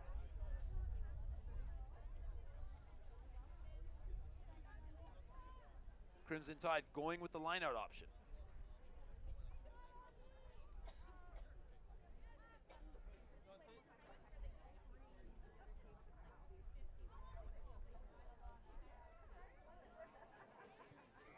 Not quite the throw that Crimson Tide were looking for.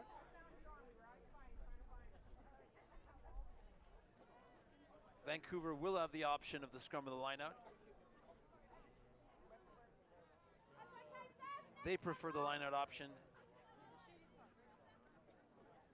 Lots of attacking opportunities from this area.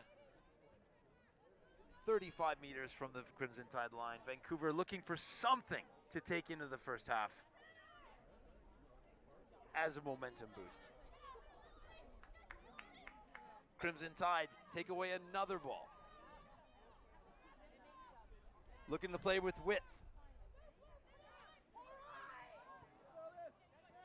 Embracing the scramble, embracing the chaos. Crimson Tide in their own half, enterprising, but lose the ball. Vancouver will have to put into the scrum.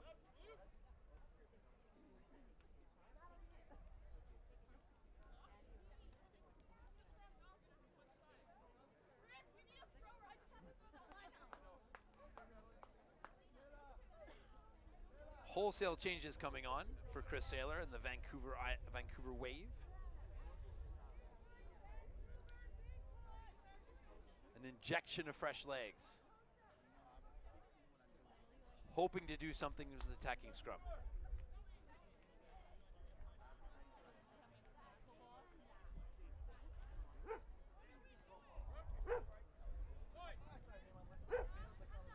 Conley giving instructions to the back line.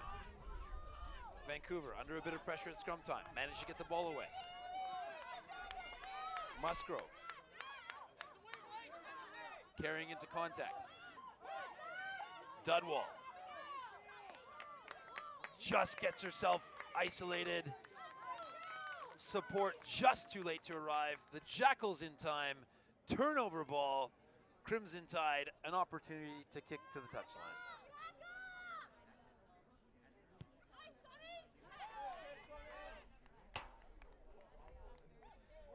Crimson Tide will have the throw in the line out just inside the Vancouver Wave half.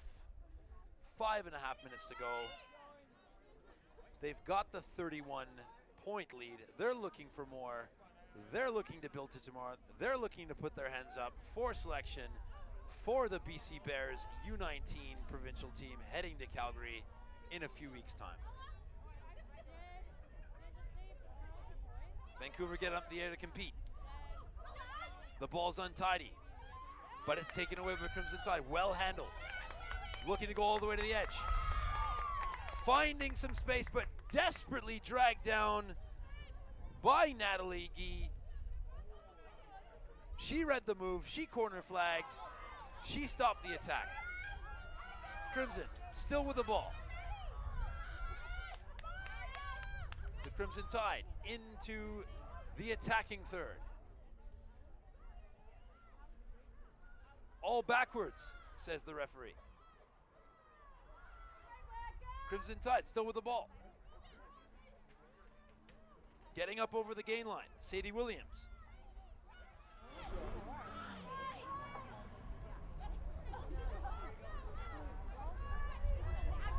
queuing up on the left-hand side. Forwards come around the corner, looking for width on the ball. Savannah King, big step, comes off the right foot. And again, beats one, beats another. Savannah King, try time, Crimson Tide.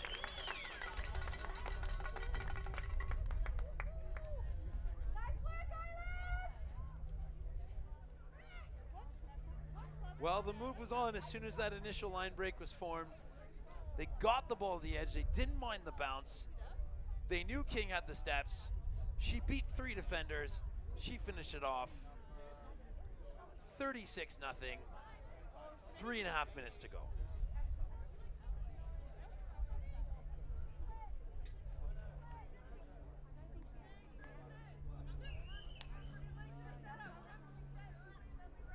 Sophie Hayes lines it up, looking to add to her tally.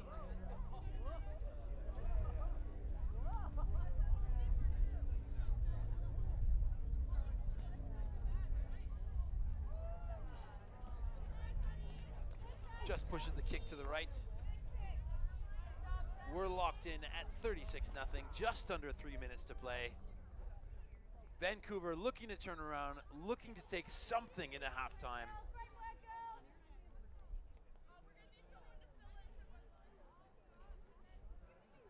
Coach Saylor writing down a few notes,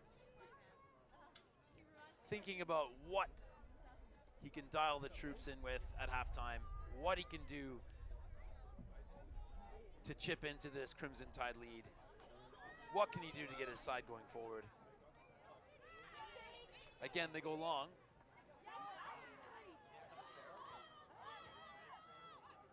Maggie Mycroft able to carry up. Big fend coming from Ellie Brandwood. The offload gets away. It's Anna Plate. Serves it up under the post. Try time, Crimson Tide.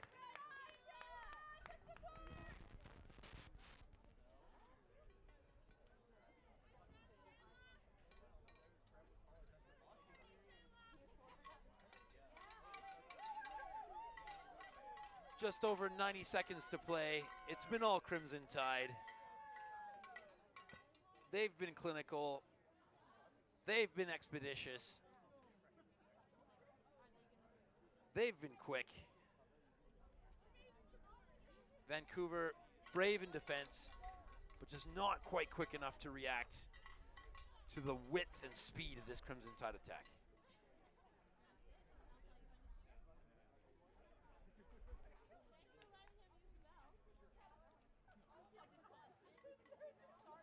One more run up to line for Vancouver, looking to get the ball deep, looking to get some kind of momentum to take into the second half.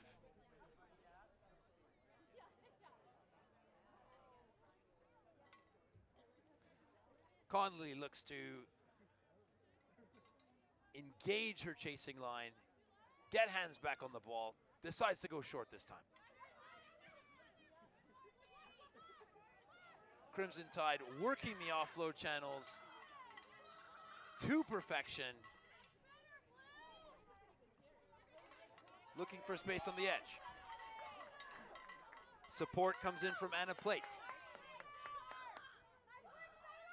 Ella Hutton serves from the base. Lovely ball from Ella Wilson, the tight end prop. Hutton. Again, offload game. So clinical from the Crimson Tide. Numbers on the right-hand side. They're queuing up. They'll go through the hands. Dragged down just short of the line by the Vancouver Wave. Sophie Weeks putting in the crucial tackle. Crimson Tide taking it through the hard yards. Again, working the offload game. One too many offloads. Taken away by the Wave. Time has expired. They're going to look to play.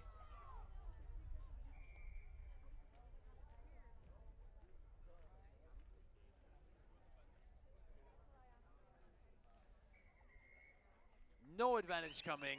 Halftime, says referee Cameron. Our halftime score, Crimson Tide 41, Vancouver Wave 0. Joining us in a few moments' time, BC Rugby board member and PRC parent, Teresa Weeks. See you soon. What do you look for in a boarding school? Strong academic support. Beautiful surroundings. A sense of belonging. 1, 2, 3, break! Leadership. Innovation. Experiential learning. Look no further. Start your Shawnigan journey today.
Back, and we have a special guest waiting for us at halftime.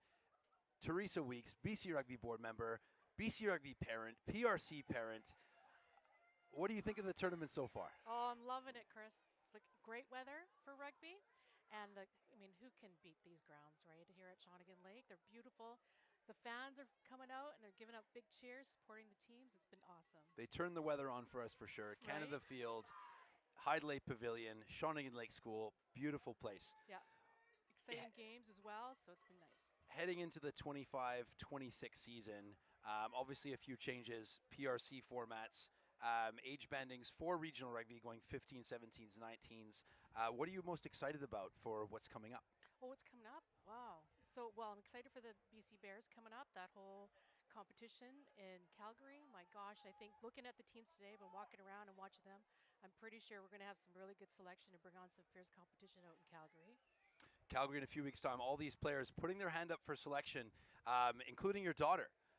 How is she enjoying her experience so far? Oh, she's loving it. You know, one of the best things about coming out here to Shawnigan Lake is like all the teams had to travel together. Everyone's been, rooming together out here. So it's been really great for bonding. And, that's what all the rugby thing is about, making lifetime friendships and stuff. So. Well, Teresa, I can't thank you enough. Enjoy the tournament. Enjoy the weekend. Enjoy Shawnigan Lake School.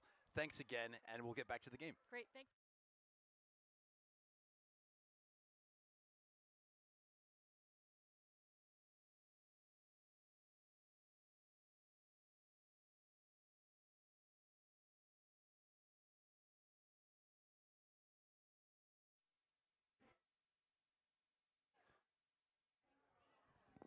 Welcome back to the second half of our second semifinal.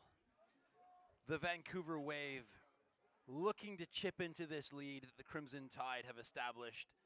41-0 Crimson Tide. The Wave playing right to left on your screen in the blue jerseys. Crimson Tide left to right in the white jerseys. Vancouver get the penalty, looking to run something off of this tap move to dent this Crimson Tide defense. Big carry coming in from Tyson Liu.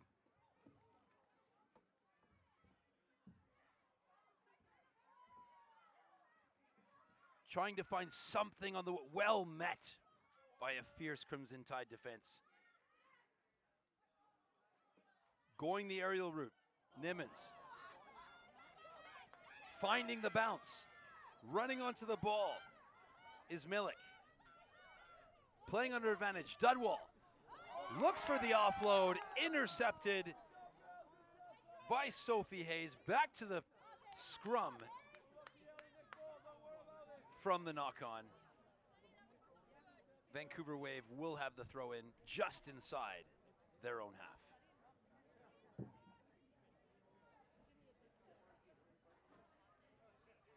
Referee Cameron getting the players to the scrum quickly, getting them set up. Vancouver setting up to attack, splitting the backfield. Options left and right. Lots of communication in that back line. Anderton Teasdale marshalling that defense from the center position. Under a bit of pressure are the Vancouver Wave. Managing to get the ball out, finding a bit of width. Pass doesn't quite go to hand. Crimson Tide immediately go to the width. Finding opportunities is Natalie Gee. Big clear out coming in. Anderton Teasdale puts some width on the ball.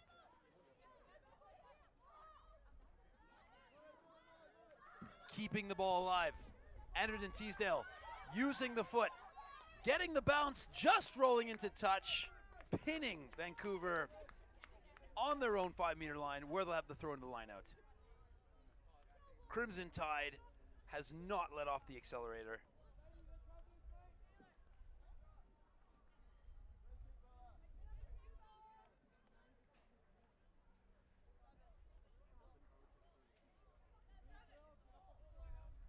Vancouver looking for something to get themselves back into this game. Regardless of the result, both teams will turn around. 70 more minutes of rugby tomorrow.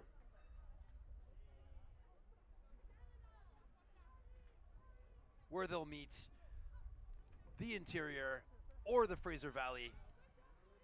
33 minutes to decide. Kick doesn't go to plan from Connolly. Counter-attack from the Crimson Tide, just short of the line.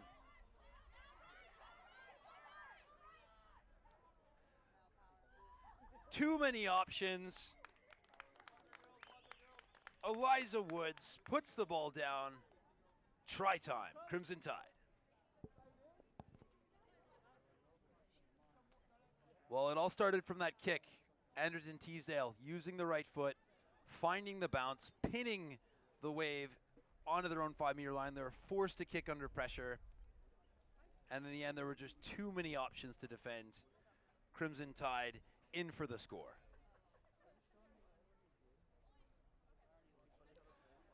Sophie Hayes lines up the extras just to the left of the post. Hasn't been her best day from the tee. Looking to improve her record. Just pushes the ball to the right. Looked like a bit of a slip on the approach. Canada Field's holding up very well. 9 games of rugby across 2 days. Massive opportunity for these athletes to play in front of this Vancouver Island crowd. Coming up next, the Vancouver Wave taking on the Vancouver Island Crimson Tide. Senior men's exhibition match. 5 o'clock Pacific time.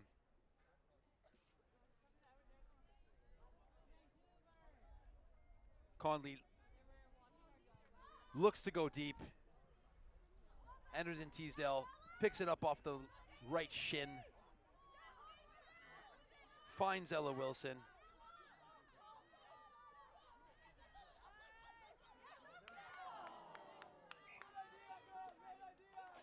Harper May looking to put some pace on the game, looking to encourage offloads, marshalling the forwards.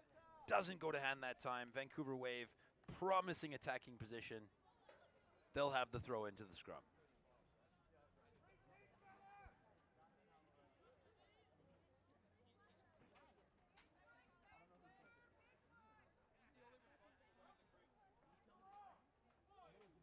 Under 19 Bears coaches, Jake Teal, Jordan McLeod, looking on, trying to find the right combinations, trying to find the right players who will get on the plane to Calgary and represent BC at the Canadian Rugby Championships under 19s. Lots of opportunities for these athletes to shine. 140 minutes of rugby, 2 days. Vancouver Wave scrum just folds in under pressure. Riley Ashley just couldn't keep her feet. Massive amount of force coming in through that tight head side, through Ella Wilson, through Gwen Jones. Bit of skills from the front row forwards, keeping the ball alive. Looking the edge, looking for a step.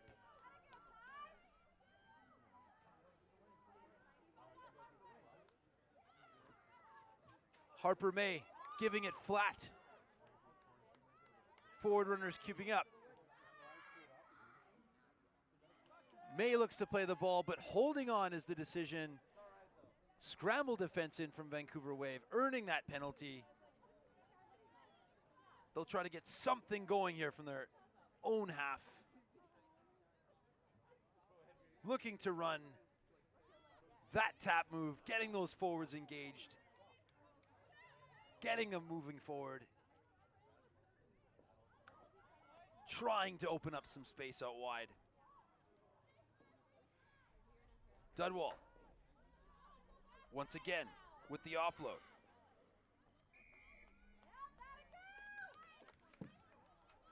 Penalized. Support just couldn't get there on time. Penalized for holding on. Crimson Tide a little bit discombobulated with that quick tap, losing possession. Wave will get the ball back. They'll throw it into the scrum just inside their own 22.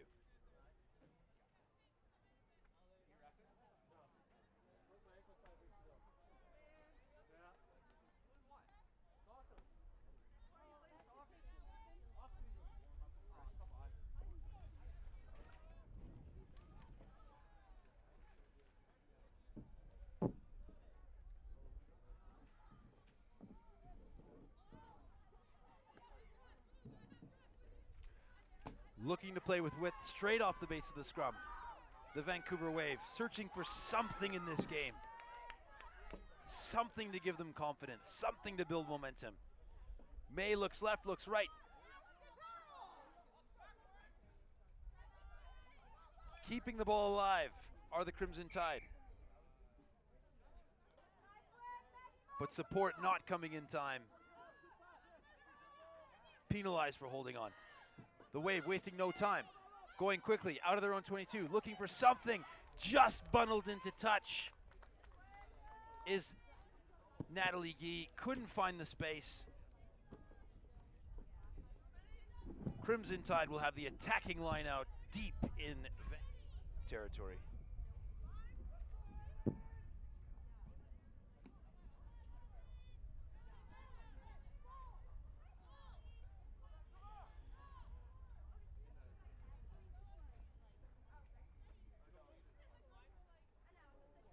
Bit of miscommunication coming in from the Crimson Tide lineout.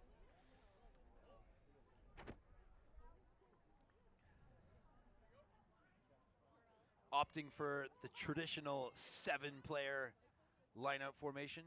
All the forwards locked in. Throw not working out. Dudwall trucks it up herself.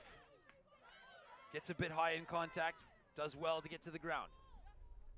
Conley looking for support.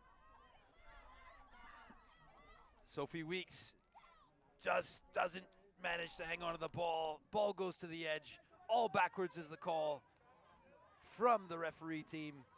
Crimson Tide, lots of numbers. Stepping in to the passing channel is Ella Musgrove. Stopping the Crimson Tide attack for now. But ferocity at the breakdown through the counter ruck. Turns the ball over. Crimson Tide looking for the edge. Pinning her ears back. Shayla Stuygen in on the edge. Try time, Crimson Tide.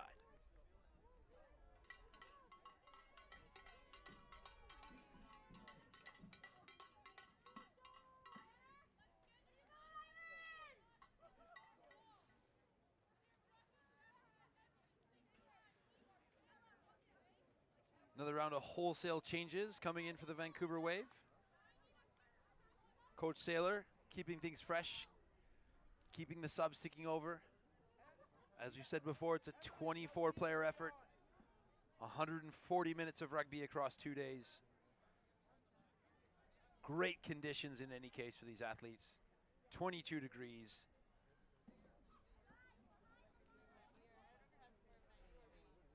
Looking to add the extras. Sophie's not successful this time.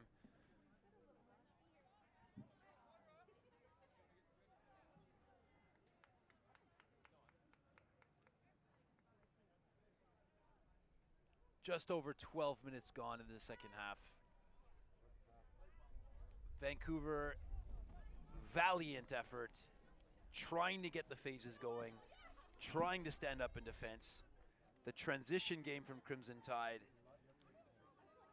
has just been a step too far in this game. Crimson Tide looking to book their place in the final against that formidable side from the Fraser Valley. Lots of these players will be getting on that plane to Calgary, representing the BC Bears, vying for that national championship title. Anderton Teasdale looks to move the ball wide. Big carry coming in from Eliza Woods. Harper May organizing. Great service. Anderton Teasdale throws the intercept. Not quite handled by the Wave. Conley read that like a book, stepped into the channel, nearly came away with the rewards. It's all play on. Crimson Tide get the ball ripped. Playing under advantage in any case.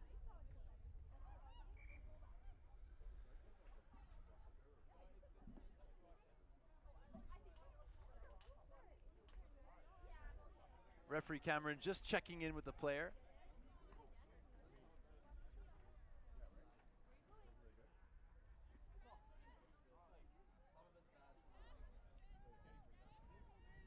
Making sure the therapist is comfortable. No signs or symptoms of concussion.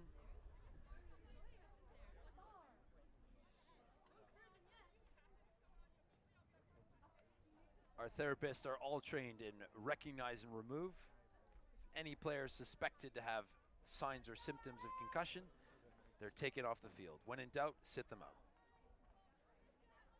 All clear from the therapist.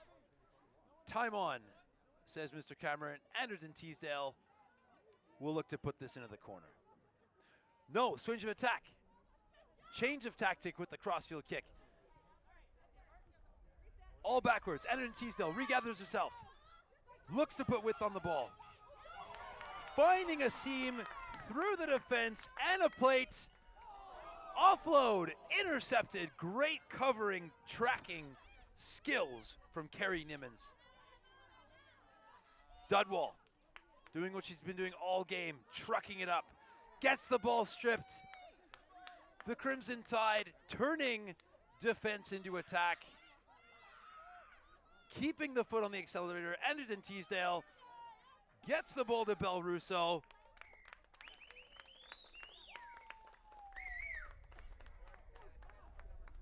AR call coming in. Last pass just coming forward out of the hands. Vancouver Wave survive. They'll get the throw into the scrum on their own 5-meter line.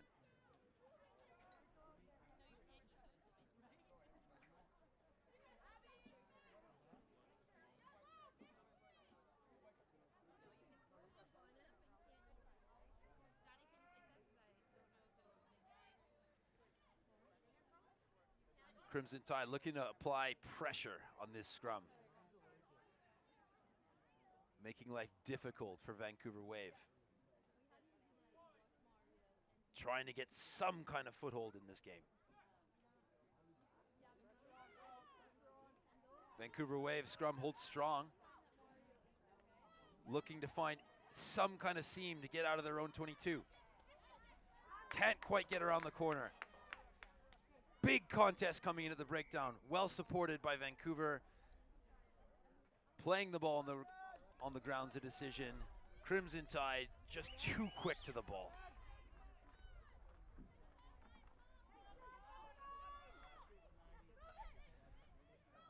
Going through the tap, going through the hands. The forwards do it.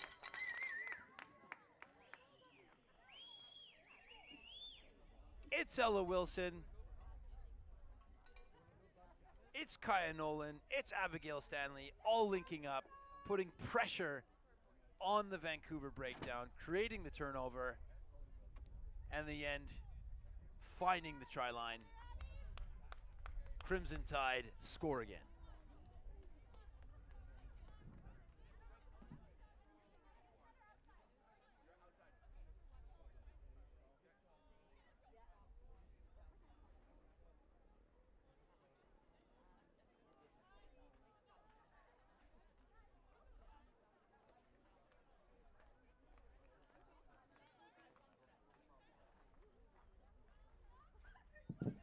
Looking to add the extras. Sophie Hayes is successful. Just over 17 minutes to go. Crimson Tide bound for the final. Vancouver looking to get something going in their direction before their third place game against the Interior tomorrow.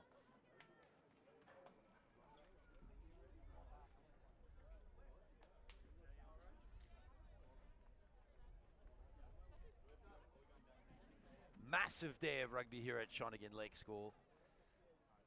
Under 15s, under 17s, and you're watching the second semifinal in the under 19 division. The last one of the day before these teams turn around again and play tomorrow in the third place matches, capped off by our championship matches in each division. Looking for space on the wing. Finding a way to stay in the field of play, just bundled into touch, ultimately, is Taylor Gatto. Just relentless in attack. No slowing down, keeping things moving. Making life hard for the selectors, for the provincial under-19 Bears. Vancouver with the throw in the line out.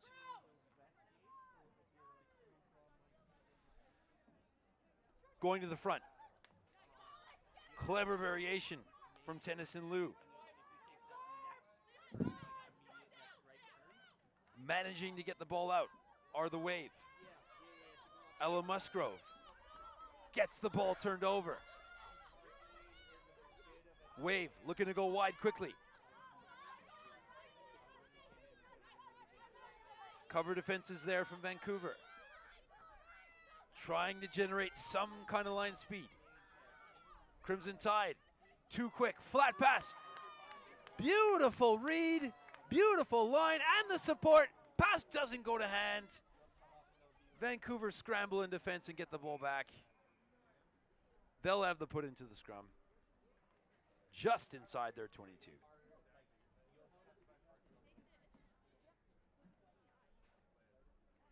Just under 15 minutes to play here in our second semifinal. It's been a full day. It's been a great day.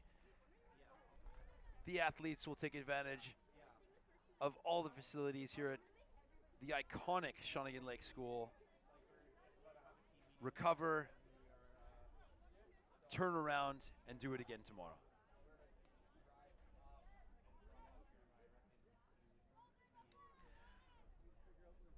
Wave, get a nudge on it, scrum time. Good front foot ball generated from the scrum. One-handed gather from the offload. Conley has done everything she can with barely under any ball. Again, taken away by ruthless Crimson Tide defense. Bella Anderson-Teasdale looks to link up, but unfortunately, the ball is spilled forward. Wave hang on. They'll have the put into the scrum.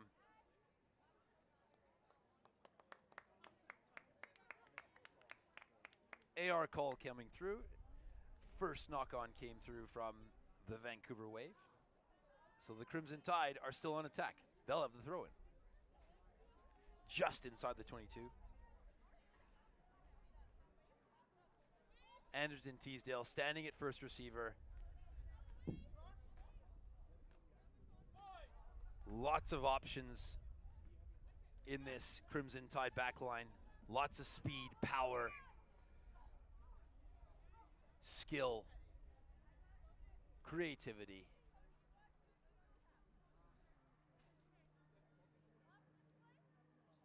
Referee Cameron resets the scrum.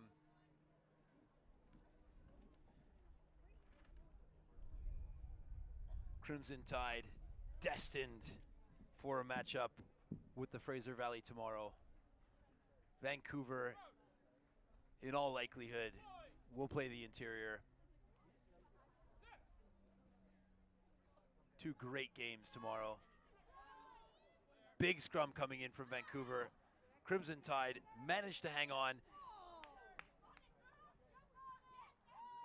Handling just not quite in sync. Vancouver will have the put into the scrum.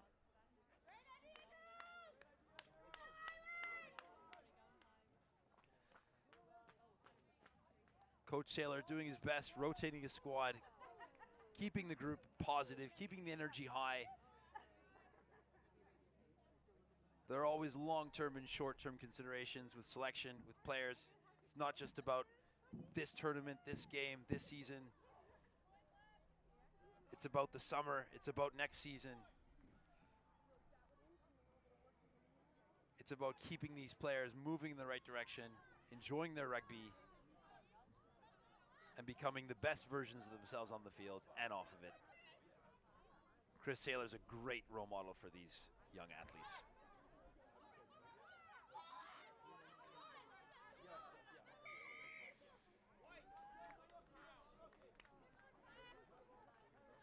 Playing the ball on the ground were the Crimson Tide. Vancouver will get an opportunity to clear their lines and get the throw into the line out. Not the greatest strike from Conley, but finds the safety a touch. Vancouver looking for an option, looking for something to get some go forward. get closer to that try line. Ask questions of the Crimson Tide defense. Dudwall comes in the line out late.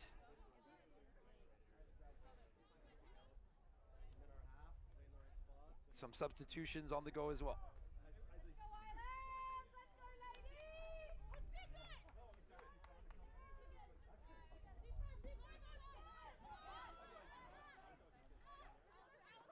Hildago can't quite find her target. Crimson Tide on the front foot with the ball.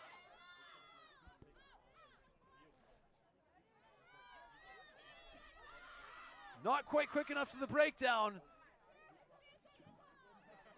Avery Plant just misses the jackal. Big numbers on it. Plant tries to scramble to get there. Dudwall coming across. Can't quite finish the tackle. Desperate cover defense from Vancouver. Crimson Tide just short of the line. Wave after wave of attack from Crimson Tide. Vancouver trying to hold out. Crimson Tide get the ball down. Try time. Just over 9 minutes to play. It's been a clinic.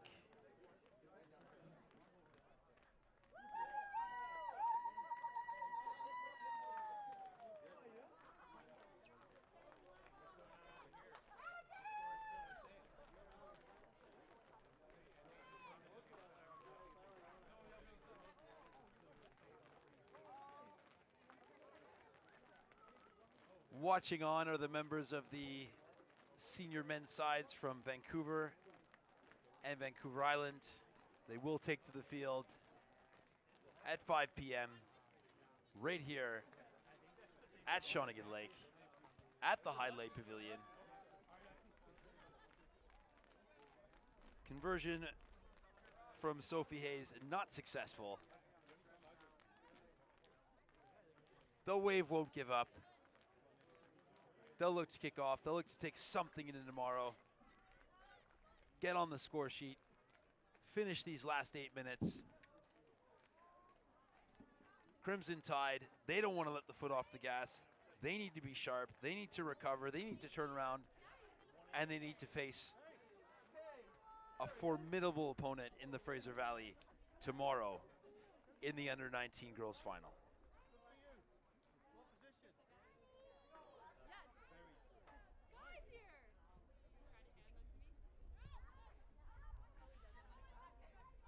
The Wave go long. Anderton Teasdale seems to be everywhere today. Slicing through the defense on the right-hand side. Great offload coming in from Taylor Gatto once again. Ella Hutton moving the ball from the base. Ella Wilson taking the ball up. Winning the gain line. Getting the defense moving backwards. Anderton Teasdale again with that right foot. Finding space on the edge. Just too much, just too clinical. The Crimson Tide once again, try time. Shayla Stuyvesant finding a seam in that Wave defense. Anderton Teasdale, clinical.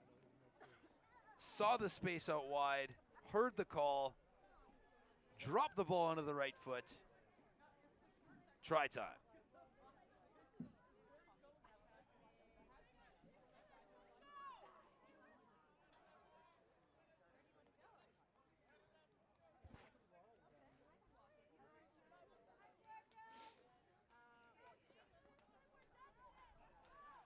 Just over 6 minutes to go.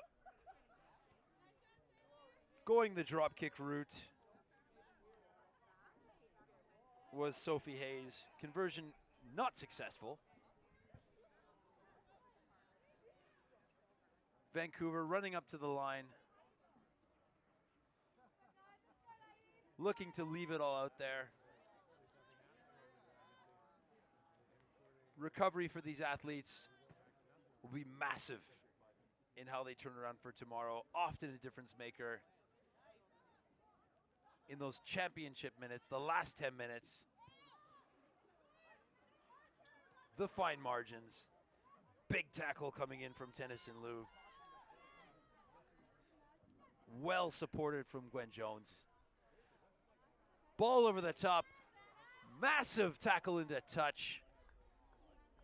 Vancouver Wave not sitting down here.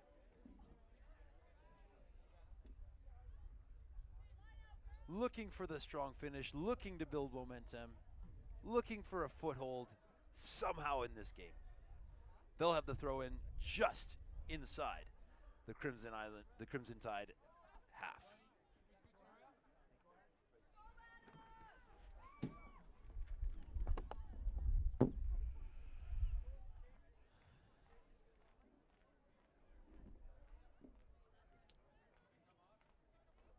Savannah King onto the field as Crimson Tide sort out their last changes in the closing stages of the game. 4.5 minutes to play. Vancouver Wave, tidy line-out ball. Dunwall, big carry. But the support's too late. Holding on's the decision. Anderton Teasdale looks for the corner. Crimson Tide aren't done. They want more. Vancouver Wave looking to hold them out.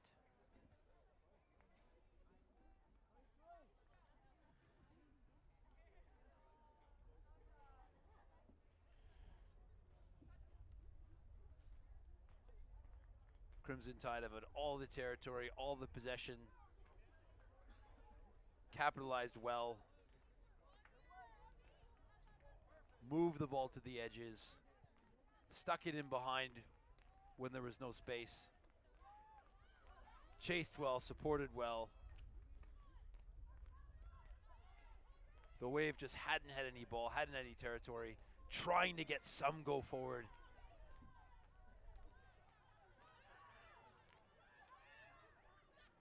But just not finding a way to deal with this Crimson Tide team.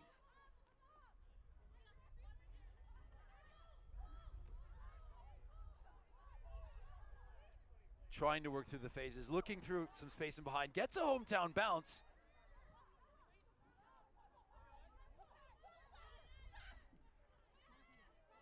Looking to work through Dudwall.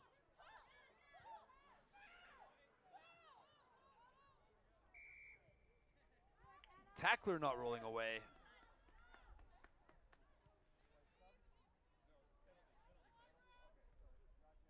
Wave forwards just exhausted, tackle after tackle, carrying through phases, cleaning out rucks. Electing to slow things down a little bit. They'll go to the line-out option, but they miss touch. And here come Crimson Tide again. Moving the ball wide. Anderton Teasdale can't find the handle. The Wave will get a put into the scrum. 2 minutes to go.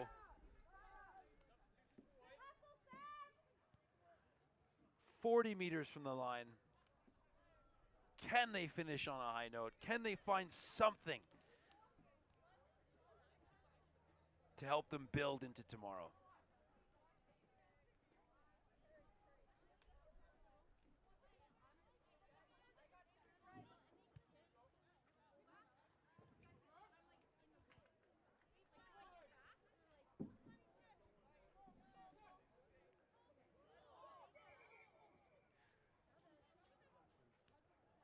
So Toto will have to wait to put the ball into the scrum. Referee Cameron has to reset. The player's not quite getting their footing, especially after the bind call. That's the critical phase.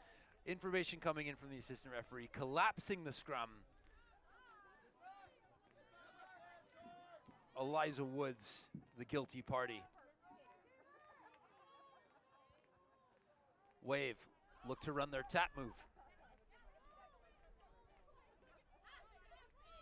Support's there in time. Big head of steam from the forwards as the ball goes at the back. Playing with a bit of width now. Emily Davis carries the ball, lays it back well. Just a bit too slow from the Wave. Sophia Weeks does well in any case, gets up over the gain line. Wave have some momentum. Henlier comes in, but off feet, offside at the breakdown, interfering with the halfback. Vancouver Wave, another opportunity to march down the field. Inside the 22 now. Tennyson Liu providing the go forward. Crimson Tide penalized again, not rolling away from the breakdown.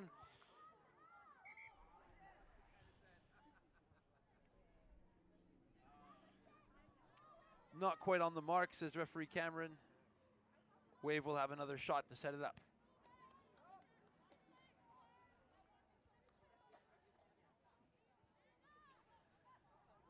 Big carry coming in. Tennyson Liu.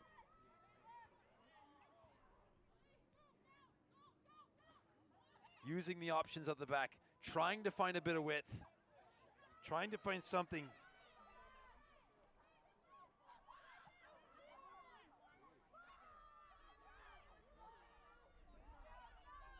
Playing under penalty advantage.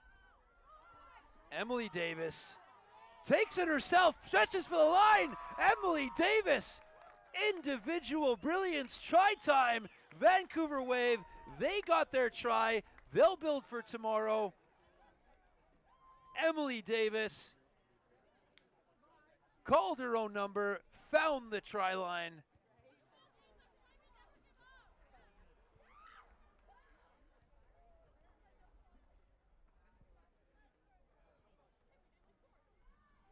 Well, not the ideal way to spend 70 minutes, but the ideal way to finish. Great try from Emily Davis. Resilience from this Vancouver side. They will face the interior tomorrow. Clinical effort from this Crimson Tide side. As the conversion hits the crossbar, goes over. The Crimson Tide are heading to the final. They'll play the Fraser Valley. Thank you, everyone, for joining us today. Coming up in just a few moments' time at 5 o'clock, the senior men, Vancouver Wave, Vancouver Island Crimson Tide, here at Canada Field on Shawnigan Lake School campus. I'm Chris Asmus. See you soon.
welcome back here.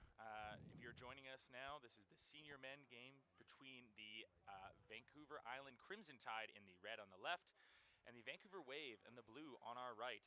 I am Jake Teal. I'm joined here on commentary with former UBC player Jordan McLeod. Jordan, how you doing? Good, thanks, Jake. Thanks for convincing me to do this again. That's good. We just had enough money to pay for you to come. Before the feed came in, we had a moment of silence for Ethan Jakes. Ethan unexpectedly passed away on June 19th. Ethan proudly represented St. George's School, Queen's University, and the BC Rugby community, as well as the Mariloma Club. May his memory be a blessing. BC Rugby and the Canadian rugby community's thoughts are with the Jakes family at this time. Starting here with a line out. These teams haven't been together too long, Jordan. In about a 2-week build-up, not much you can kind of do. A lot of experienced club players. What are you kind of looking for them to do? Obviously a bit of a ragtag group, but the coaches are quite quality. Any thoughts? Yeah, for sure. Obviously not a lot of time together, but I think they'll rely on some skill here, skilled players, and just see what they can put together. Wonderfully Maybe a physical game. Oh, well, that's what we're hoping for, and Yeah. Here we go. Deshaun Bowen looking for early work, knocks it on. Again, apologies to everyone. We do not currently have an updated Wave roster, so I will be doing my best with players I know in numbers. Mike Maloney from the Capilano Club finds some space in the backfield, covered well by Craig Mitchell-Herman. Proudly representing James Bay, originally from Abbotsford. Oh, and he's found a little bit of a space, and very smart kick. Nah, he's looking to pick up the pace here. A pretty frantic start, Jordan. Yeah, that was a smart kick. Second line out of the game already.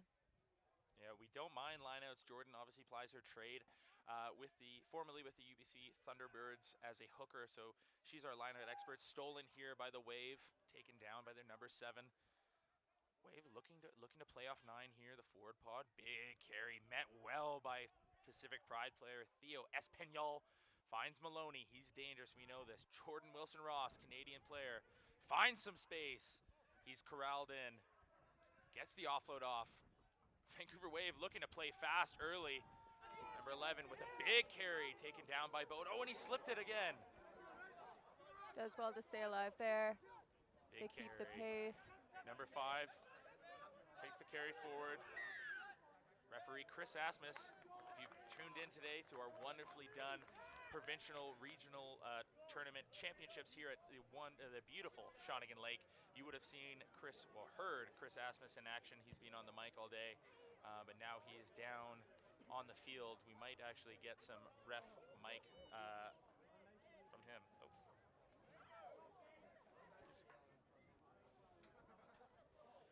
Line out here from the Capilanos captain, Jacob Bossy, also level 10 fitness trainer. Finds his man in the middle, looking to build them all.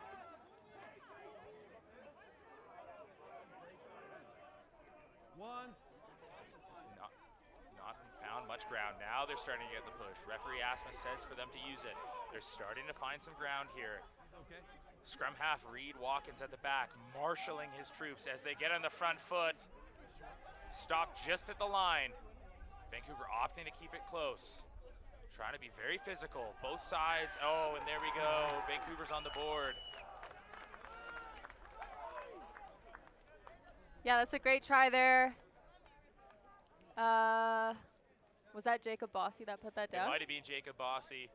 A big physical group here. I can again, we don't have a roster, but you can see just the size discrepancy between this Wave team versus this Tide team. Tide team maybe a little bit faster, more equipped for a little bit of a wider game, whereas this Wave team just used to keeping it a little bit tight, maybe just wanting to play that physical style of rugby.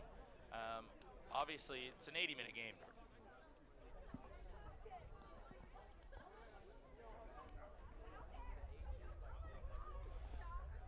Mike Maloney looking to knock this one over. Mike Maloney of the Vancouver Highlanders fame put a fair few points in against Brazil when he played them, Jordan. I believe you might have even watched that game. Yeah, I did watch that game. A great game. Yeah, thanks, Jordan. I Bit love of the a insights. cooler night tonight than that. Yeah, there you go. All right, so the score is 7-0. We have about 3 minutes into the game. We'll see how the Tide responds. Again, both teams full of superstars from our local, well, I guess provincial league, the BC Premier League. I guess a couple players from the first division as well, represented across both teams. We will look where Grady Bowd looks to kick this ball off. Goes high in the backfield. Taken well by the number 8, a little bit of footwork. See how this Vancouver Wave team on the front foot, a big carry, slips out, scooped up by Maloney. Again, a little bit frantic.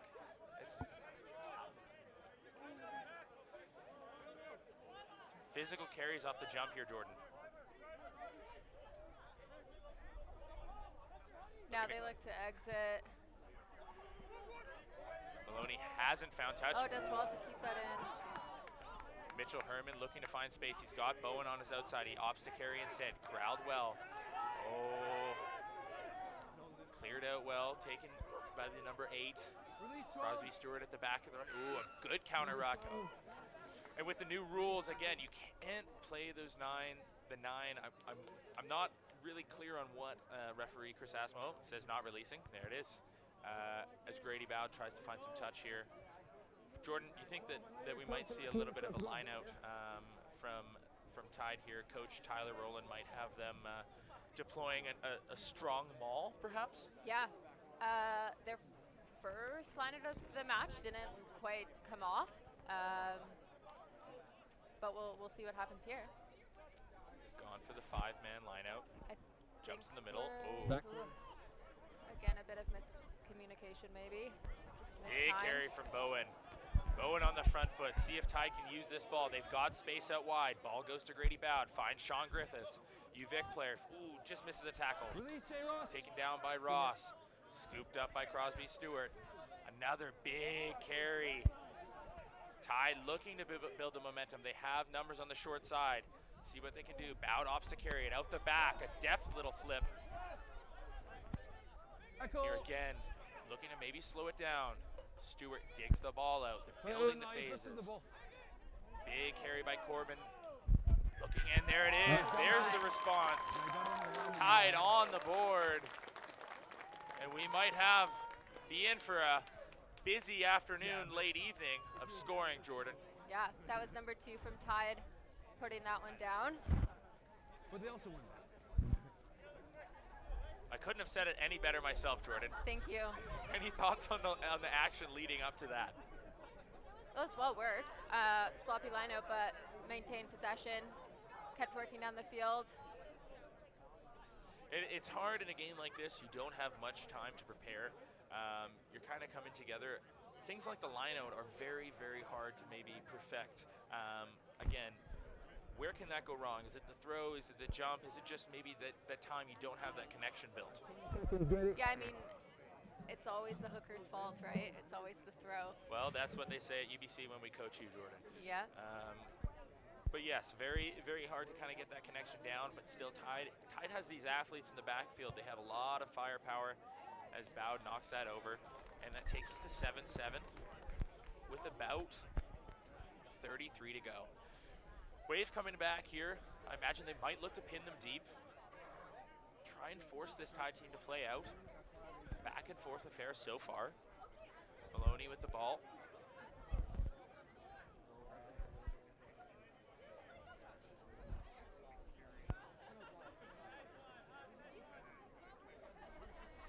Need to kick off. He opts to go deep. Taken well by Neuenhuizen. He finds his 10. A well-worked exit, Jordan. Yeah, finds touch there. We'll have the line out just in front of the halfway line here. Well, you can tell when you have a quality player like Graydon Bowd, also a very accomplished teacher, I believe, at the Claremont Secondary School in Victoria. When you have a 10 with perhaps the accolades of Grady Bowd, it's always a safety valve to have a safe pair of hands back there. Yeah. His full line out.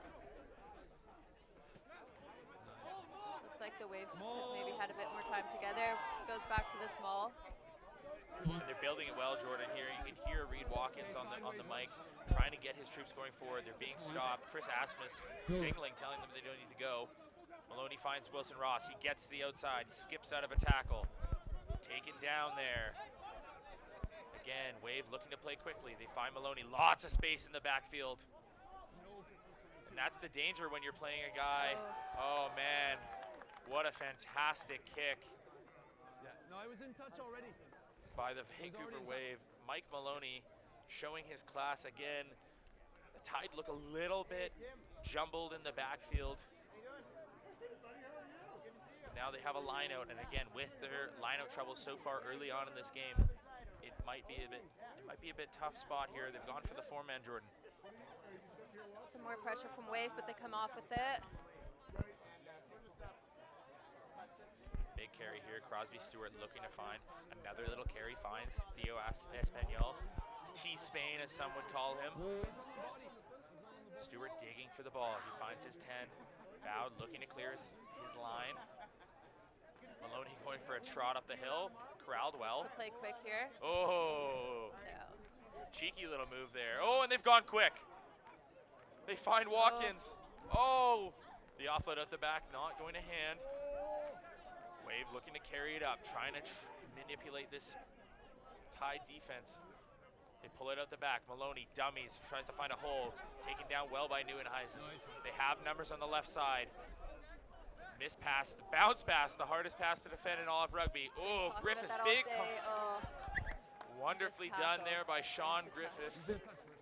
Sean Griffiths able to play, I believe, 8 of the 15 positions on the rugby field. I've seen him at flank, I've seen him at 9, I've seen him at 10, I've seen him at 12, I've seen him at 13. On the wing, fullback. Jordan, you know all about that. I do. I've maybe played more than 8. You're a multifaceted athlete. 2 more to go. Prop and fullback. Once we get you in there at tight head, it's going to be game over. Aspie taken down in the line out. Call that a successful one. Here comes the big carry. Met well by the Vancouver Wave players. Jacob Bossy putting in a physical hit. Well, Jacob Bossy known for his physicality. Like I said, Level 10's Fitness's best personal trainer, Jacob Bossy. If you're ever in the North Shore and need a place to go, that might be the place. But if you're ever on the island and want to stop by the Shawnigan Lake School, what a fantastic venue we have here. World-class field, world-class facilities. And we're lucky to be able to be here, bringing you rep rugby again in BC for the senior men level. Going to the back here, taken down well into the maul. We'll see what they set up here. Right now, the Tide have done a very good job of stopping this maul, Jordan. Yeah, defended well. They find the 12. Forcing them to play to the backs. Ooh, looking to see, maybe they try to pull them down. They have, again, lots of space. Maloney sniping across, finds his winger. Big right foot step. Taken down. Now we see here what will Watkins do. Watkins under pressure. Breakdown. Little bit of footwork. He finds his back row. Big carry. Watkins again. Finds his forwards. Oh, and he's found a gap. Great show of the ball there. Like a giraffe in space. Oh, and it's become a mess. Maloney pulls it out the back. Another, circus stuff here from the Wave. He's in space, a little bit of footwork here, the number 15. Finally brought down. Wave putting constant pressure on this Tide team. A little dummy from the base. Again, doing their best to just try and get this Tide team on the back foot. The Tide really struggling to find any type of physical carries. Another big collision. Here we go, they've got a little bit of space. Mike Maloney behind, stacked. Oh, a good shot by Sean Griffiths. Wave somehow able to keep the ball. They've got troops rallied on the left here. See if they play them. Big carry again. The contacts here, you can hear them on the mics. The tight head prop with the carry, met well by Griffiths. Big clear out by Jordan Wilson-Ross. Pulls it out the back. Maloney finds his 15. Looks for space behind. See if you can finish here. Don't know what's going on. Craig Mitchell-Herman scoops up the ball. There's space. He drops it off to his 8-man. He finds Bowd. Oh, knocked back, the referee Asmus says. Picked up by his tight head prop, Theo Espanol. Big clear up from Bowd. A lot of loose rugby here, but we're enjoying it. They just want to play these fellas. Let the boys play. Big contact. Pulled out the back. Herman trying to find space in the backfield. He has Maloney turn. A nice little bounce. Oh, a very, very tidy kick from Craig Mitchell Herman. Again, James Bay's finest. It was a long phase of rugby there. Looked The boys are tired, exhausting. Jordan. I'm tired even watching. Yeah. But this is what we want to see, Jordan, a competitive game. Again, lots of regional teams, the youth teams, the U19s, the U17s, the U15s coming out here to see what they could maybe aspire to do one day. Yeah. And be playing at this level. No, this is the fun stuff. Referee Asmus having a giggle here. They've gone for a 3-man, Jordan. Oh, it's a 4-man. I lied. I can't count. Let's not get crazy. Well, we might see it today. The Pacific Pride have been deploying a 3-man lineout recently this year. Oh, big counter ruck. It's a mess of a ruck right now, and there it is. No release. Jordan, you think they maybe go to the corner? It looks like they're talking about it. I think it makes the most sense too, but whether or not, yeah. You're about they'll to say test the line out. whether or not it's successful is up to, and they're going quick. Crosby Stewart dipping back into his UVic days, playing at a very breakneck pace. They're trying to catch this wave team napping. Stewart's got forwards to his left. He finds him, pulled out the back, bowed with a nice, Well, they had advantage. Grady Bowd trying to go fast. It's tapped. A little bit of footwork. Hits his hooker. He's trying to dig for the line. He's going for another one. Held up. The Tide team Great leg drive there from the number 2. waving around here. They have a little bit of space to the right. They have Bowd. Stewart trying to dig the ball out. He finds him right across a flat pass. Fantastic job. He finds, I believe that is Keegan Neary, and the very fancy looking scrum cap returning back from, I believe he was in Nova Scotia this year, playing out in university ball. I think he will be at UVic. And wow, fast-paced rugby, Jordan. Yeah. Like we said, it's exhausting to watch. In a game like this, where maybe it's a little bit less organized, it's very important to push the pace, I imagine. Yeah, and just work the transition. Why not? Amen. Amen. We'll see here as Bowd lines up to kick in. I believe it's rolling subs here today, Jordan, so we might see a couple people rolling in and out. I look down at this Tide team and I see Elias Hancock on the field, just returned from the Indian Pro Sevens League. And what a amazing person to be able to pull off the bench as Bowd just pushes it right. We'll see how the Wave team responds.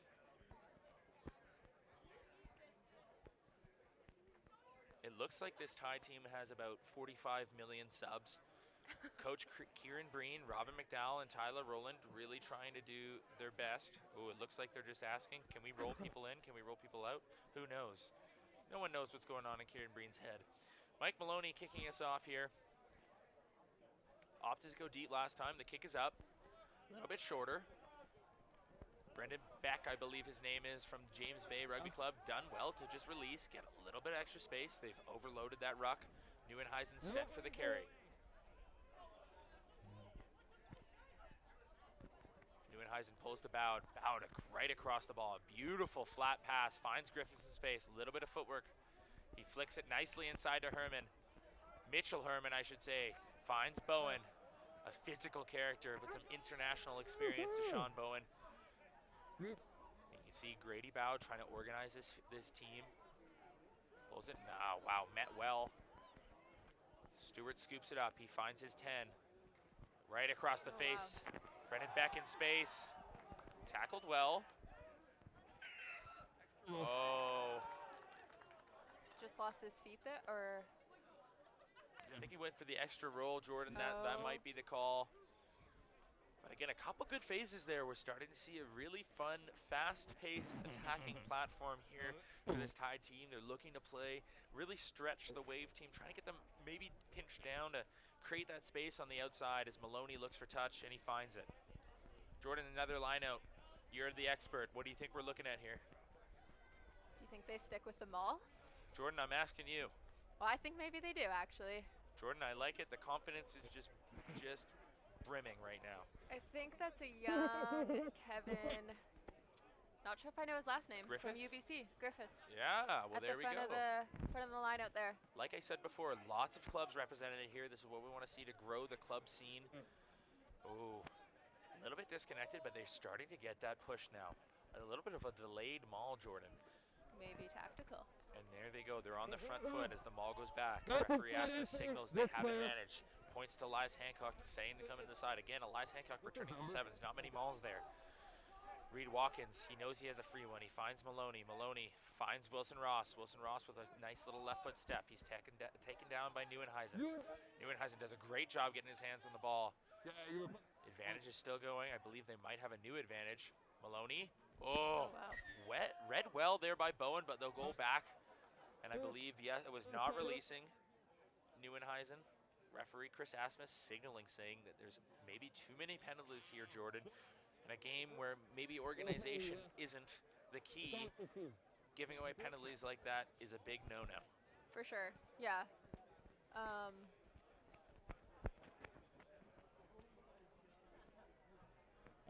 Yeah, I think you look to push it on attack, but defensively, stay on side, make the right decisions, play it safe there.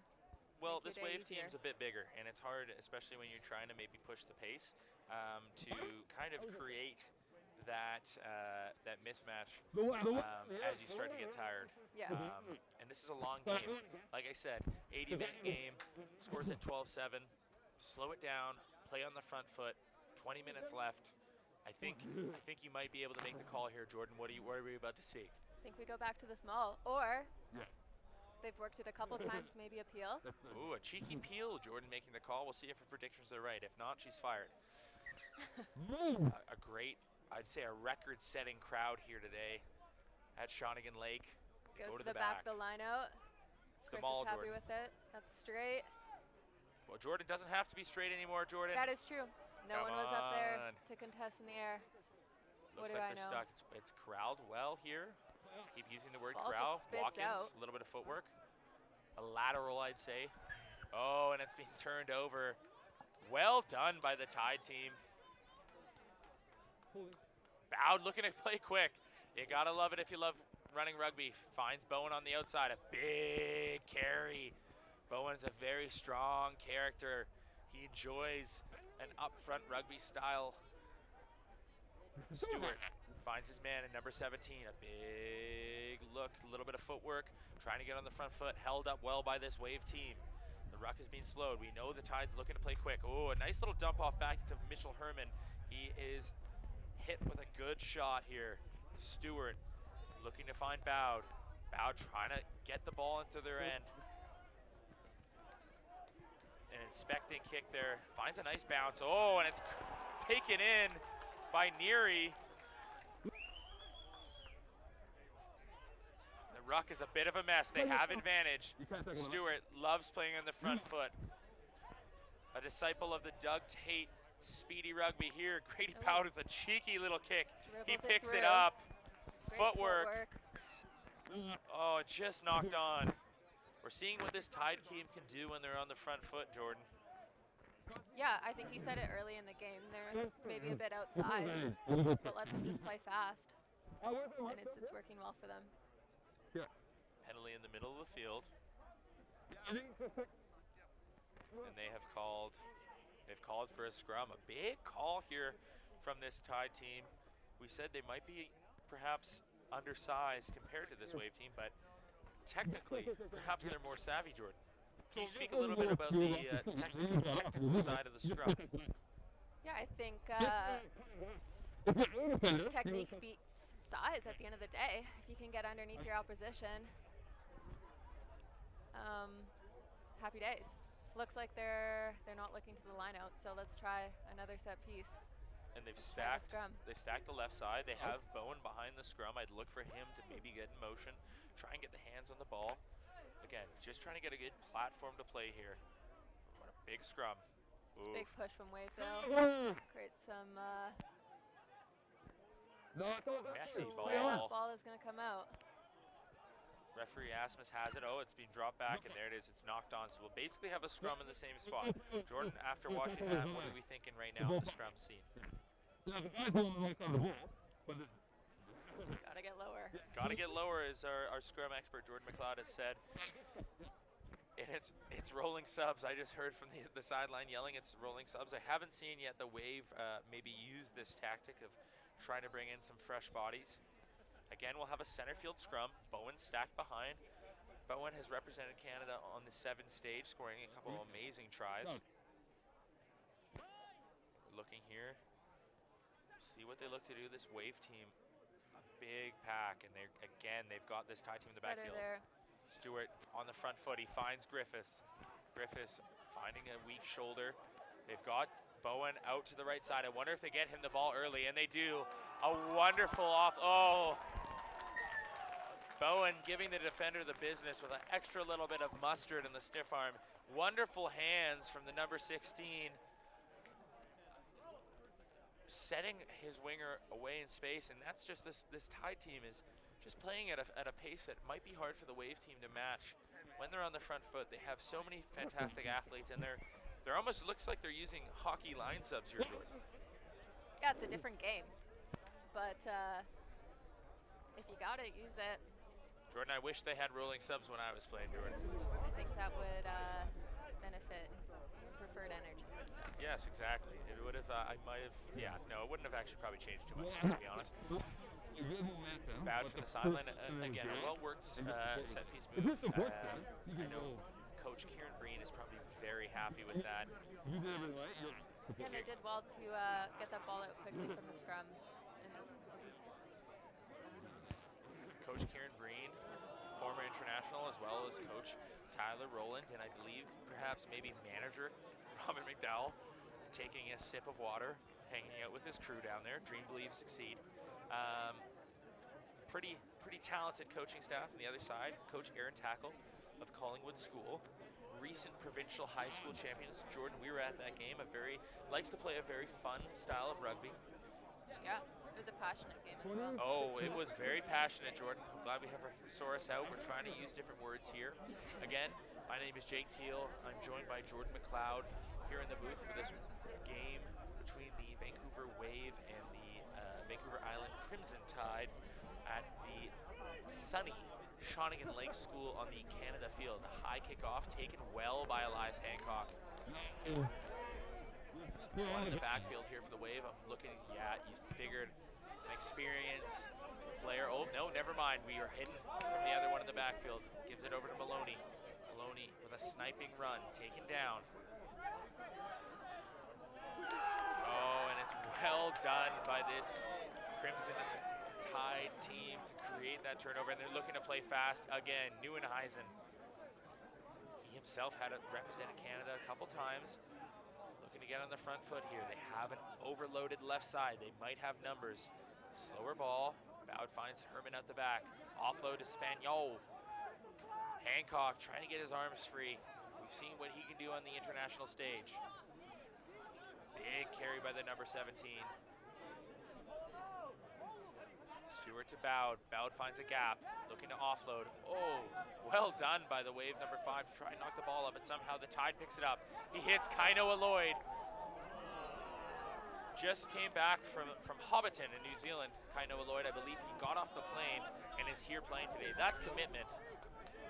That's multi-time international Kainoa Lloyd. Going back for the penalty here. Chris Asmus is signaling perhaps for an offside. Again, this pace is frenetic. Yeah. Rolling subs. Which just means everybody's fresh, Jordan, and I think that you're starting to maybe see the effects of that more on the Wave team. They haven't, I believe they've gotten their number 3, and oh, perhaps, yes, they have subbed in head coach of the Ravens, Chris Taylor. I noticed that. Vintage Irish accent, Chris Taylor, one of the best at the Ravens. Does his work off the bench. Big carry here from the number 8. A thunderous carry, some would say. Finds Bowd. Bowd pulls it out the back. Number 17 into contact. Oh, well done by Craig Mitchell-Herman. Is having an absolute cracker of a game. Finding himself all over the park. A very busy guy. Oh, held up. short but folds back. Wave team doing a good job of protecting their line. Big shots coming in from this Wave team on the goal line. Bowed. Yeah, he wanted the penalty, and he got it. They'll Yeah. look to play quick. Of course they do. Finds Kainoa Lloyd in space. Kainoa Lloyd. Oh, look at that. And Craig Mitchell-Herman, probably the most deserving player out there to score. Kainoa Lloyd. Oh, he's a alum of the Shawnigan Lake School, Craig Mitchell-Herman. Out in space. Part of the COVID year, I'm being told. Also represented Canada in the U20 team, I believe 2 years ago. Kainoa Lloyd, not known for his handling, but setting people up, looking like a young Anton DuPont out there. Oh, wow. Yeah, I think Kainoa Lloyd fashions his game after DuPont and after Dan Cole. Two legends of the game. Yeah, two legends of the game, one a prop and one a 9, and he's a winger. Jordan, I see a big smile on your face. I think I'd maybe hazard to say you're enjoying this game. Yeah, it's a great game. Are you seeing anything that sticks out? Any trends? No, I think it's just fun rugby. I mean, it's a beautiful field. It's a beautiful evening. Not too hot, not too cold.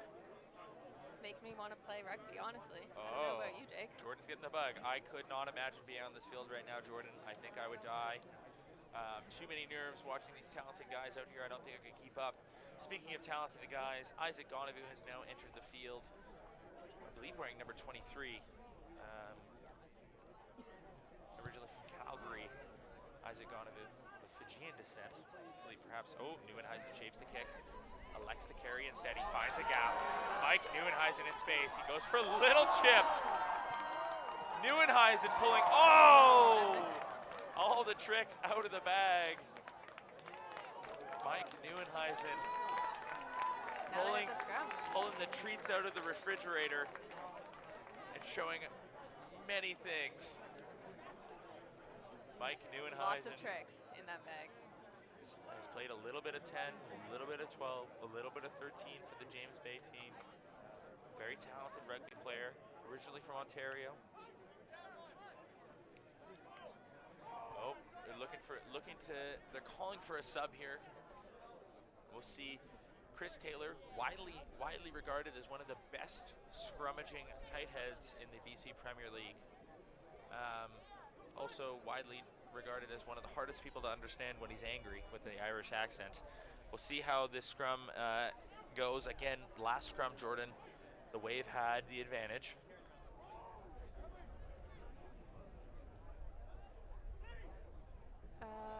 Yeah, and even more so now maybe with Chris Taylor here. Maybe an early shove. All good. And that scrum is on wheels. Oh. Popped out, picked up. Lovely job.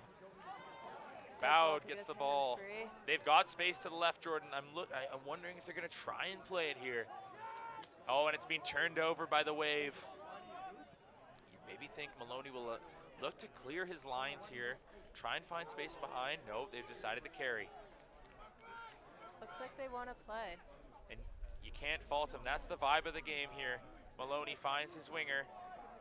Big carry. Tackled well. Maybe the wrong choice, but a good clear out actually, so all good there. Looking to slow it down here. It's been a very frantic pace. Players are getting tired. It's a nice balmy evening, and it's a turnover. And he might look for the Crimson Tide to play quickly here. You never know with Grady Bowd. He might just pull a rabbit out of his hat. He's looking, he's surveying. No, and he's walking slowly up. Oh, and there it is. He finds Ezra at the big carry. And there's a try. Lovely job by this Crimson Tide team of just getting the pace and setting it, playing front foot fun rugby.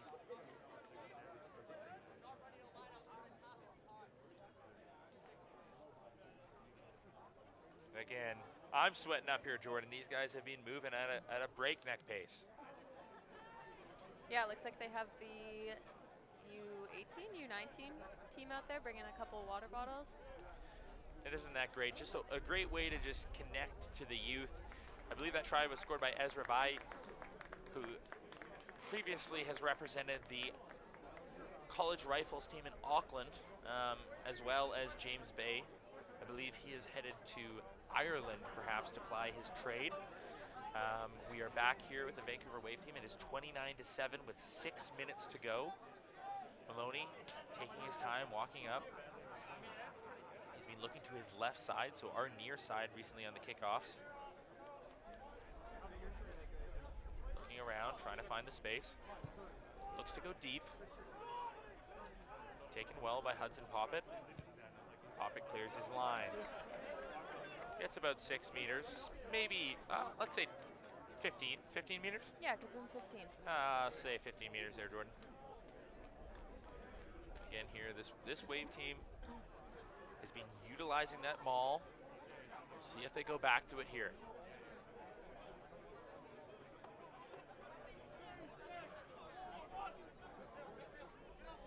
Find their man, ooh, just bobbled. Oh. Knocked on by the 9 here. And there's a penalty. Well done by the Crimson. Oh, and they're going. Crosby Stewart looking to find Graydon Bowdy. Goes across to Gonavu. Bobbled. Picked up by Keegan Neary. Taken down. Chris Taylor over the ball. Wonderfully done by the former Ireland U20 international, I believe. Perhaps I'm making that up. How many years ago would that have been? I don't know, Jordan. I can't count. I don't have active bios here for this Vancouver Wave team. Again, we don't have a working roster. There's some changes, late changes to their team. So we're doing our best job. Back to the line out here. Within working distance, and hopefully they come away with a try here just before halftime. Jordan just wants a competitive game. I do. We've seen what this Wave team could do at the start of the game when they were able to build, slow it down, play at their pace. Thai team has done a fantastic job of slowing down this maul. We'll see where they look to go. Number 4 is being their big target at the back.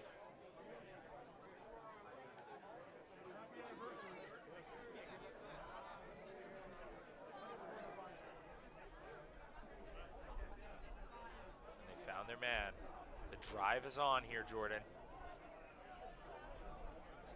It's a great drive, hard to defend.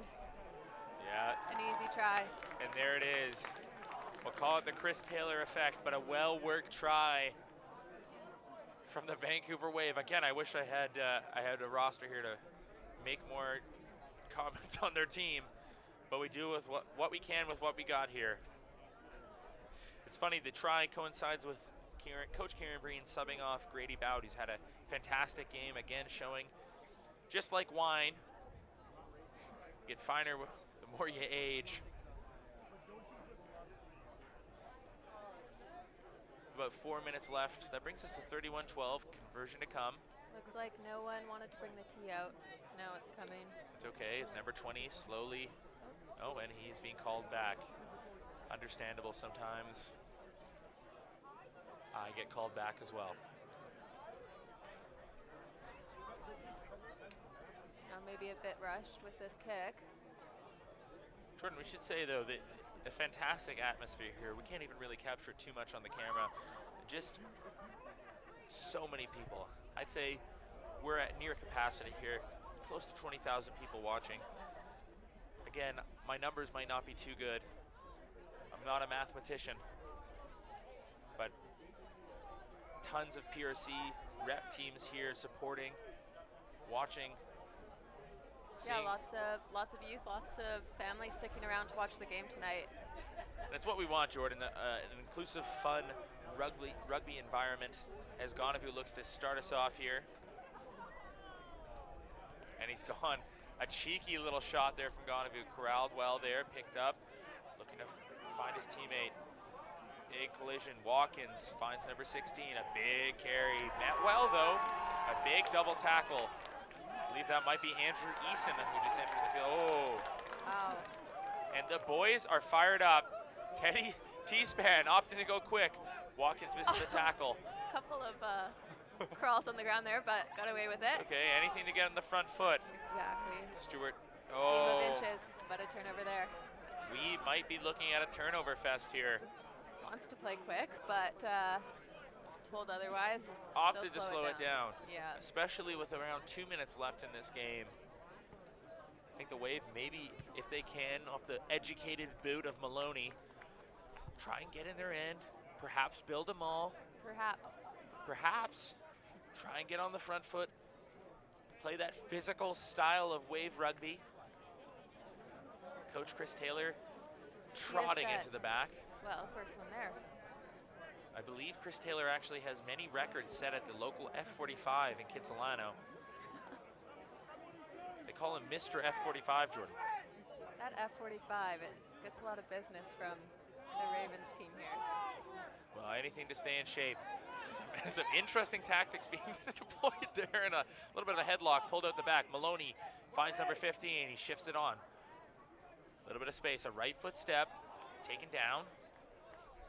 Oh, picked up by Watkins. He sees some space in behind. Not maybe the most built up chase. Neary looking to find touch. A decent kick. Didn't find space. Chris Asmus has said that everyone has retreated. Maloney looking for that space in behind. He might have found it. Jordan, I believe that is a 50-22. The pride of the mighty Klahani Park, Mike Maloney, vintage Maloney. Mike Maloney of Canadian Classics fame. The Classics actually playing in the annual Lunk game against the Mavericks this weekend. Good luck to them. What do you think we see? Oh, I think we're going for a maul here, Jordan, especially after the success of the last one, and they are off to a running start here. Choo-choo, the train is coming. They have the advantage. Definitely advantage there. They're looking to go. Tide is desperate. Try and dot it down. It's held up. Referee Come back, Chris play Asmus quickly, hopefully. has signaled for the penalty. Reed Watkins at his feisty best. Burnaby's favorite son, Reed Watkins. Maloney says, slow down, Reed. Well, I'd say he's probably said it with an accent. Look to go to the corner here. Methodical work here from this Wave team. Jordan Wilson-Ross rallying his troops, telling them, come on guys, let's score. I imagine, I don't know, we're not mic'd up to the players here.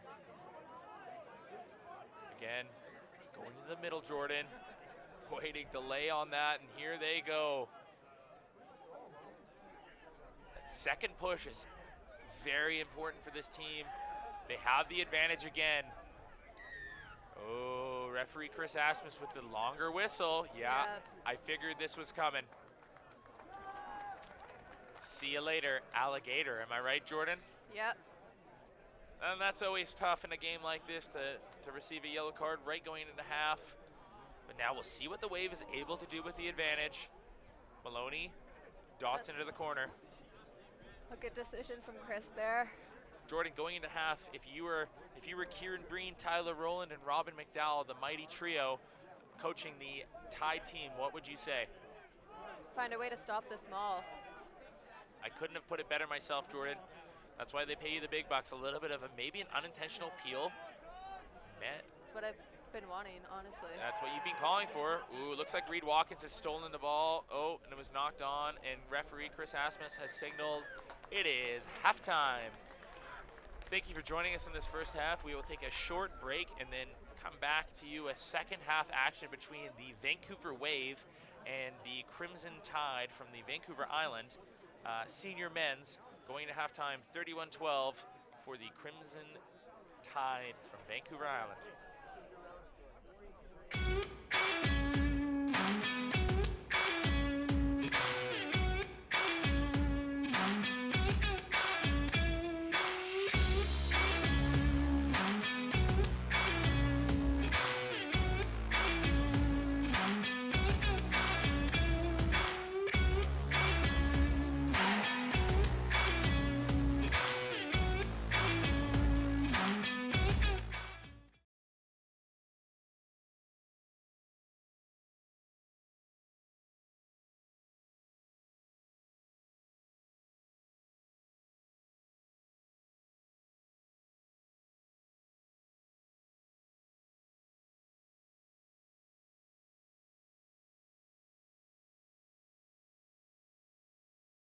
They say it's better to step and fall than to not have stepped at all.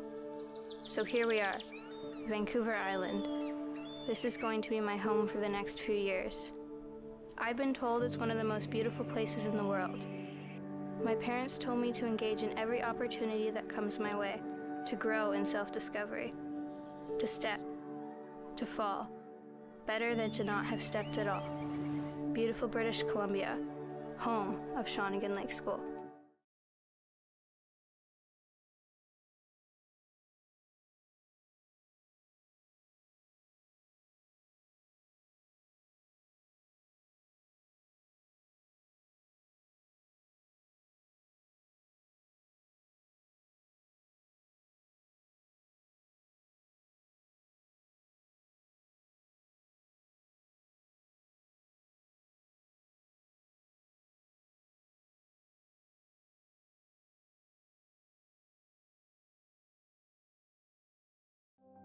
What do you look for in a boarding school?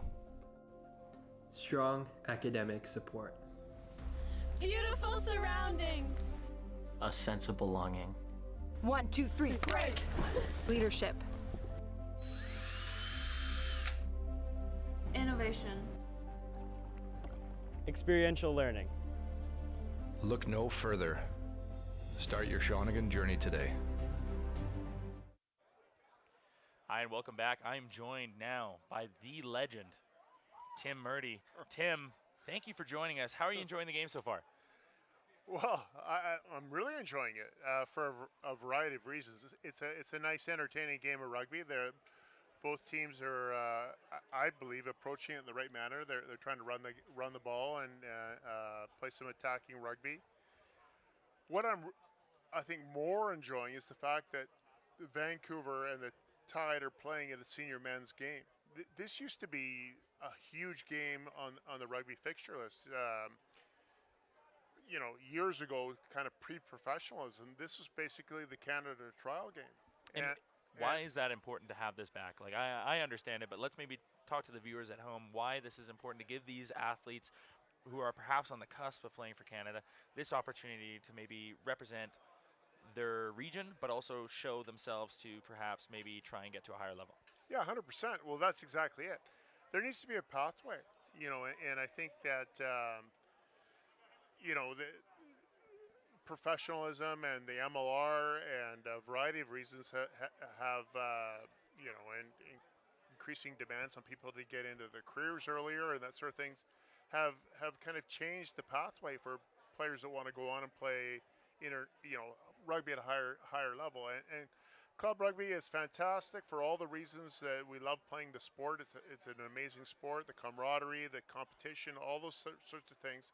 But for those that want to go on and carry it on and be competitive, there needs to be a pathway. And this is a fantastic next step. And then hopefully this will continue to evolve or go back to what was where there used to be some form of a national competition where there was provincial teams picked from this, and then again focusing on the pathway for elite level rugby for those that are keen and that have the ability and the physicality and whatnot to pursue those goals. And playing for the Tide in Vancouver should be important. It should be celebrated, and I think it's great. And maybe I'm living a little bit in yesteryear, but I played in this game many times, and many fond memories of this experience. And unfortunately, sometimes on the losing end, but that's the way to do it. Well, thank you for joining us so much, and Yeah. I'm glad to hear you're enjoying the game, and we're going to get right back to the action. Yeah. Thank you. What do you look for in a boarding school? Strong academic support. Beautiful surroundings. A sense of belonging. 1, 2, 3, break! Leadership. Innovation. Experiential learning. Look no further. Start your Shawnigan journey today. We are back here at the lovely Shawnigan Lake School, located in Mill Bay on Shawnigan Lake. for this clash of the Titans between the Vancouver Wave and the Crimson Island Tide. Crimson Tide from the island. Oof. I'm joined here by international, what is it, U20, U23, Jordan? U23, yeah. U23, international U23 player, Jordan McLeod. As Chris Asmus, who's had a long day on the microphone, takes a little bit of a rest. That's well deserved. The scoreline is 31-12 for the Vancouver Island Tide. Jordan, from the first half, any standout players for either team? Oh, wow. I'm going to ask you. I'm going to send it back to you, Jake. Jordan, thank you so much. I was really hoping you'd let me talk a little bit more. I think for both teams, both tents have really shown Mike Maloney and Grady Bowd. It's been quite an interesting kicking battle, a little bit of a chess game between the two of them, seeing how they can stretch, especially in a game that's a little bit unstructured.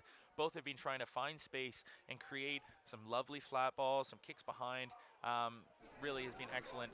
I think also another player that's been standing out and been really impressive is Craig Mitchell-Herman, wearing the number 15 jersey for this Tide team. And of course, F45 Hall of Famer Chris Taylor has come in and made a huge impact. As I say that, the Vancouver Wave keep on piling on in terms of the pressure they are being able to implement in this scrum time, and this might be their way to claw back into the game, Jordan.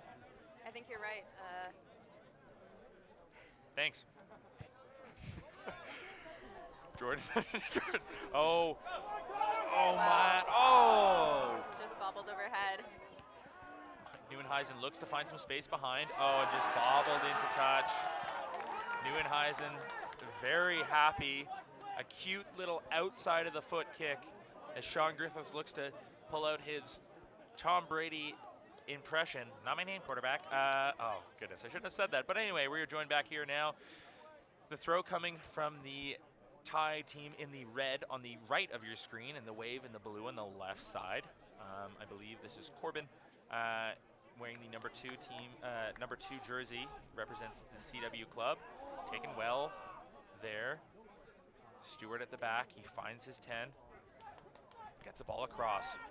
Big shot coming in from the inside center from the Wave team, and referee Chris Asmus has signaled for a penalty, and Graydon Bowd is off to the races.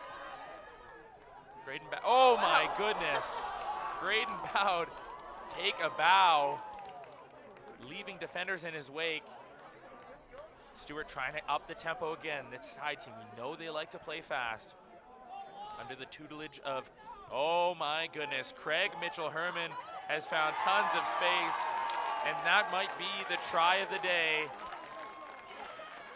The Crimson, oh my goodness, Vancouver Island, Crimson Tide, what a mouthful. Leaving us up here in the booth in stitches with that fantastic try. Started off from Graydon Bowd. We know he likes to up the pace, and then finished off there by Deshaun Bowen off of the fantastically placed kick from Craig Mitchell-Herman. That's right out of the Robin McDowell Dream, Believe, Succeed playbook there. As you see, it's just off camera, the coaches. Yeah, he's Kieran writing Breen with in his notebook right now. Yeah, he's writing down, check, cross kick. Kieran Breen also looking on. Brett Bukaboom not able to join the team this weekend, but has done a lot of work with them, trying to get them to get used to this modern day flash type of rugby that's very fast paced. And the Wave just not able to kind of handle it once Bowd gets him on the back foot. Bowd for the conversion. Just underneath. And we'll see how the Wave respond, Jordan. Yeah, I think it's two very different styles of play clashing here. Tide may be coming out in front right now, but I don't know. We'll see what comes. We got another 36 minutes of exciting rugby. Jordan, you sound like you were having the time of your life. And so am I here at Shawnigan Lake School. We've had a fantastic day watching all the rugby festivities, U15s, U17s, and U19 semifinals all in action today. We've been gifted with some great times, and it's all happening here at Shawnigan Lake School. We're very gracious to be have this tournament held here, as well as this fixture that is getting the senior men's rep rugby back on the map, especially in BC. Nieuwenhuizen carries forward, finds a tip runner, taken down Bobbling ball. Ooh. Through the legs there. Just knocked on. But again, Stewart and Bowd showing their connection from their UVic playing days. Some very fancy play.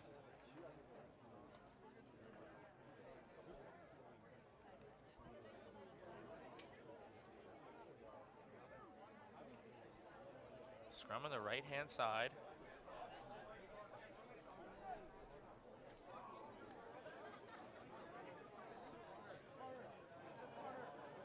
BC Rugby would like to thank our partners for their continued support of growing rugby in BC. Gilbert Rugby Canada, O'Neill Sportswear, Cowichan Valley Regional District, Sport BC, and the Government of British Columbia. Jake, while you were reading that, you missed. Guessed what you missed? Scrum penalty. Yeah. A couple of front row standing up on the Tide side there. Just a bit uncomfortable. Look at that, Jordan. This is why we pay you the big bucks, to get that kind of expert analysis from you. Again, the Tide's playing with 14 players here. Might look, I imagine, Jordan, we're going to see them all. I think you're right. I think I'm right, Jordan. But I'm still just looking for that cheeky peel play. Jordan's calling for a peel play. We'll see what they do here. They've got good field territory. They've had a lot of success near the end of the first half with the maul. How much longer in this card, do you know? Jordan, I'm going to guesstimate about another 6 minutes of time on that card. Perhaps 4, who knows. Taken well at the back. Bit better met by Tide initially. And here comes that second push, that vaunted second push from this Vancouver Wave team. But again, to echo what Jordan's saying, it's done very well. Bit of a messy ruck. Finding a little bit of space. They're rallying the forwards around the corner. Trying to get some big carries. Yeah, and there it is. Whenever this Crimson Tide team is on the back foot, they've been able to get a couple get out of jail free cards, especially in that breakdown area. They've been a little bit more clinical, Jordan. Yeah, some great individual efforts at the breakdown. Good turnovers. Yeah, just, I don't know. Wave's gonna find a way. They'll find a way. I'm sensing a little bit of bias here from my co-commentator. Unfortunately, she is a Vancouver resident, but we're just enjoying the rugby here, Jordan, as the Tide team stepping in looks to be a 5-man lineout.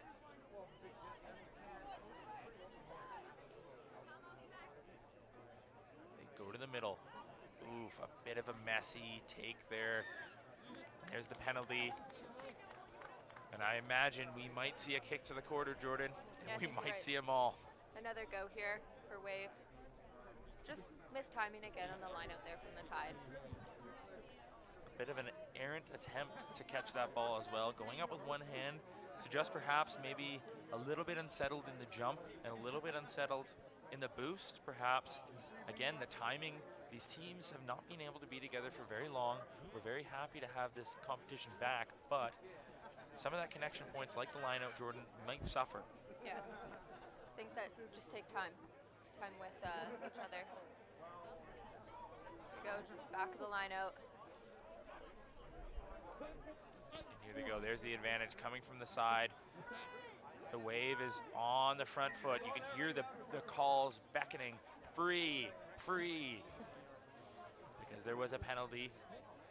The Tide team getting a little bit messy in terms of penalty count. You can hear in the crowd a lot of people starting a chant, beckoning to try and get Kaino Lloyd back on the field. He's a fan favorite here. As the Wave look to kick to the corner once again.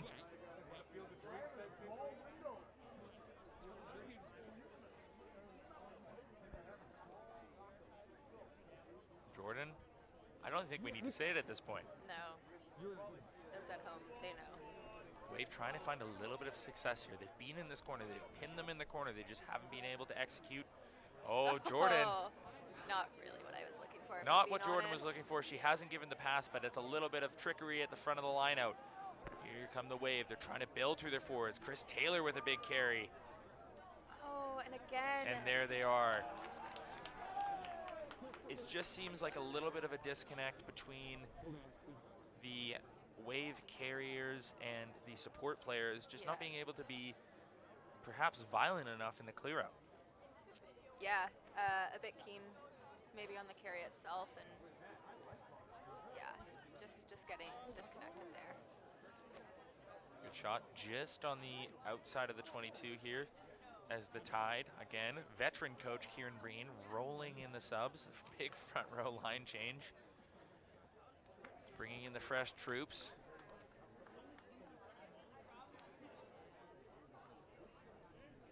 I believe that is Ezra Vi throwing the ball. Ezra's partner, France Bloomfield, a Samoan international. Played for James Bay this year. Oh, wow. A very talented player. Got the opportunity to coach her. Very good. Oh, a little bit of a disconnect there in the line out. Says knocked on by the wave. It'll be a scrum down, and here comes the line change for the wave. They're bringing on big boss man, Bossy. Jacob Bossy. Bossy and friends. That's some wide shoulders. Some wide shoulders. The round mound of rebound. Jacob Bossy. Again, the captain of the Capellanos team. Former UBC Thunderbird kickoff. Yeah.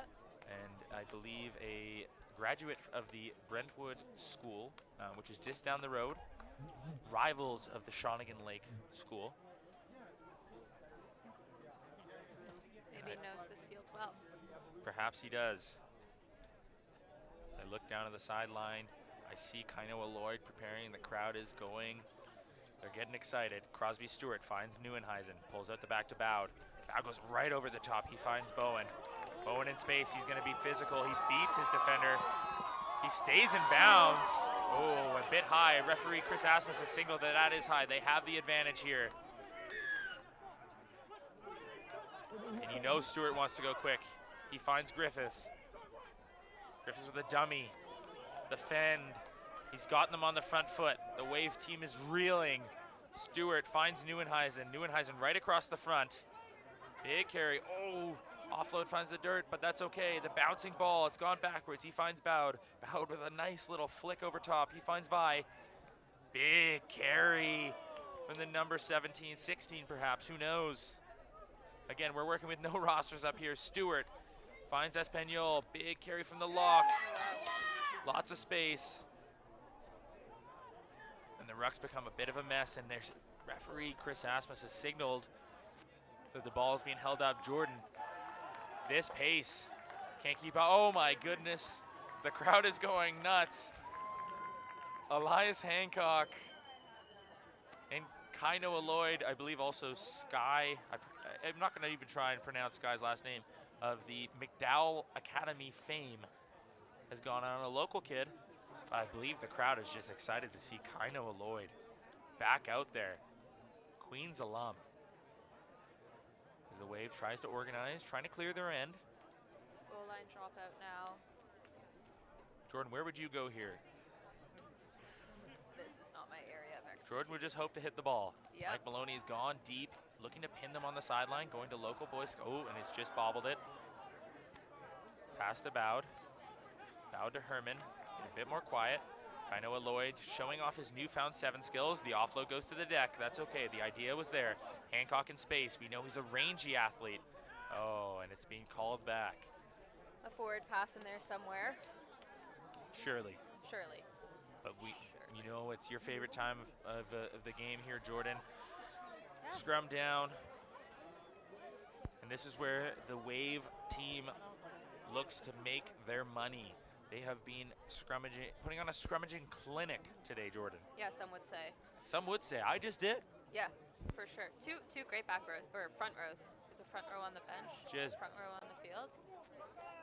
That's such a gift as a coach to be able to just deploy a fantastic starting group and then follow up with another meaty group of fellas. Great height there. Just wheeled though, so Tide comes away with that penalty. Oof. Looked like number 7 went to go quick. He's down in the backfield. Might have just been swung around. Jordan, do you know what that signal is from referee Chris Asmus as we have a break in the game for the injured player?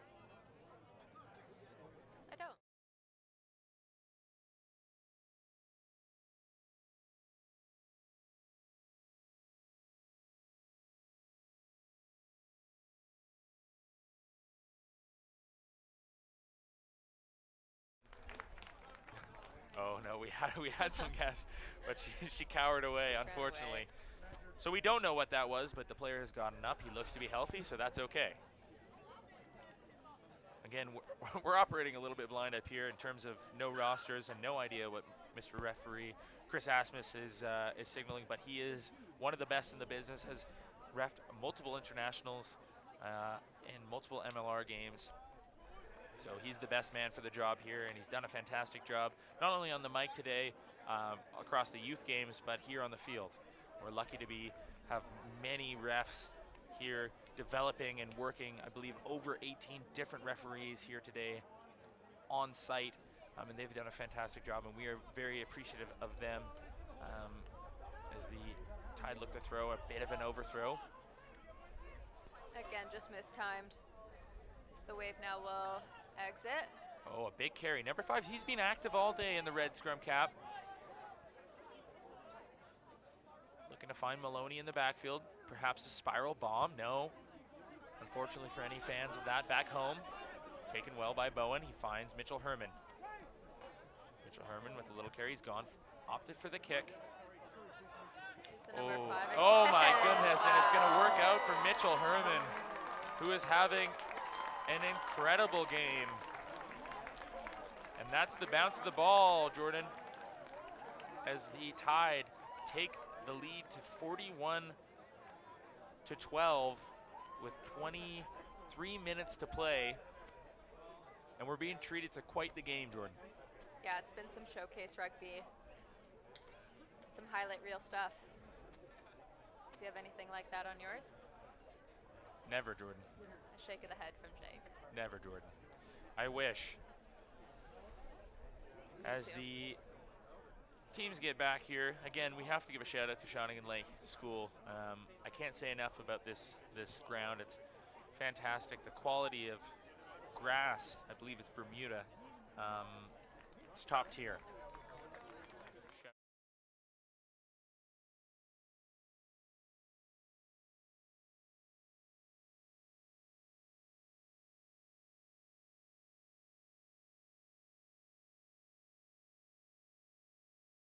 Minutes left in the game as Mike Maloney strolls up to half to get us restarted.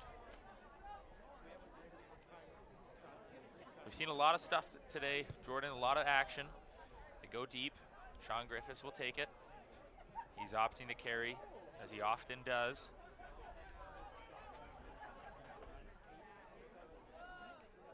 Stewart finds Vi.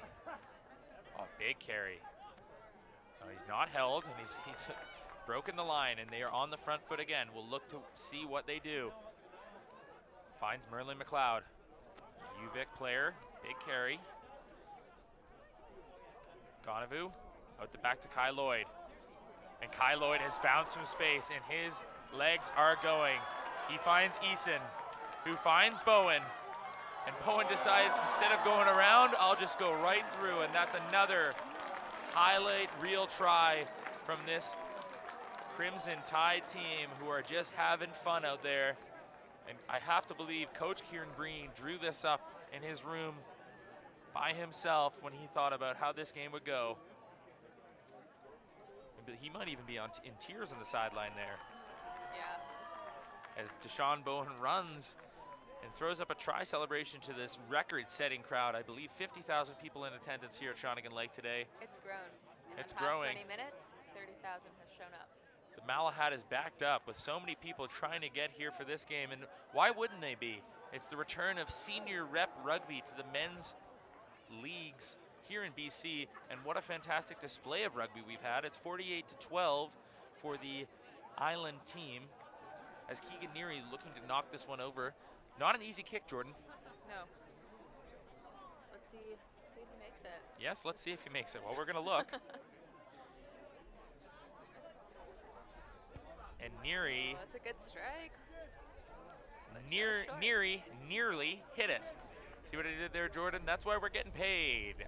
Just with your support for BC Rugby. Make sure you're supporting local rugby here.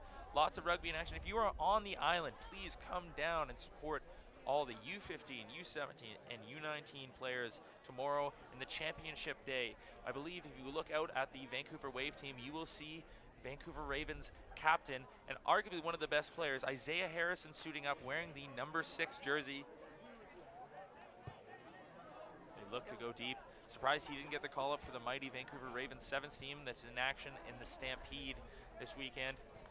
A lot of rugby happening this weekend, Jordan. We have some international matches, maybe some British Lions matches, and then we have this, and arguably it's all in the same tier, but it's just great to see such high-level rugby. Yeah, summer rugby. Same tier, I'm not sure, but we're watching this one live, and again, our record-setting crew here at the lovely Shawnigan Lake facility, people having fun, people dancing, and we've got possibly another maul. A great contest. Chris Asmus has signaled that Elias Hancock took out the number 4. Contact in the air there. Contact in the air. Ball to Maloney. Maloney pulls it, finds his 11. He tries to get it to space. Here's number 15. Trying to create Deshaun Bowen closing down. A big collision. Eason with a big contact. I believe he's one of the coaches of this team, and you can hear his team is loving it, and that is Kai Noah Lloyd, and I believe maybe Major also out there. Again, this Crimson Highland team has an extended bench. I believe they've got 47 different people on the bench here suiting up, but that's just what it is. We want to get as many people as we can out here, and Coach Robin McDowell is just really just trying to raise the standards. I see him yelling and marshaling to his team to get in the official box as they find some space down the field for another line out. Perhaps some trickery on display, maybe, Jordan. This line out hasn't gone to plan. no. I think they keep it simple here. Yeah, well, I'm hoping they keep it simple. As long as the ball is in play, we're being treated to some great rugby, Jordan, and that's all we can really ask for. As Vi looks to find his man, he's got 3 very good jumping options across the middle here.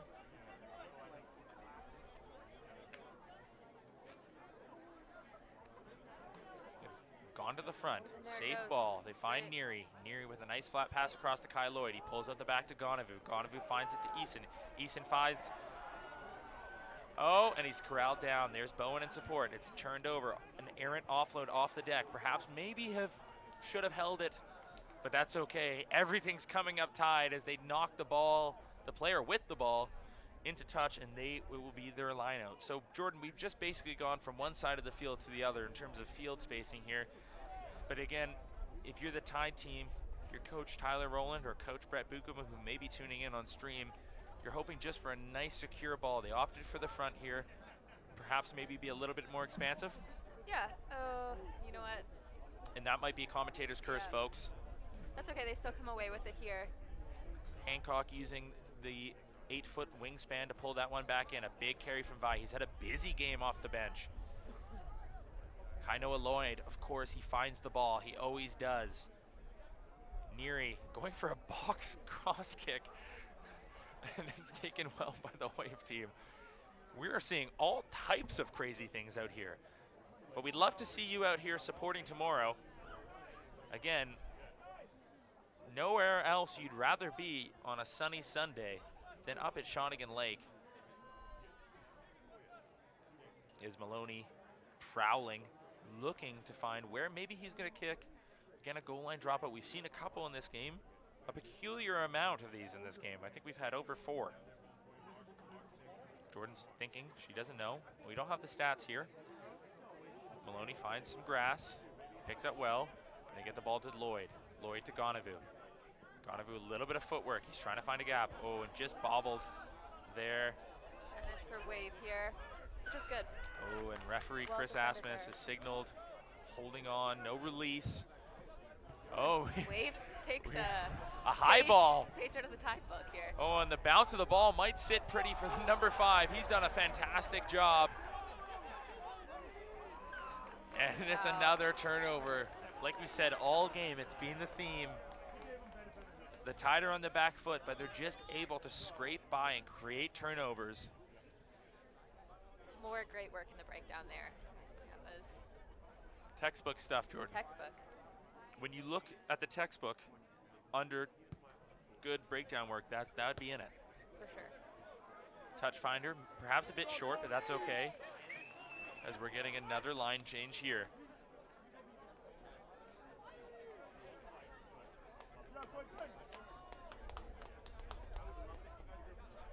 Roland has brought in the jumbo package here.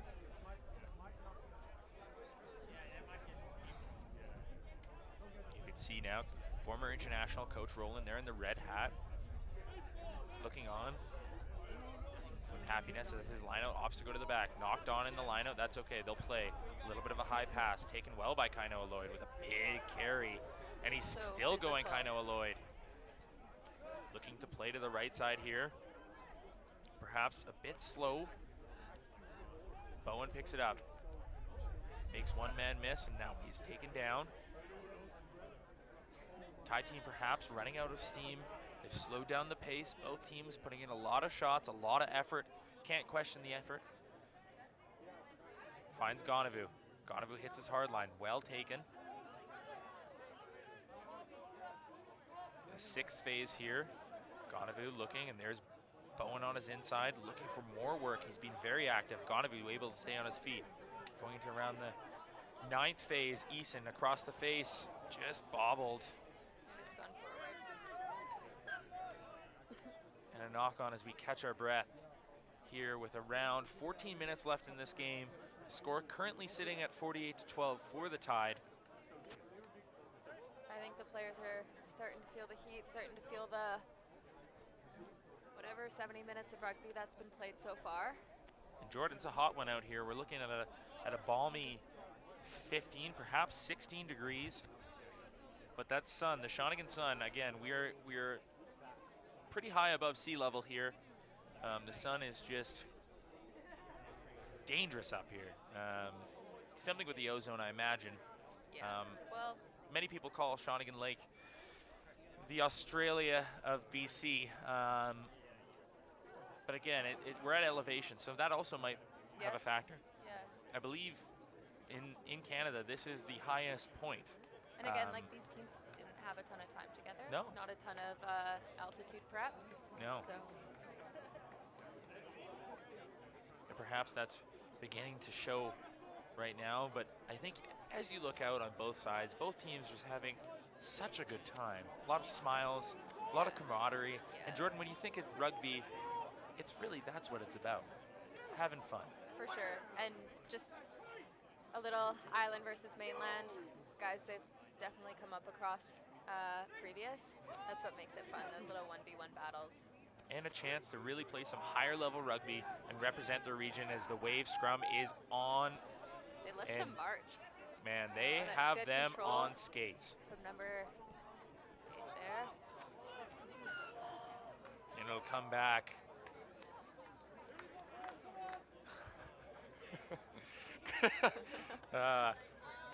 A successful scrum, and the front row has pulled himself off. Number 18. Did his job.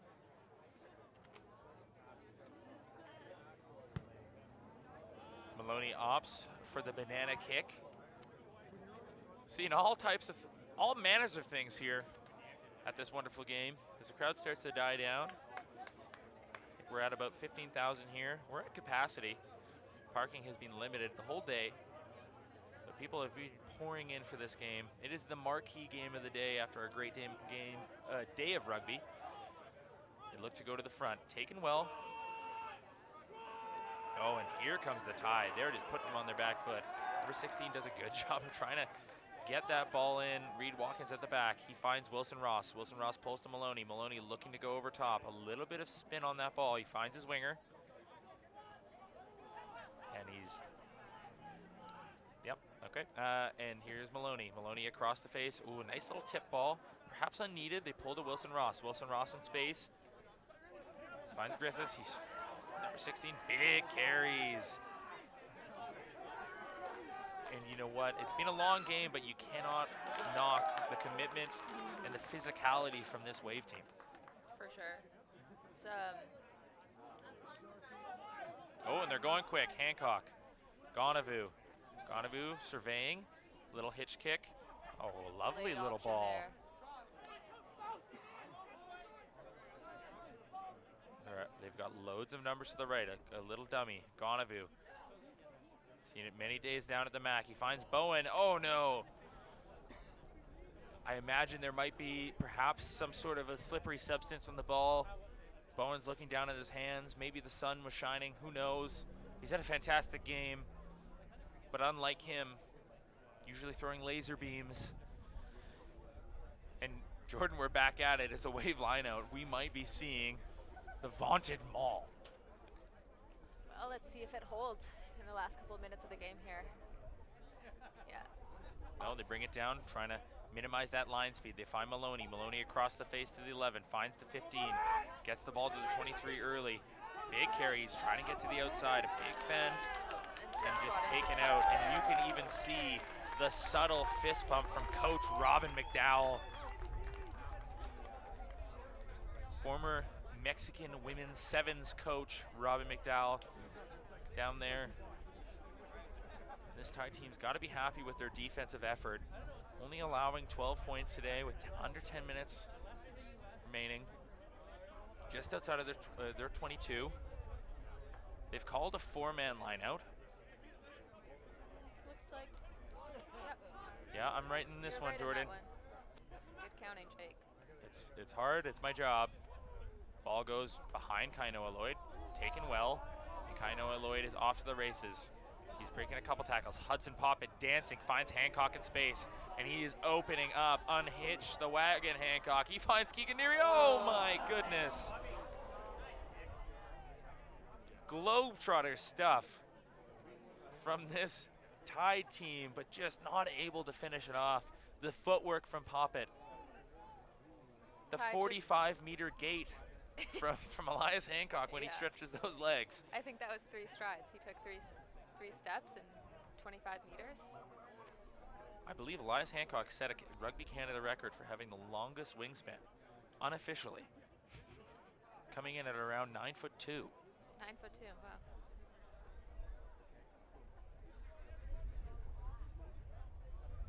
Keegan Neary dropping back in the backfield there.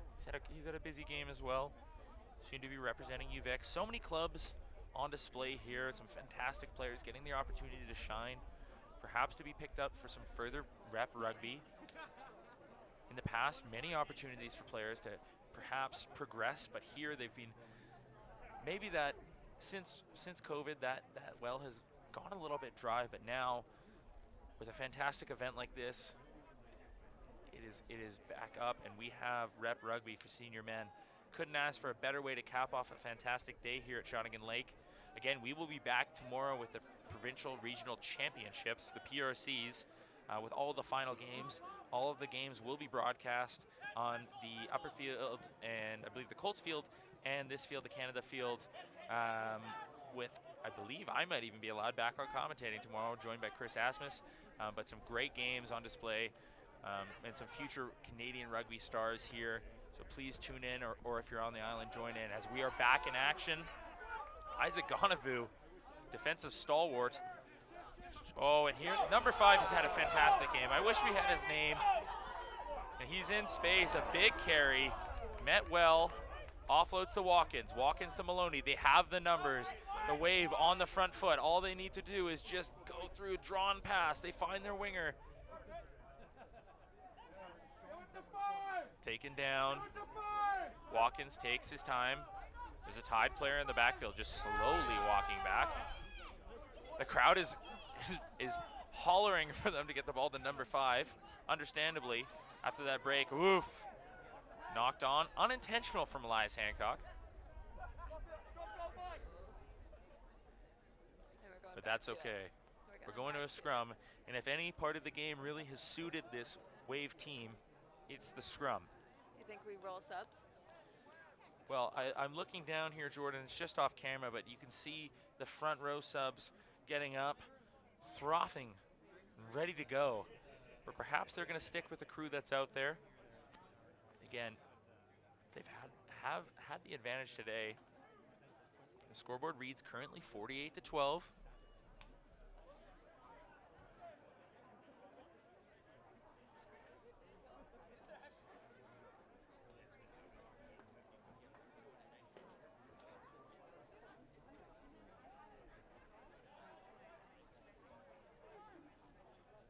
Watkins to feed. And here they go, Maloney in motion. Finds his man. most likely going to keep it. Oh, and they found the winger. Wow. Surely that's a try. Waiting on referee Chris Asmus to make this call. Yep. And a well-worked, well-deserved try here, orchestrated by Mike Maloney from the Capilano Rugby Club, as Jacob Bossy is coming in to finish this game off. And a well-deserved try, Jordan. Yeah, for sure. Well worked. Wave's been defensive, like just on the back foot, defending, and stick in it. A couple of penalties and a try in the corner.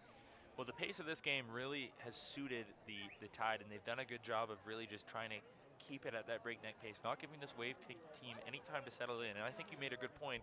Being on the back foot for the whole game is not exactly how you really want to play. And it's tough and it's tiring, especially with the ability to roll subs that they've shown today. I think it's been a bit of a masterclass from Coach Robin McDowell, Kieran Breen, and Tyler Rowland, just rolling in the heavies. Again, with a 60-person bench.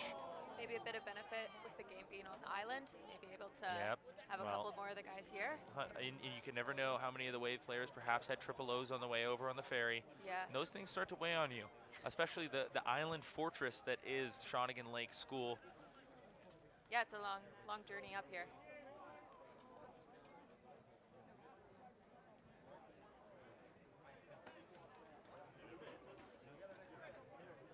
Isaac Gonavu to get us back in action here.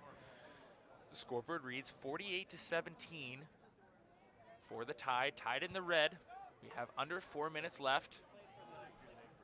Just bobbled there. And we are going to get a scrum. I'll throw this one over to our resident scrum expert. Jordan, what can we expect from this scrum? Well, Tide possession here. Obviously, well, maybe not obviously, but they've maybe been out-scrummed so far. And I think maybe if Wave wants to make a little bit of a statement, maybe they give her on this one. Wow. Jordan McLeod calling for the Wave to give her. So I imagine we might see a little bit of a aggressive push here. Nothing to lose, under 3 minutes left. Again, sore, tired bodies. Everyone out here has been giving their best effort. But going off of what we've seen, Jordan, we might see a little bit of dominance coming from the Wave. Tune in right now.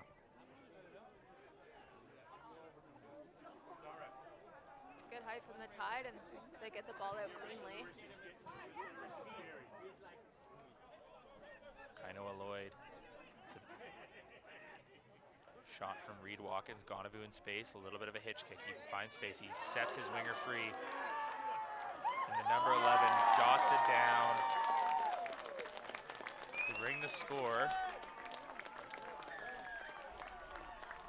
to 53-17 with 2 minutes left on the clock. Again, I don't know if that's the official clock. Referee Asmus might have a different time.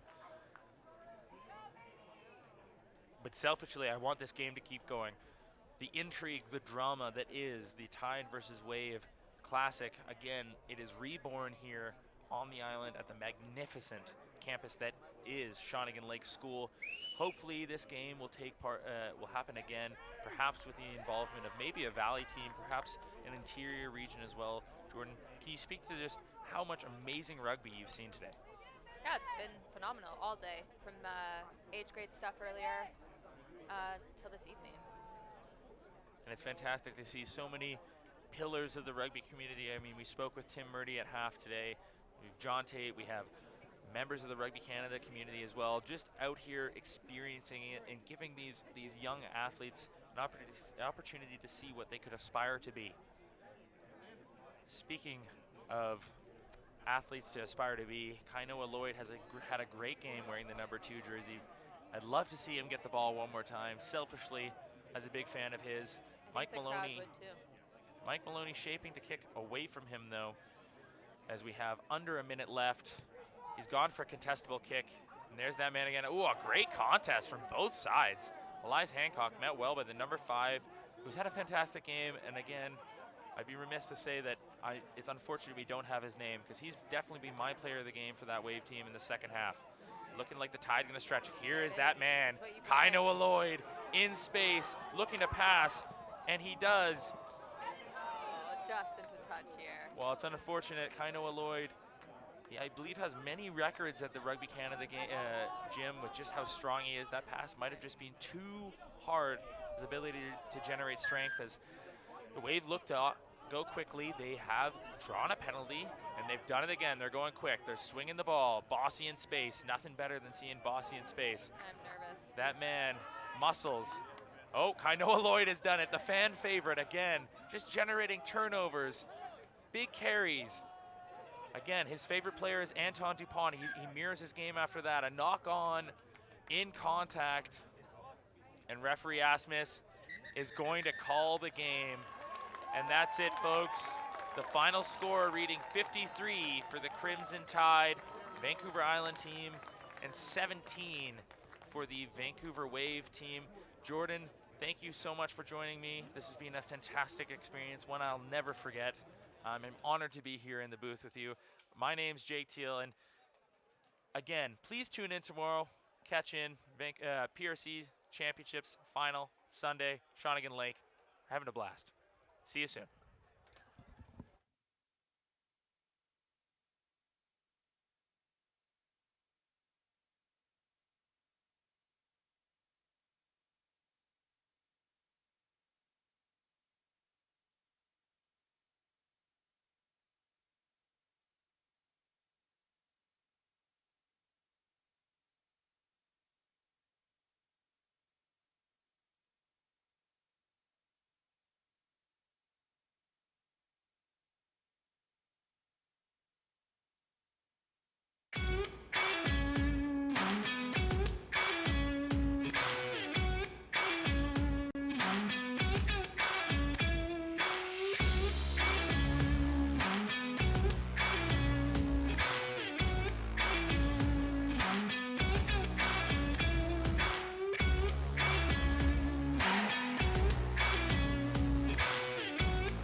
They say it's better to step and fall than to not have stepped at all. So here we are, Vancouver Island. This is going to be my home for the next few years. I've been told it's one of the most beautiful places in the world. My parents told me to engage in every opportunity that comes my way, to grow in self-discovery, to step, to fall, better than to not have stepped at all. Beautiful British Columbia, home of Shawnigan Lake School. What do you look for in a boarding school? Strong academic support. Beautiful surroundings. A sense of belonging. 1, 2, 3, break! Leadership. Innovation. Experiential learning. Look no further. Start your Shawnigan journey today.